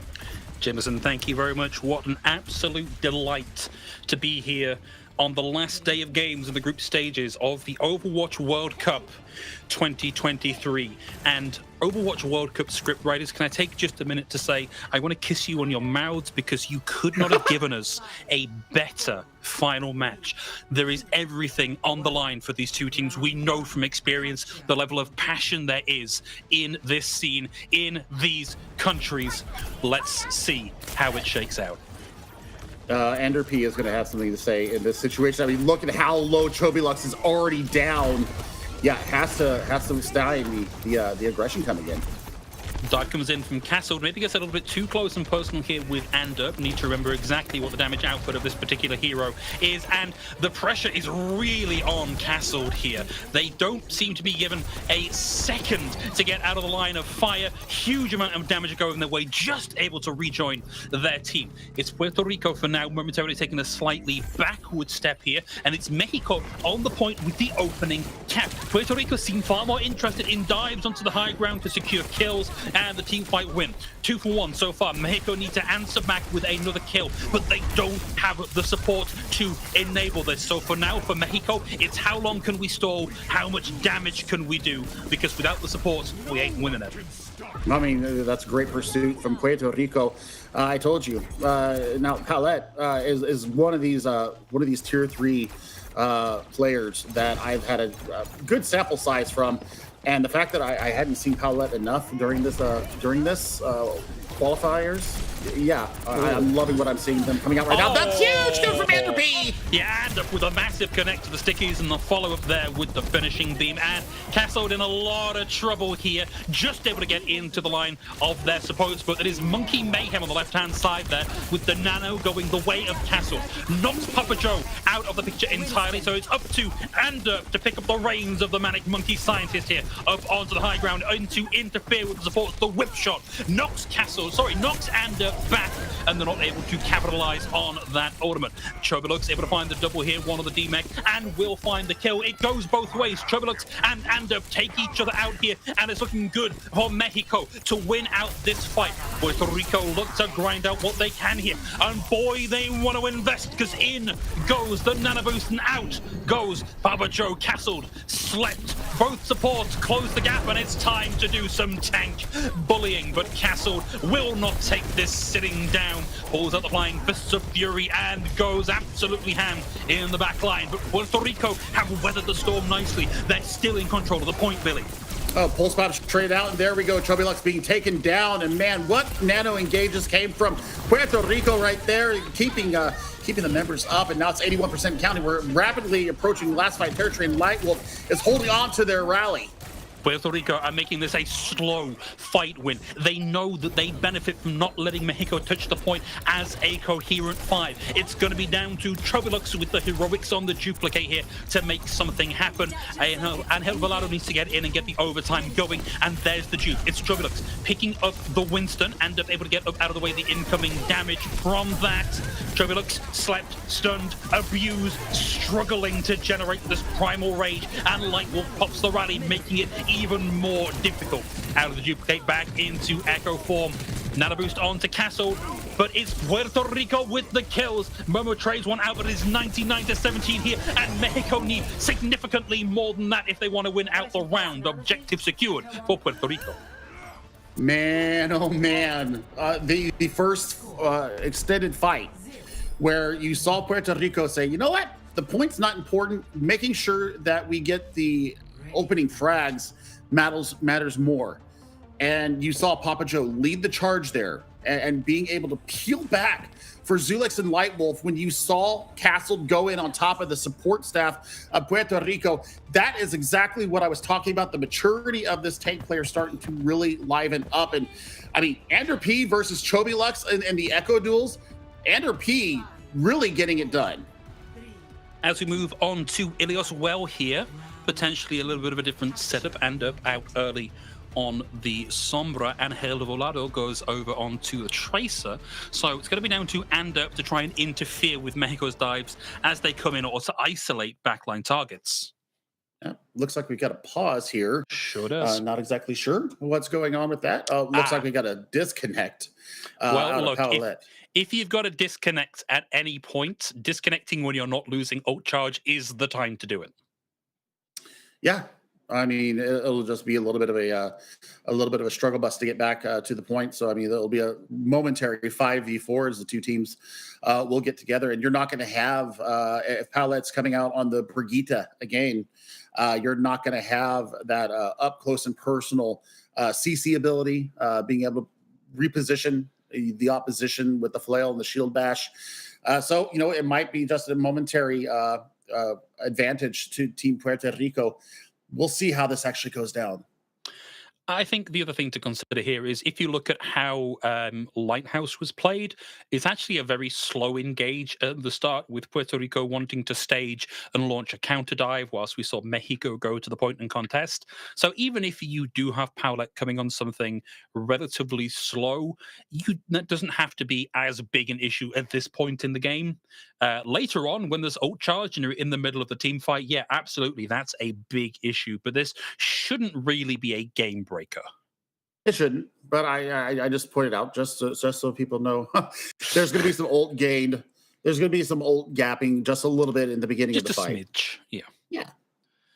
Well, yeah, unfortunately, no updates yet as to when we can expect Paulette back in the lobby. Hopefully, it's a relatively quick technical fix. And yeah, until then, I guess it's time for us to flap our gums and fill, Billy. Yeah. Any suggestions? I always like to talk about food, but let's talk about what we saw there. I mean, Chobilux, we saw a very good echo across the 4 matches that we've seen so far. Mm-hmm. And for Ander P to come out, which I normally would expect to see Ander on a sniper or on the Sombra, the fact that they brought out the echo and was able to get it done, it was quite good. Oh, looks like we have Paulette back in. 3 seconds away from point unlock, and looks like Mexico are more or less in a position to continue the fight as if nothing had happened. And Puerto Rico, for now, momentarily more healthy than Mexico. You can see from the H-bars at the top that Castle's taking a bit of a beating. Trebulux into the back, toe-to-toe with Ander here. Opening cap goes the way of Puerto Rico, but kind of a bloodless fight here, Billy. Yeah, I mean, you're just waiting and trying to contest as long as you can. Chobilux is going to go down here, I think. Or maybe not. The fact that they were going in towards the Winston at 16 HP was kind of wild to me. Shows a lot of faith there from Chobilux in the rest of their team to keep them up. Papajo finds Castle and Angel Volado. And Chobilux is having to fight a rear guard action, retreating from the incoming damage and back towards spawn, maybe back up to try and land some stickies on an unsuspecting target. But these be careful because Talisman is on their tail. Talisman has really been a shining beacon here for this Puerto Rican side. Trading in with Loopy, and has really made their time on screen so good. The big EMP comes out. Yeah, it's massive, but Ander does not survive that one. Talisman will come out of this with the pulse bomb. Needs that as the equalizer, really, and maybe they wait this out. That is a massive sleep. Castle currently has the nano boost on them as well, so a lot of that was wasted, and it's on to Papa Joe on the primal rage here in the back line. Talisman combos there with Papa Joe to find the pick onto Castle, and Puerto Rico remain in control of the point as we round 70%, Billy. This is incredible from Puerto Rico. They have taken their licks during these qualifiers, right? And now they have come out and they have fire in their eyes. But Puerto Rico, they've expended some ultimates out here. They've got the nano to be able to keep them healthy. Oh, picks up the Ana. We've seen this be an incredibly impactful pick in previous rounds. And the anti contributes onto the pick for Zulex. But Chobilux goes down at the back end of the ultimate. And now Mexico only have the rally to work with. And they are down players as we hit 99% here, Billy. Mexico need to come up absolute gangbusters with this primal from Castle. You're going to have the rally, which is already out. And then Talisman Pulse Bomb could be the kicker to finish this up. Okay, Paulette rally expires here. We still have Castle attempting to cause trouble in the backline there at Puerto Rico, but between the anti and the continuous focus fire going the way of Castle, they find themselves out of the fight. To come back here from Mexico. Papa Joe and Talisman both down, and a momentarily opening here for the Mexican team. Puerto Rico will continue to try and fathom their way through this one. And comes in with a phenomenal EMP. 2 on the back of it.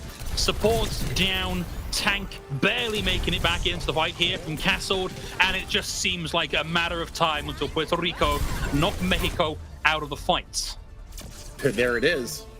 Puerto Rico wins that 100-0 on Well. And 117 on Lighthouse, so 217%. Puerto Rico are here to fight for that last transfer spot out of Group A. And I got to say, I mean, Ander P really was a star for me here in the first map of Ilios. Papa Joe, though, I mentioned it. I'm a big Papa Joe stan. And once again, you see the peel back. You see them coming back and making sure that their supports are sturdy. They have the protection, and it's just working all on aces here for Puerto Rico. Yeah, but I think there were some definite signs of life here for Team Mexico. Unfortunately, maybe slightly stymied actually by the loss of Paulette at the start of this one. But we know from the historical record here for these two teams, the only teams they have lost to so far are the current top two in the region. This should be our closest matchup, and I am a long way from willing to give up on Team Mexico just yet. It's their map pick coming up next. Typically, we're going to be going to a hybrid or a payload map. And we're talking about sort of changes in stylistic approach to the game. Papa Joe is your classic main tank. We've seen some pretty good looks on him from some other tanks. For Mexico, if they can swap in their specialist here on the off tank and pick the right map, this could definitely still go their way and take us to that all-important fabled third map. I mean, we've seen a couple of them. I mean, the focus fire that came through from Puerto Rico, I mean, going in on top of Papa Joe's dives, yeah, getting it done. But I mean, Chobilux actually comes out as the MVP of the match. I don't know where this went down because it just seems so one-sided. But yeah, I mean, Chobilux definitely making their impact known, just not enough on the back of it. Yeah, just needs a little bit of fine-tuning. And yet again today, we are on our way to Gibraltar. Well, I mean, I think that we're going to see Hysteria come in here on a tank. And you're going to try and force Papa Joe onto the Diva is what I'm expecting here. And, you know, we'll see what the two sets of DPS will bring to bear. Ander P, known for some snipers. So, I mean, the Widowmaker or the Hanzo could come out here. The Ash is pretty good from Ander P as well. And then you'll look at what Angel Volado wants to do. You know, do you bring the Reaper out here and try to chunk down the tank? Because we know that Angel Volado can absolutely perform with the Edgelord. Sorry, I wasn't expecting the word edgelord in that sentence there. Threw me for a loop ever so slightly. I agree. I think this is a good strategic idea from Team Mexico is you take Papa Joe to a place where maybe his ideal pick is sort of classic main tank Winston pick isn't the most viable option, and you yourself pick up a Diva here, which has the advantage typically in sustained damage and ability to like spot support your supports and DPS rather than the long, slow cooldown of the Winston bubble. So this could absolutely be Mexico's map here. Puerto Rico, though, have shown a lot of adaptability, Billy. They have, and I mean, this is going to really come down to you know, swaps, counter picking, you know, recognition, early recognition of compositions that you're going into, and being able to play the mental chess match that has really formed a lot of the metas here in Overwatch 2. We just need to see. I mean, we can theory craft all day long, but once we see, you know, the teams come out and what they bring to the battle, that's where I'll be able to, you know, give it a lot more credence of what they're going to have as far as picks and counter picks. Yes, unsurprisingly, it's difficult to talk strategy, macro and micro when you don't know precisely what team comps you're going to have to be dealing with here. But we are expecting something relatively dive-focused. The only team so far that has really shown any preponderance for brawl compositions here has been Colombia, and I think it has cost them a little bit in the past. I think it's very unlikely that we see like a brawl or a brawl mirror here. It's almost certainly dive-centric. The map is just too good for that style of play. I mean, we talked about it in a previous match. We'll talk about it again here. High ground is going to be so much of a premium for both teams. You get your initiation from there. You get your vision from there. You get your lines of sight from there. I mean, Hanzo has been ruling on first point. We've seen it so often, you know, being able to use the geometry and use the natural cover there on the first high ground to be able to, you know, throw in those logs and take somebody out. So this is going to be really where I think, you know, have you been doing your homework? Have you been watching the other matches where you see the Hanzo getting first picks and really throwing a wrench into a team's approach as how they try to attack?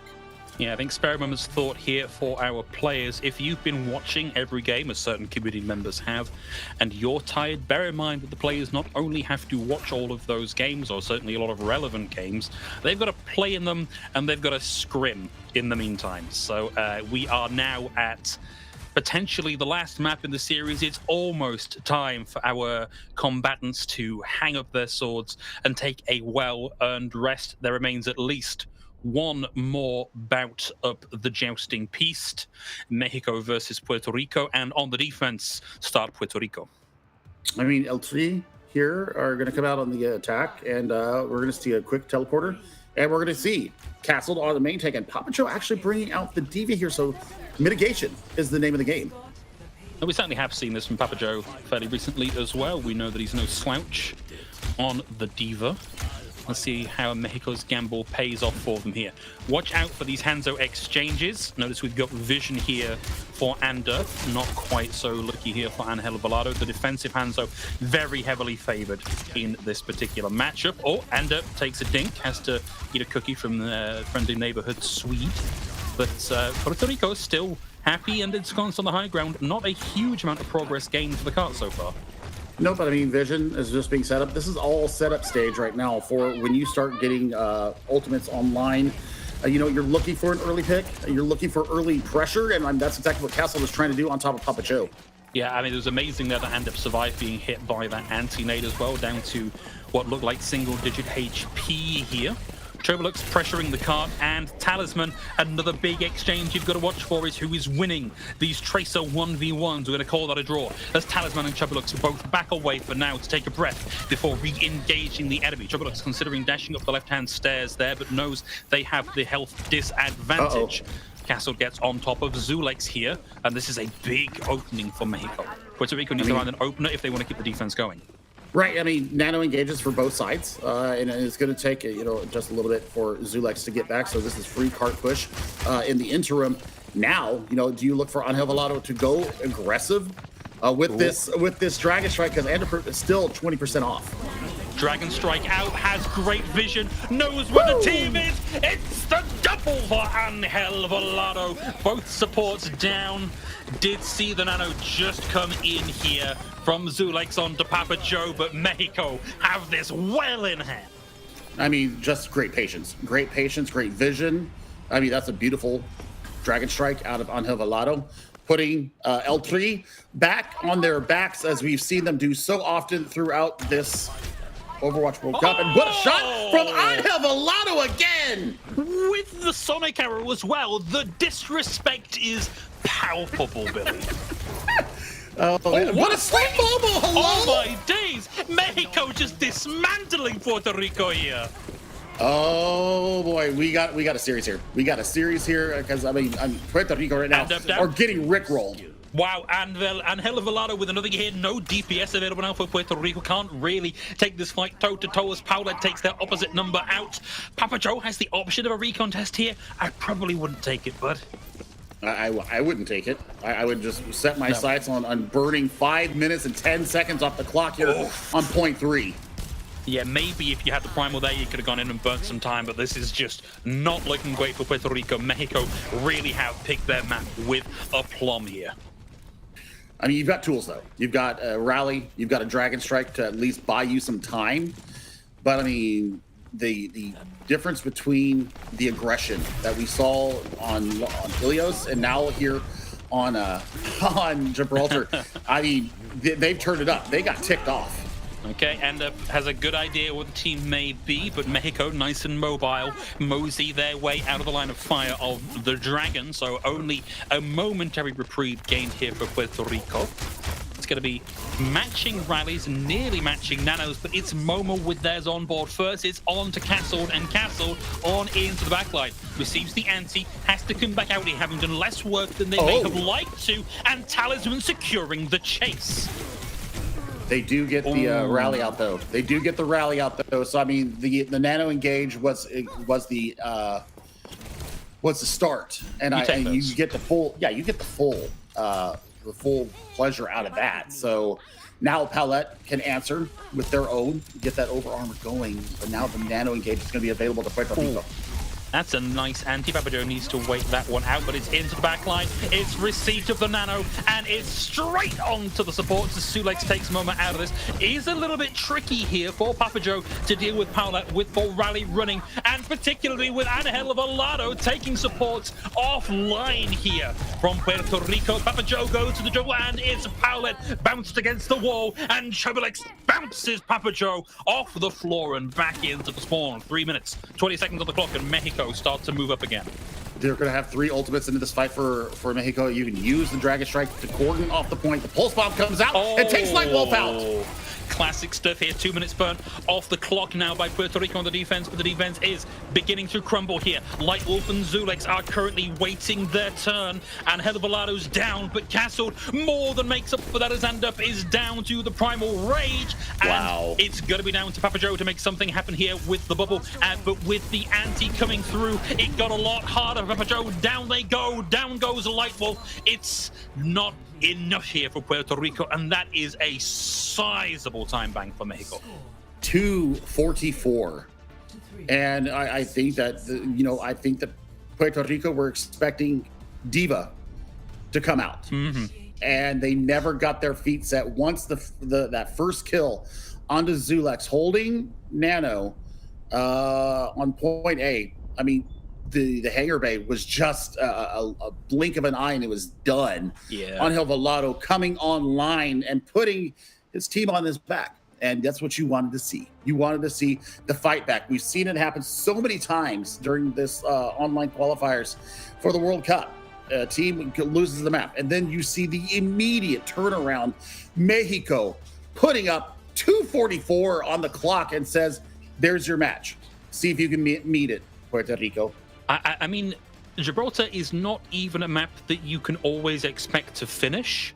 So to finish with, near on 3 minutes in the time bank, having only lost 1 minute and 14 seconds from your start time on Gibraltar is pretty phenomenal stuff here. Of course, the offense and the defense play very differently here, and out of the gates, provided we don't see any changes in the next 10 seconds, Papajo is here on the Winston. So this is a much more even matchup than we saw at the start where they were on the Diva. Well, we will see how this goes for Team Puerto Rico. They're looking for the teleporter across, and there's a lot to meet him there. There is. Chobilex high-tailed out of there with half a HP bar remaining. Up onto the high ground for Andup. Knows roughly where the enemy Hanzo is, and Zulex finds Chobilex. This is a big opening. Andup down onto the low ground just for now, pressuring Angel Volado. Needs to find some recovery here before they dive back into this one. Gives away the position, hoping for a pick onto Momo there. That would have been phenomenal stuff.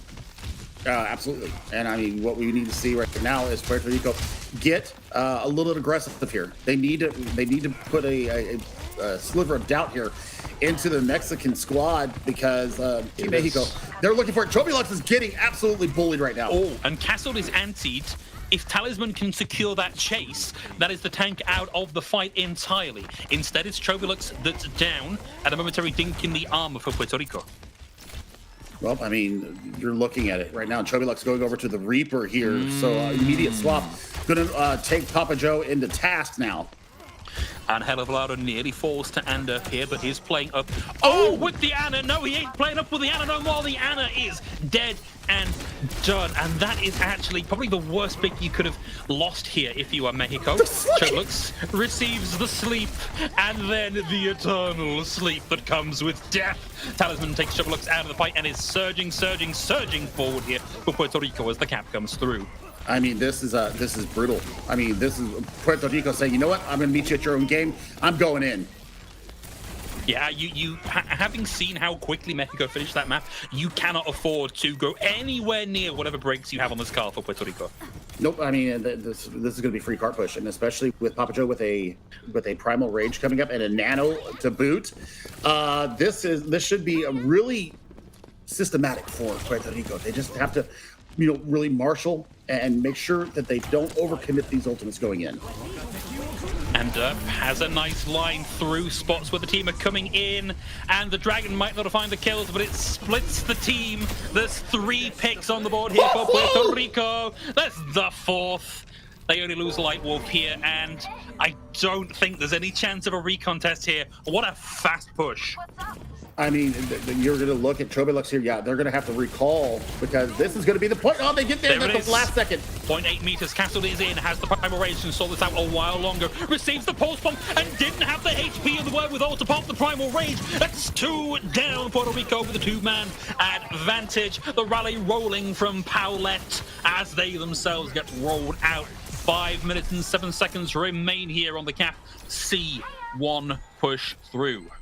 And look, I mean, Paulette invests the rally, and now you have the rally advantage. You're ahead in nano. You've got dueling primal rages, but Anjo might be able to make this conversation a little bit more spicy with their Dragon Strike coming up.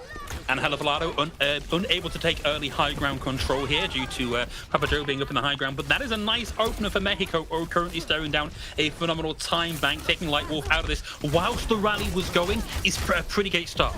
And now Castled and Papa Joe, both with the primal rage running. Castled looking significantly less healthy. Papa Joe makes the rotation around the left-hand side of the point here, back to the cart and back to the supports to get themselves healthy and back in this one. And Helavalado with sights, knows where the team is, knows where they want to rotate to, can jam this dragon down the waiting moors of Team Puerto Rico, right across the cart, splits the team. No kills on the back of it, but slows the roll here for Puerto Rico. It is all about how much time can we burn off the clock here.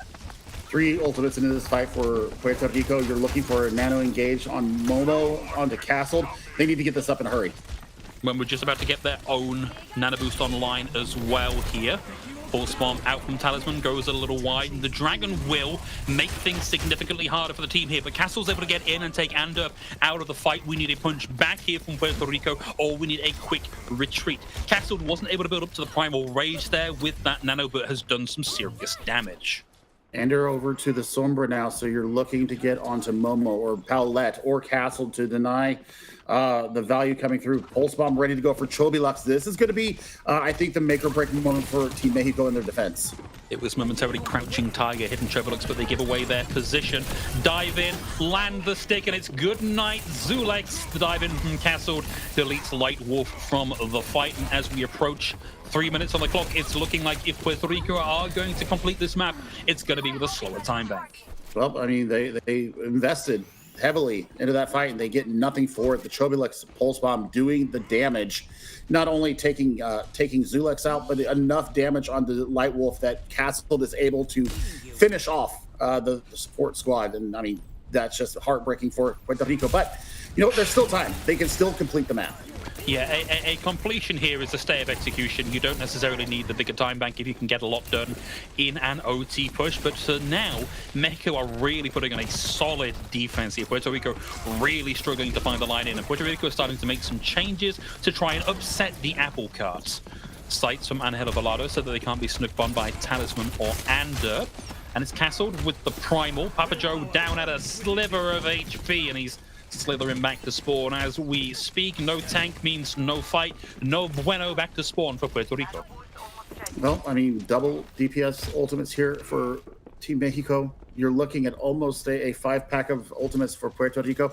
Anderp needs to generate this EMP with some frightening rapidity because they're just about a minute less than what Mexico has put up so far. Anderp needs this EMP online as quickly as possible because the longer this goes on, the more Mexico have to rebut the Puerto Rico attack with. They are in fact now only down the Primal Rage. Puerto Rico will have the full stack of 5 here. We're about to hear the thunderous clacking of ults. But Mexico, with just that 2 committed, the Nano and the Pulse Bomb find both supports for Puerto Rico. Talisman gets 1, yeah, but it's too little too late here. 1 minute 23 on the clock for Puerto Rico. Oh boy, this is the spaghetti starting to hit the floor for Puerto Rico, and I mean, I want to see where we go with this EMP. It's got to go onto the back line or on the castle to get them the value they need. You need to get this cart rolling again. Nano engage will be a good start here, or a good follow-up should Papa Joe find themselves unduly pressured at the start of the fight. But Anderp gets caught out again, so close to the EMP. You've got to have a quick reset here, but Mexico do not want to let you go. They want to get these kills and slow the roll right the way down. Zulex has the Nano, but did not have sight of Papa Joe. They're forced to pop the Primal to keep themselves healthy and in the fight here. A little bit more forward progress gained now for Puerto Rico, but they are starting to run out of tools. And needs this EMP to be the EMP of their career. Tools available to Mexico right now. The Dragon Strike will make the point almost like lava. And I mean, you're looking at it. You're looking at the engage. You need to see the rotation right now. Oh, that was a heck of a sleep. We saw Castle up onto the high ground to deal with Zulex and Papa Joe. The sleep comes through, and Papa Joe and Zulex are able to escape. Puerto Rico, as they approach the point, are already looking a little battered and bruised here. And from the back line with the pulse bomb, with the EMP rather, manages to dodge the shield bash, and Papa Joe finds Paulette Rally running here. It's 0 seconds in the clock, but Puerto Rico on the cart, pushed right the way up. Nano boost over onto Castled. Papa Joe has no such luxury, has very little HP, and Castled, like a massive, angry guard dog, fights Puerto Rico away from the point, and Helvalado makes a swap over onto the Bastion here. So much harder for Papa Joe to stand their ground in the face of that incoming damage. A scant 4 meters away, and Castle is removed from the fight. The anti puts paid to Paulette's presence on the payload, and the round 2 is complete for Puerto Rico. Whew, okay. I mean, it's 2 minutes 44 difference. So, I mean, you're going to have 3:44 for Team Mexico to match whatever Puerto Rico gets done. But we saw what happened with Puerto Rico on their attack. They took the first point by storm. So, can they replicate this? That's the big question right now. Otherwise, we're going to a map 3. We'll see how this actually goes down, because, I mean, you're not going to have a lot of time to build up ultimates here if you're Team Puerto Rico. Mexico is going to have at least 1 rotation of ultimates, if not 2, if it is required. So for Puerto Rico, I mean, good that they get it in. They get a minute to get as much as they can get done. But for Mexico, it's all about just giving the space where you need it, but winning the fight in the end. If I see a C9, I'm going to throw my headset. I thought you were going to say, if I see a C9, I'm going to throw up. And given how egregious the last one we had here, I couldn't blame you for that one. Puerto Rico on their offense, opting straight into the Winston. No Diva this time. Let's see how far they can get. Again, watch these Hanzos. These are the decision makers here. Well, we'll see Vision come out early. And, well, they know that the transporter is going to come through, the teleporter is going to come through. Yeah. That was such a good predict from Momo, but Puerto Rico a little bit slower on the rotation through the TP means they dodge the anti-nade that comes through. But now Angel Velado has a beautiful line, an uncontested line into Puerto Rico as they look to aggress in towards the Mexico high ground. I mean, early work. Oh, Angel Velado gets him! And Papa Joe slept. That's going to be the kill. 30 seconds. Fast reset required here for Puerto Rico. I mean, if I am Puerto Rico right now, I'm going for just immediate picks on everything. I don't know what else you can do here. You've got Ander, hasn't found a shot yet, and that's what opened up their initial attack. So maybe it's Zulex being able to get a Manti in, maybe not. Castled anti, need a bit more target focus to take them out of the fight, but the anti expires. And the Mexico positioning maintains strong. Puerto Rico not close to any tools here, and it is D-Day here. We're into overtime. Cannot get off the point in a meaningful way here. And he comes in over the top there. That hits 3. Powlett down, but they trade out for Lightwolf. Papa Joe forced to retreat to the Mega Health Pack playing on the right-hand side here. Still even Stevens so far. Castled, antied, and down. Pulse bomb out, and it gets added up, and Papa Joe. Disaster has struck in the form of Talisman and the dreaded pulse bomb. Chobi Lux, you mad man. What a pulse. My word. I mean, got it with about, what, I think they got it in 45 seconds, was just waiting. Like a hidden stranger with a very bad surprise, and just dropped it on their heads. And that was absolutely what Mexico needed here. 3:44 to get it 80, get it, what, 39.07 meters? Yeah, come on. This should be pretty straightforward for Team Mexico. Puerto Rico, they have to come out with pick comps, and they've got to hold forever. Puerto Rico have to make the sign of the cross and issue a prayer to our Lord and Savior Ilios for a fuller hold here. But 3 minutes, 44 seconds for 40 meters of ground is a big ask. And note that Puerto Rico are now here again on the Diva Comp. I mean, I don't hate it. Damage mitigation is going to be at a premium. You're looking to eat a lot of damage here if you're Papa Joe. Man, this is going to be a tough ask. 10 seconds left. And we've got some, we might have a little bit of a chicanery coming out here. No, Chubby looks okay. Thank you for not doing that to me. But I mean, Papa Joe, the damage mitigation is going to be at a premium here. You've got to be aware of where the rotations are coming from. Classically well telegraphed TP to the left-hand side, and it's castled down to the lower ground here, staging for the jump up onto the high ground. Maybe they wait for as long as possible before doing this to get the carts super close and force Puerto Rico down into their line of fire. But surges forward, yapping like a guard dog to try and take Castled out of the fight here. Takes a bit of damage, and it's up onto the high ground, but they are being surrounded here. So much damage going the way of Papa Joe. They need to touch because they're about 5 meters away. Talisman is losing the 1v1. Papa Joe gets on. Angel Velado back here looking for a pick. Double down, so defensive capacity somewhat diminished here for Mexico. Papa Joe burning through this defense matrix, needs to time it nicely with the arrows in from Angel Velado.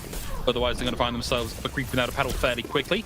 Anti onto Papa Joe expires here. Papa Joe significantly ahead with the charge on their ultimate here over Castle. But I'm looking at these Tracer Pulse Bombs. Chobolux lands the first, doesn't find the connect. Talisman closing in on theirs now as well as Chobolux continues the hunt here for a bruised target on the right-hand side. Talisman needs to open this one up, and there it is. Powlett down, but it is traded. Powlett for light with Papa Joe out of the mech. Very little chance of securing the remech here, and Mexico just had the inevitable weight of history on their side here.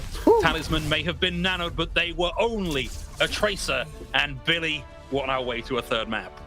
I mean, Mexico fans right now cheering in the stands or in front of their PCs or in front of their TVs, wherever they're watching it at. But I mean, that was a great answer to what happened in Ilios, and Gibraltar was the perfect place for Team Mexico to go. I mean, even though we go to the extra innings, I mean, it was really never that much in doubt. So I think for Team Puerto Rico here, they need to go someplace that Papa Joe can thrive.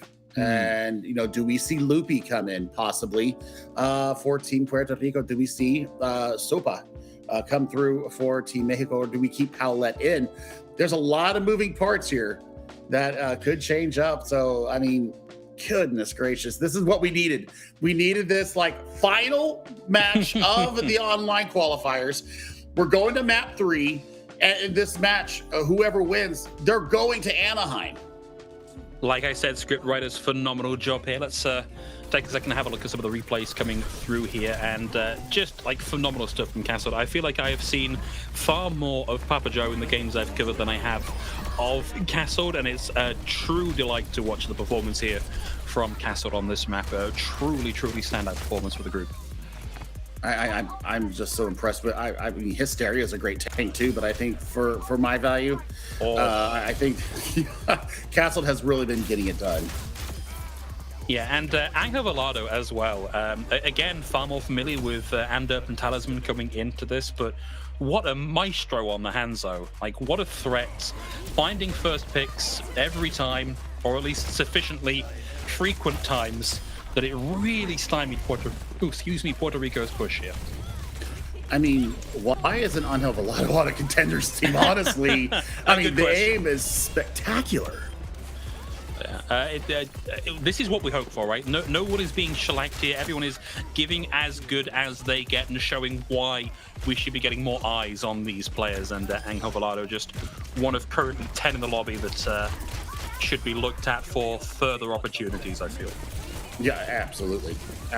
I got to throw Hysteria into that as well. I got to throw Loopy into that. Loopy is a fantastic hit scan as well. So I mean, this is fantastic. And, you know, I mentioned it in the first match that I casted with Puerto Rico last week, but Papa Joe is going to be graduating with his pilot's license. Oh wow! And we'll be putting that to pay the rest. I mean, this was his swan song to Overwatch, and wanted to represent his country at the last minute. So that pulse bomb was everything. Can I just like, Anderp and Papa Joe both did the right thing there. It's just that they both did the right thing together at the wrong time. They both stood still. Like, there was movement available there, but they went, no, I'm not going to confuse things. I'm not going to move this pulse bomb towards anybody. And as a result, 2 died rather than 1. Yeah, difficult because that, again, was the right thing to do. I mean, just fantastic work all around. Just having a fantastic series. I mean, it's on a knife's edge, Phil. It really is. Down to the third map. You're going to Coliseum. And of course, this is Team Puerto Rico's pick. More than suspecting we're about to see some Papa Joe Reinhardt coming out here from Puerto Rico. I mean, the Ramatra is good too. Papa Joe's Ramatra is pretty darn good too. So, oh boy. I mean, do we see Hysteria come in? Because I think that Castle Ramatra, if I remember back to the first Mexico match that I saw, and I think it was versus Guatemala, they had in White Room, the Nemesis form went up and Angel Velado dropped a Reaper, a Death Blossom, and got a 3K and then a 4th after it expired. Mm-hmm. And we saw the Moira jump off the map. But I mean, that was some serious synergy that really opened my eyes to this Team Mexico squad. The fact that they have this understanding of when to be aggressive and having, you know, the Nemesis. So nothing could happen to Angel Velado when the Nemesis was up. Castle was eating all that damage and just absolutely decimated. So I don't know. This is on a knife's edge. I cannot wait to see what these two compositions are going to come out as.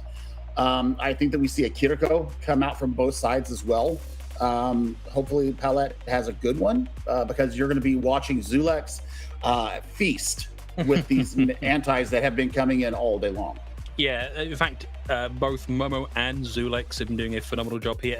Again, we run the risk of talking all the time about the much more kill feed focused heroes, be that the tank or the DPS, and forget that none of that is possible without supports. And the second your supports are gone, the entire team fight collapses around you. So that will be part of the watchword here for Zulex and Momo. Who's having the biggest impact on your chosen hero will dictate whether you are going to Anaheim for the Overwatch World Cup. So no pressure. None. No pressure at all. I mean, can you imagine what the comms are like right now, Phil? Ooh, it's giving me an anxiety attack just thinking about it. Okay, 10 seconds to the start of the map. I buy this from Puerto Rico. I do not buy this from Mexico. Let's see what happens here. Okay, over onto the Winston. So, Brawl Comp against a Sombra forward dive here. You should see Puerto Rico slightly quicker to the point. You should. And you should also see a lot of front-end pressure from Puerto Rico. And I mean, once that Winston bubble is gone, everybody from Team Mexico is going to be at risk of being drilled in the head. This starting to smell a little bit like San Francisco Shock in here. No team pushing forward just yet. Robot not unlocked, of course. No point just yet. Hopefully we don't see the 1 minute stall. No, okay, Mexico in and big on the back of an anti, but they weather the storm. Take a second, take a breather, hop back in, and start to pursue Castle, who's forced to leap out here. A line onto Paula momentarily there for Anderp. No kills just yet, but Puerto Rico with somewhat solid footing in the back. The team for Mexico is split. They are currently focusing on the front line and the supports in the back. We are still waiting, Billy, for this first pick to come through. There it is, Paula down. Papa Joe closes the gap with the hammer and smashes them out of the competition. A little bit of progress came for both teams so far, and the trade comes through as Zulex and Ander are both down here. To Castle, Papa Joe at low HP might be able to back away here. Only has Light Wolf with them. Talisman down, and the brawl has not worked out here for Puerto Rico. No, it has not, and both the DPS have just been waylaying the back line of Team Puerto Rico. This is gonna have to cost. Yep, there's the changes coming through right now. Ender is gonna have to answer the Sombra, but you're so far behind in the economy. A full swap here for Puerto Rico. Papacho over to the Winston, and Ender, like I said, onto the Sombra. So a 3 ultimate fight, and Paulette onto the Zenyatta. Wow. I remember seeing this in Calling All Heroes. This is a massive swap. Puerto Rico is going to have their head on the swivel. I mean, Papa Joe automatically loses these 1v1s versus Castle should they find themselves in those position, because it's not really a 1v1 if you've got an Orb of Discord on you. Angel Velado finds and an EMP out so early here from Chobilux. No kills on the back end of that just yet, but Puerto Rico certainly looking a little bit battered here, and a lot of forward positioning game by Mexico. I mean, I don't hate what I'm seeing here. And Velado, yeah, trying to get it done with Pulse Bomb, but yeah, you're going to go down. Light Wolf's going to go down here. Looking for the melee, can't quite get that connect, has to back out of that one, and it's Anna. Traded for Anna, but Castle gets the better of Papa Joe here. Mexico have thrown a lot at this, but they've not been able to hold on to their support. Puerto Rico still with a small player advantage here, but Castle looking to turn the tides, trying to find Anderp, and they force them out here. Even if Mexico loses, they've done such a good job of tying up resources from Puerto Rico. Well, I mean, we're starting to see the trades come through now, and yep, Talisman is coming back online. I mean, they had some good moments there in Gibraltar, but now they have ultimate economy in their favor. Zulex with the nano engage should give them a lot of purchase on this progress. And crucially, Mexico only at 48 meters could not get close to that cap onto the first point here on Coliseum. They should be back ready to contest with the nano engage. Zulex just about to have one of their own. Light Wolf with the rally rolling makes life a little bit harder for the Boosted Castle to get anything done. They jump back in to find the sleeping Papa Joe on the low ground, forced to burn the primal rage to keep themselves alive. But between Papa Joe and Light Wolf, Paulette and Momo are removed from the fight, and no support is a lost fight here for Mexico. I mean, what a turn there from Puerto Rico. They lose, the initial big fight. And now you're looking at Angel Velado. They've got a pulse bomb. They're closing in on that 48-meter mark. Chobilux is going to have to come up with a huge hack here. Back on to Papa Joe. Bit of follow-up damage to the back end of it, but the nano is there from Zulex to keep Papa Joe healthy, hale, and hardy to jump back into the back line. It's time to find some supports, and Paulette goes down. The hack will come through onto Papa Joe. They are low. They need to back out and get back into fighting fitness as Chobilux pulls the pin on the EMP and removes Zulex, Papa Joe from the fight, and so close to an equalization here from Puerto Rico, but Mexico slammed the brakes on. Pulse Bomb and EMP coming up online for NP. NP got out there with just a sliver of their life, and they're still looking for the healing coming through. They do get it in the end, but now Pulse Bomb ready to go. You're looking at Paulette with this rally coming up to keep the team alive. Talisman has the potential to play upset here if they can get into the back with this Pulse Bomb and once more remove Momo and or Paulette from the fight. There's the Pulse Bomb out. Looks like there was a nil point on that one for Puerto Rico. They've been able to intercept the bot before we move back past what Mexico had already encountered at the halfway point through the map here. And ults come online for Mexico. Nano Boost and Rally about to be ready. Committed from Momo onto Castle yet again. Papa Joe in the small room here. It's 3v1. Glowing Monkey on the right-hand side there. They force Castle out and back to rejoin the supports, and Paulette pops the rally here. Starts to move forward as the Pulse Bomb connect, and Papa Joe is removed by ordnance from a small British lady. Angel Velado recalls out of that incoming damage. The EMP was big here from Andep, and we're looking for the whole lot of damage. Already found Paulette. Momo under a lot of pressure here. Angel Velado forced to rotate around the right-hand side here. Looks for their opposite number, can't quite find it, and rotates out as Puerto Rico eke out the fight. Oh man, it wasn't really that expensive fight. The EMP followed by the rally keeps them up, and now you've got a nano engage here for Puerto Rico. Chobilux, they've had some pretty good EMPs so far. You need to see a big one here. Zulex playing right the way back here, knows that they can bail out Papa Joe should they need to. Instead, Papa Joe returns to the team. The counter dive comes through. Zulex commits the nano, knows they may not be long for this world as the dive from Castle comes through. EMP already committed here, but Papa Joe is tying up resources, burning down HP bars from the sports on the high ground. Comes out of this with the Primal Rage to keep themselves in this fight that little while longer, but they've already lost Talisman. They've already lost Zulex. They don't want to connect. They don't want to commit, and they are still 2 meters away from equalizing. Oh my goodness. The knife's edge right now is getting even sharper, even thinner, as we're looking now for Nano Engage coming in from Momo. They're going to have some staying power in this fight. Talisman needs to land the mother of all pulse bombs to turn this around. Up onto the high ground comes Castle with the nano boost, and Troublelux finds Lightwolf and under pressure here as well.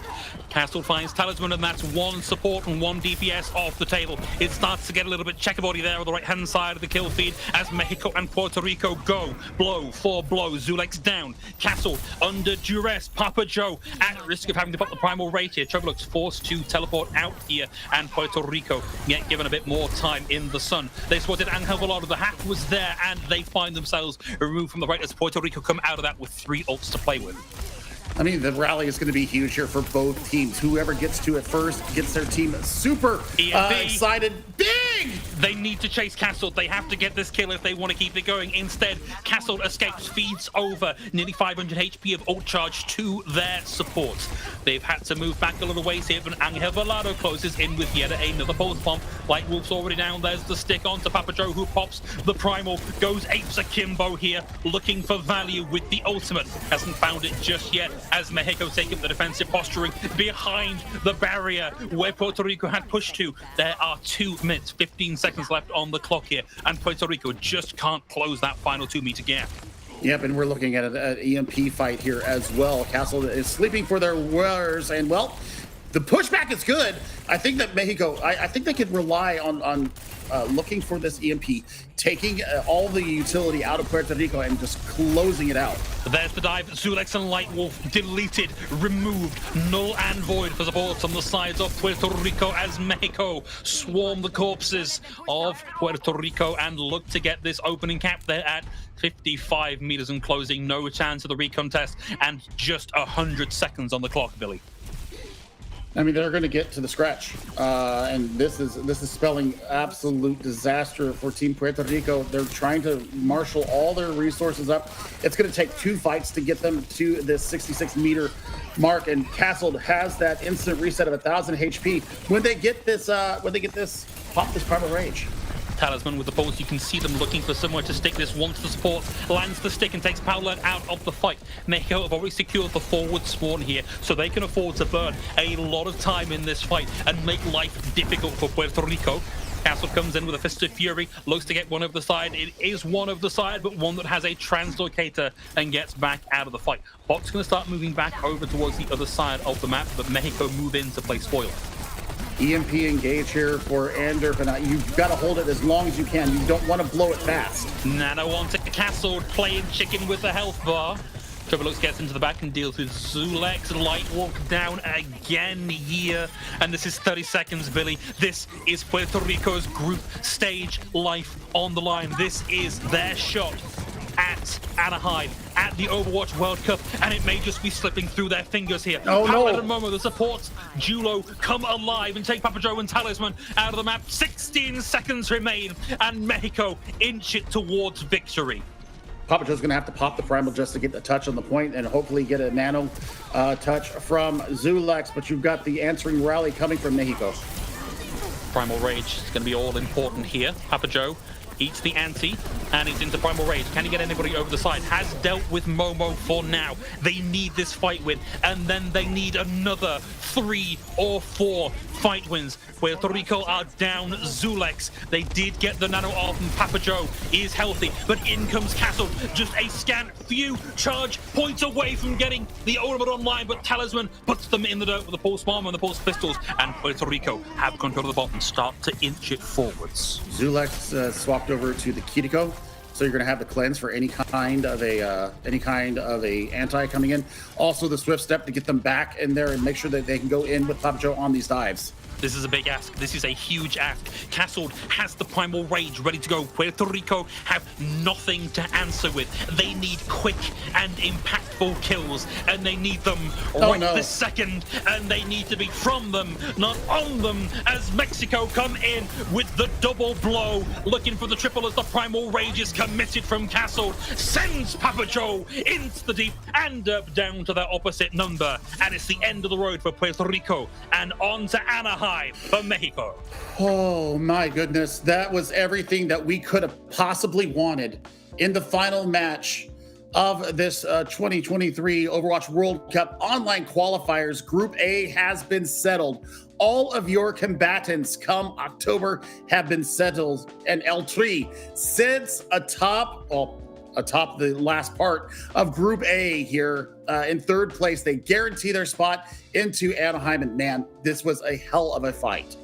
This was, and you know, we've said this before on broadcast, we're relatively close with a couple of people from the Puerto Rican team.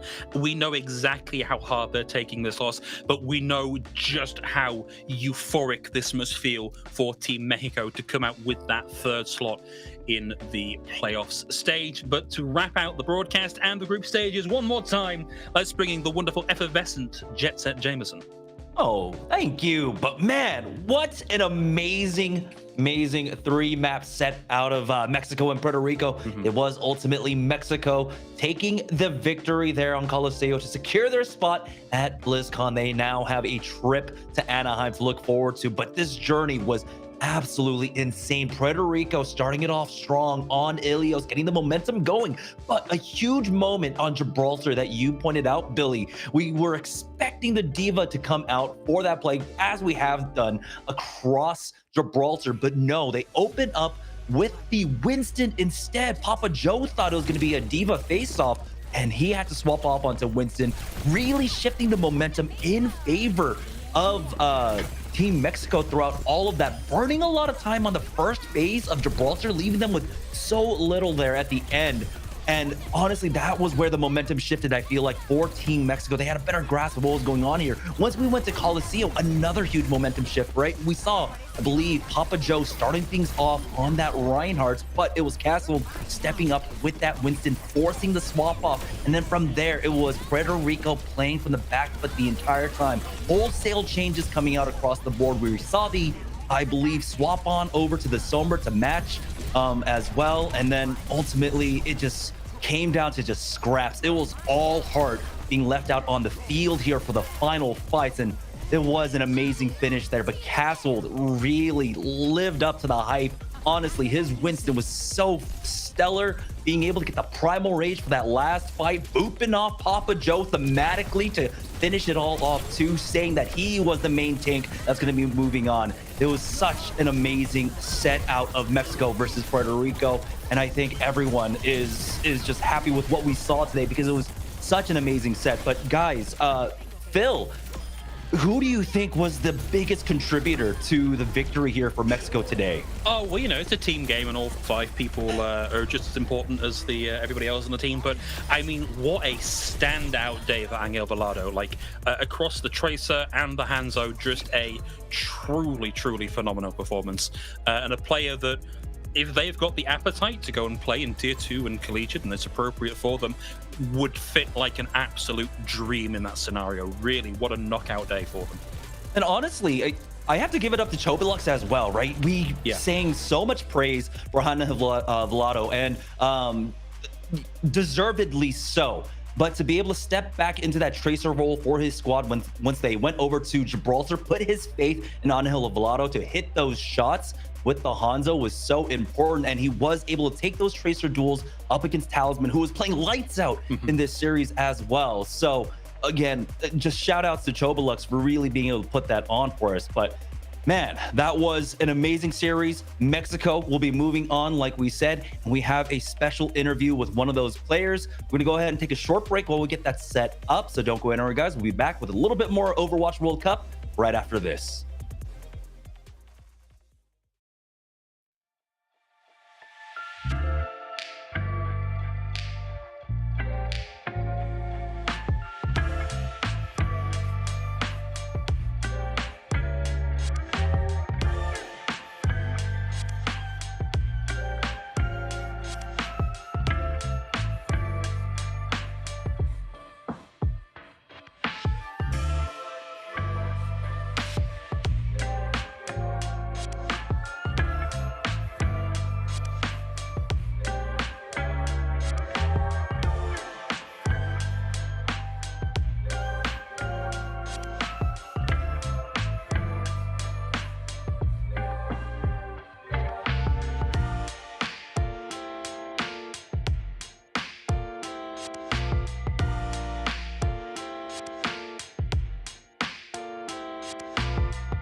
Welcome back to the Overwatch World Cup. Just before the break, we saw Team Mexico secure their spots in Anaheim, secure their spot at BlizzCon, and now we've got an interview with Paulette. Now, Paulette, congratulations. I don't want to take you away for too long from your celebrations with your team, but you guys just won a seat at BlizzCon. What's going through your mind right now? Honestly speechless. We've been working so hard for the past like 4 months as a team, so I'm very happy that my work has paid off, and I'm glad my team did their best. And it was such an amazing performance today out of all the members of Team Mexico. You guys had some interesting swaps today. When we went over to Gibraltar, Angel Velado picking up that Hanzo. Was that an intentional choice to bring in Angel Velado off that tracer roll into the Hanzo? And what was going through the thought process basically on how to play Gibraltar up against Puerto Rico? Well, we were expecting the mirror match, so we just wanted to have Chovilux and Angel Velado on really comfortable picks for them. So we've been scrimming and practicing having a hit scan on the line. So yep, that was pretty much what we have done for the past 4 months as well. And with so much on the line, taking that first loss on, I believe, yeah, it was Ilios. How did you guys bounce back? What was the key to being able to get a lot of that momentum back, kind of wash off that loss and continue to play your game after Ilios? Honestly, we were really stressed out and nervous at the beginning. So a huge shout out to our coach who shook the nerves out and put us on the right track to win. And throughout this entire group phase of Overwatch World Cup, there has been a large focus on trying to dive from our dive teams to get onto the back line. How were you and Momo really able to kind of alleviate some of that pressure? How did you guys play around such strong dive that came out through this group stage? Well, we've been communicating properly and rotating our cooldowns and just making sure we can provide the value that our frontline needs while we can survive our best. So yeah, that's pretty much it. I mean, it seems like you guys have had like a lot of experience, and I know that you have been competing for some time. Billy himself has been following you. He's a big fan of yours, and he was able to cast your games in Calling All Heroes. And speaking of Calling All Heroes, how has that tournament experience kind of helped you prepare for the Overwatch World Cup? Well, I'm going to be honest with you. I come from playing Calling All Heroes earlier, so it really helped me warm up my mechanics and do my best today. And it has given me a taste of what competing professionally or on a high-end tournament does, or it feels like. Yeah, and again, congratulations. You secured your spot. You guys are going to BlizzCon. I don't want to hold you up any longer, but since you did earn that spot at BlizzCon in the finals, basically, of Overwatch World Cup, do you have any special words for your countrymen, for all your teammates, everyone back home? Well, I would like to thank everyone for cheering for us, all Latin America. They've been rooting for us, and I really appreciate that. And hopefully, you know, professional teams can point their eye towards us and notice that Mexico got talent. We just gotta keep working and do our best. Also, huge shout out to my family and teammates that have really helped me throughout this process. All right, thank you once again, Paulette. I'm going to let you go and let you finally celebrate a well-deserved victory here. Team Mexico is moving on to BlizzCon. They will be in Anaheim in November for the important Overwatch World Cup main LAN stage. And for now, we're going to go ahead and bring back Billy and Phil to break down all the action across the last 2 weeks here of the Overwatch World Cup. And guys, this has been a special journey for me, and I imagine for you as well, who have been here the entire time. I only came in, kind of tagged in for Ash there in the second week, but you guys have been doing such an amazing job. And as much as I like to say, you know, you guys make it easy, you have to say on the other side, as casters, these players have been making it such an easy job when they put their hearts on the line. And you know, there's been passion across the board. Billy, what has been one of your favorite moments here from Overwatch World Cup? I mean, honestly, that interview just really struck a chord with me. And I got a little misty-eyed listening to how Calling All Heroes has helped Paulette get the big game experience. But I think seeing all the communities come together and cheer their teams on, not only here, but also in the APAC and the EMEC regions. I mean, this has brought all of us gamers together. And it's something so wonderful to see. And it feels like soccer or football World Cup, It's a beautiful thing. I think that the biggest thing for me across all of this is just the chance to see national pride and passion for your country come through on our screens. And big takeaways from today's games, of course, Colombia securing a 2-0 victory up against Brazil means that they will be walking into BlizzCon as the first seed out of their group. Brazil knocked down to the second seed in what was such an amazing matchup. And of course, our final match of the day there, Mexico versus Puerto Rico. It was all up in the air. Whoever won would be moving on, but it was Mexico who had the medal to finish it all out strong and secure their ticket. Taking a look at the groups once again, in Group A, we do have 3 teams moving on to BlizzCon. That's USA, Canada, and Mexico. Like we saw in that last matchup, it was so fun to watch. Now, were these the 3 teams? I imagine USA, Canada, yes, but that big third spot, Phil, that was the big question mark at the beginning of the day. It was, and it's why we've been building up towards this match as the thing to focus on over the course of the day. USA was always going to be the big boss of this group, right? And they've shown that by the fact that they can basically do whatever stupid quick play thing they feel like doing or a streamer asks them to do. But for the rest of the group, obviously a lot more up in the air. I think there's a world where Costa Rica, maybe if a few things went their way a little bit closer, we could have been seeing them fight for a 2-3 scoreline over Puerto Rico. And to sort of touch on points that Billy made here, watching this final match and knowing how much it means to not just the players but the communities behind the players and the region in general, to finally send a representative to one of the biggest events in the Overwatch competitive scene has been truly humbling and truly a pleasure to be a part of.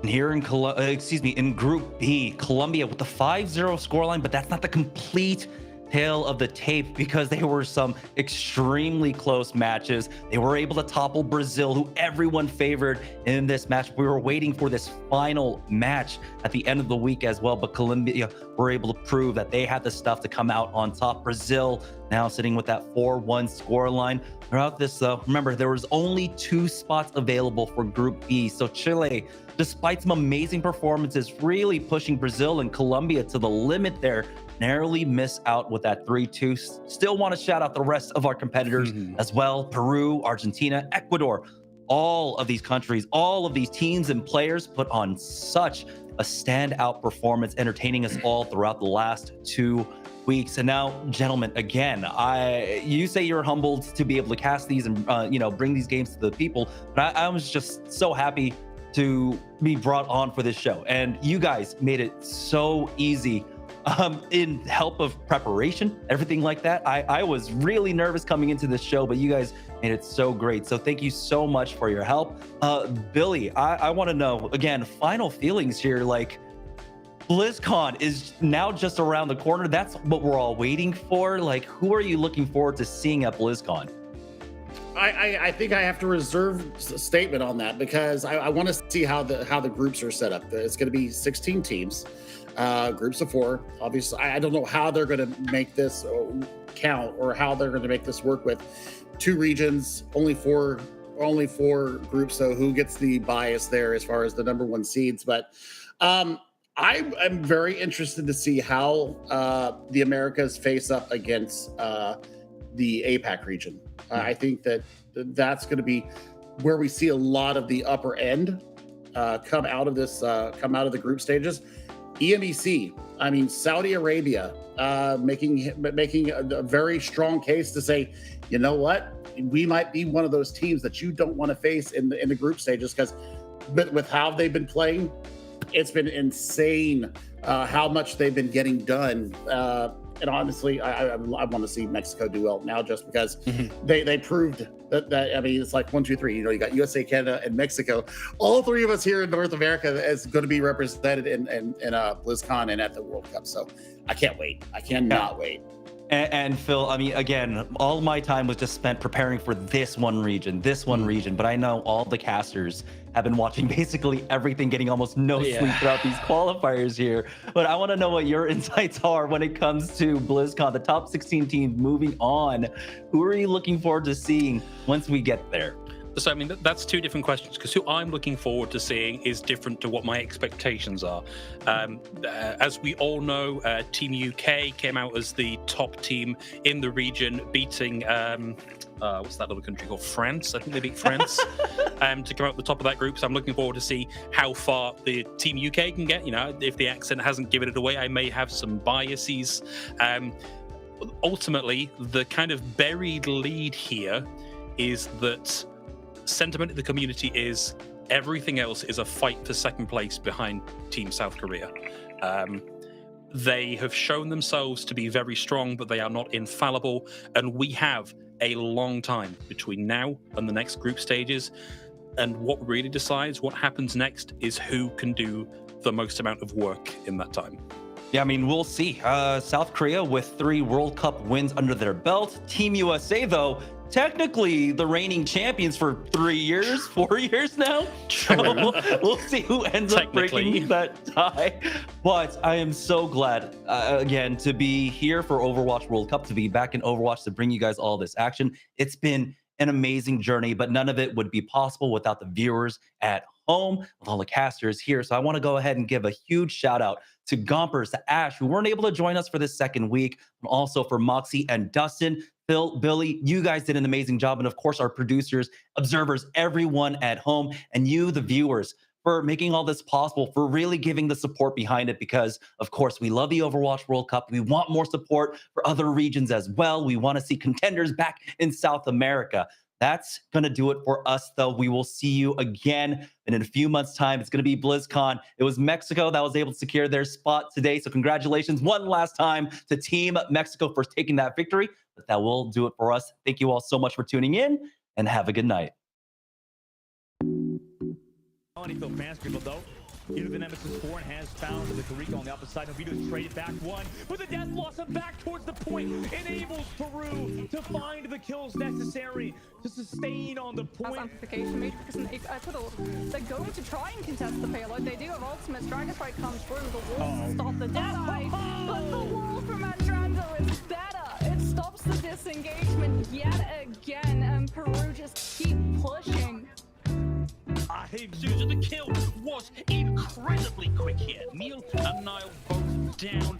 Brazil can do a little bit to hold on to the point here, but they need to buy enough time for Neil to get in, and it's not going to happen. The flip has come through here. It's 99 counting for Colombia, and they continue to find the frags. Almost certainly going to be the cap here on Ilios. Yeah, Brazil now just left with Neil. We can look at the numbers of faults online being fairly similar here for Colombia and Brazil. It's a disparate pairing here for Colombia. The pulse bomb and the sound barrier. As speaking of pulse bombs and sound barriers, that's Mixv down to Ludwig as they find the second. Looks for the third here as they go toe-to-toe against Hug. Lands it with a bit of chin music, and down they go. And this is below the 1 minute marker here for Colombia. Brazil have I'll throw it onto Rob with the barrage and just watch them decimate everybody.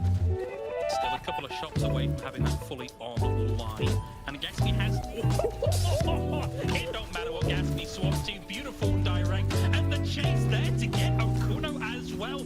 Oh boy, Ram. What a nice big meaty one. Does a chunk of damage. Walter throws in the blizzard over the top, and it's answered beautifully by Papo with the Transcenders. Bot still inching his way forward as Nepal finds Oracle. For now, Argentina just want to clamor and grasp onto the bot, but it slips through their greasy mitts in Chile. I'm here with Seeker being able to take them out of the fight. Asterix goes in. It's the Nano onto Seeker. Finds Marley almost casually. Noctis Pain splattered against the wall. Then Deniron goes in. Battle coming up, but the play has to be huge. Do like a good positioning. This is completely true. Noctis getting ready into back. Out comes the weed whacker. Down goes Noctis Pain. And then Deniron, the deflect. Patience as all get out. Sends bullets back in the way of Richie. And they're back. They force them out of the immortality field. And it's off out of the fights. To come back here from Mexico. Abajo and Talisman both down. And a momentarily opening here for the Mexican team. Puerto Rico will continue to try and fathom their way through this one. And comes in with a phenomenal EMP. 2 on the back of it. Supports down. Tank barely making it. Go aggressive with this Dragon Strike, because Anderson is still 20% off. Dragon Strike out, has great vision, knows where the team is. It's the double for Angel Volano. Both supports down. Did see the Nano just come in here from Zulex on to Papa Joe, but Mexico have this packed full kills, and they need them this second, and they need to be from them, not on them, as Mexico come in with the double blow, looking for the triple as the Primal Rage is committed from Castle, sends Papa Joe into the deep and down to their opposite number, and it's the end of the road for Puerto Rico, and on to Anaheim for Mexico. Already feel faster.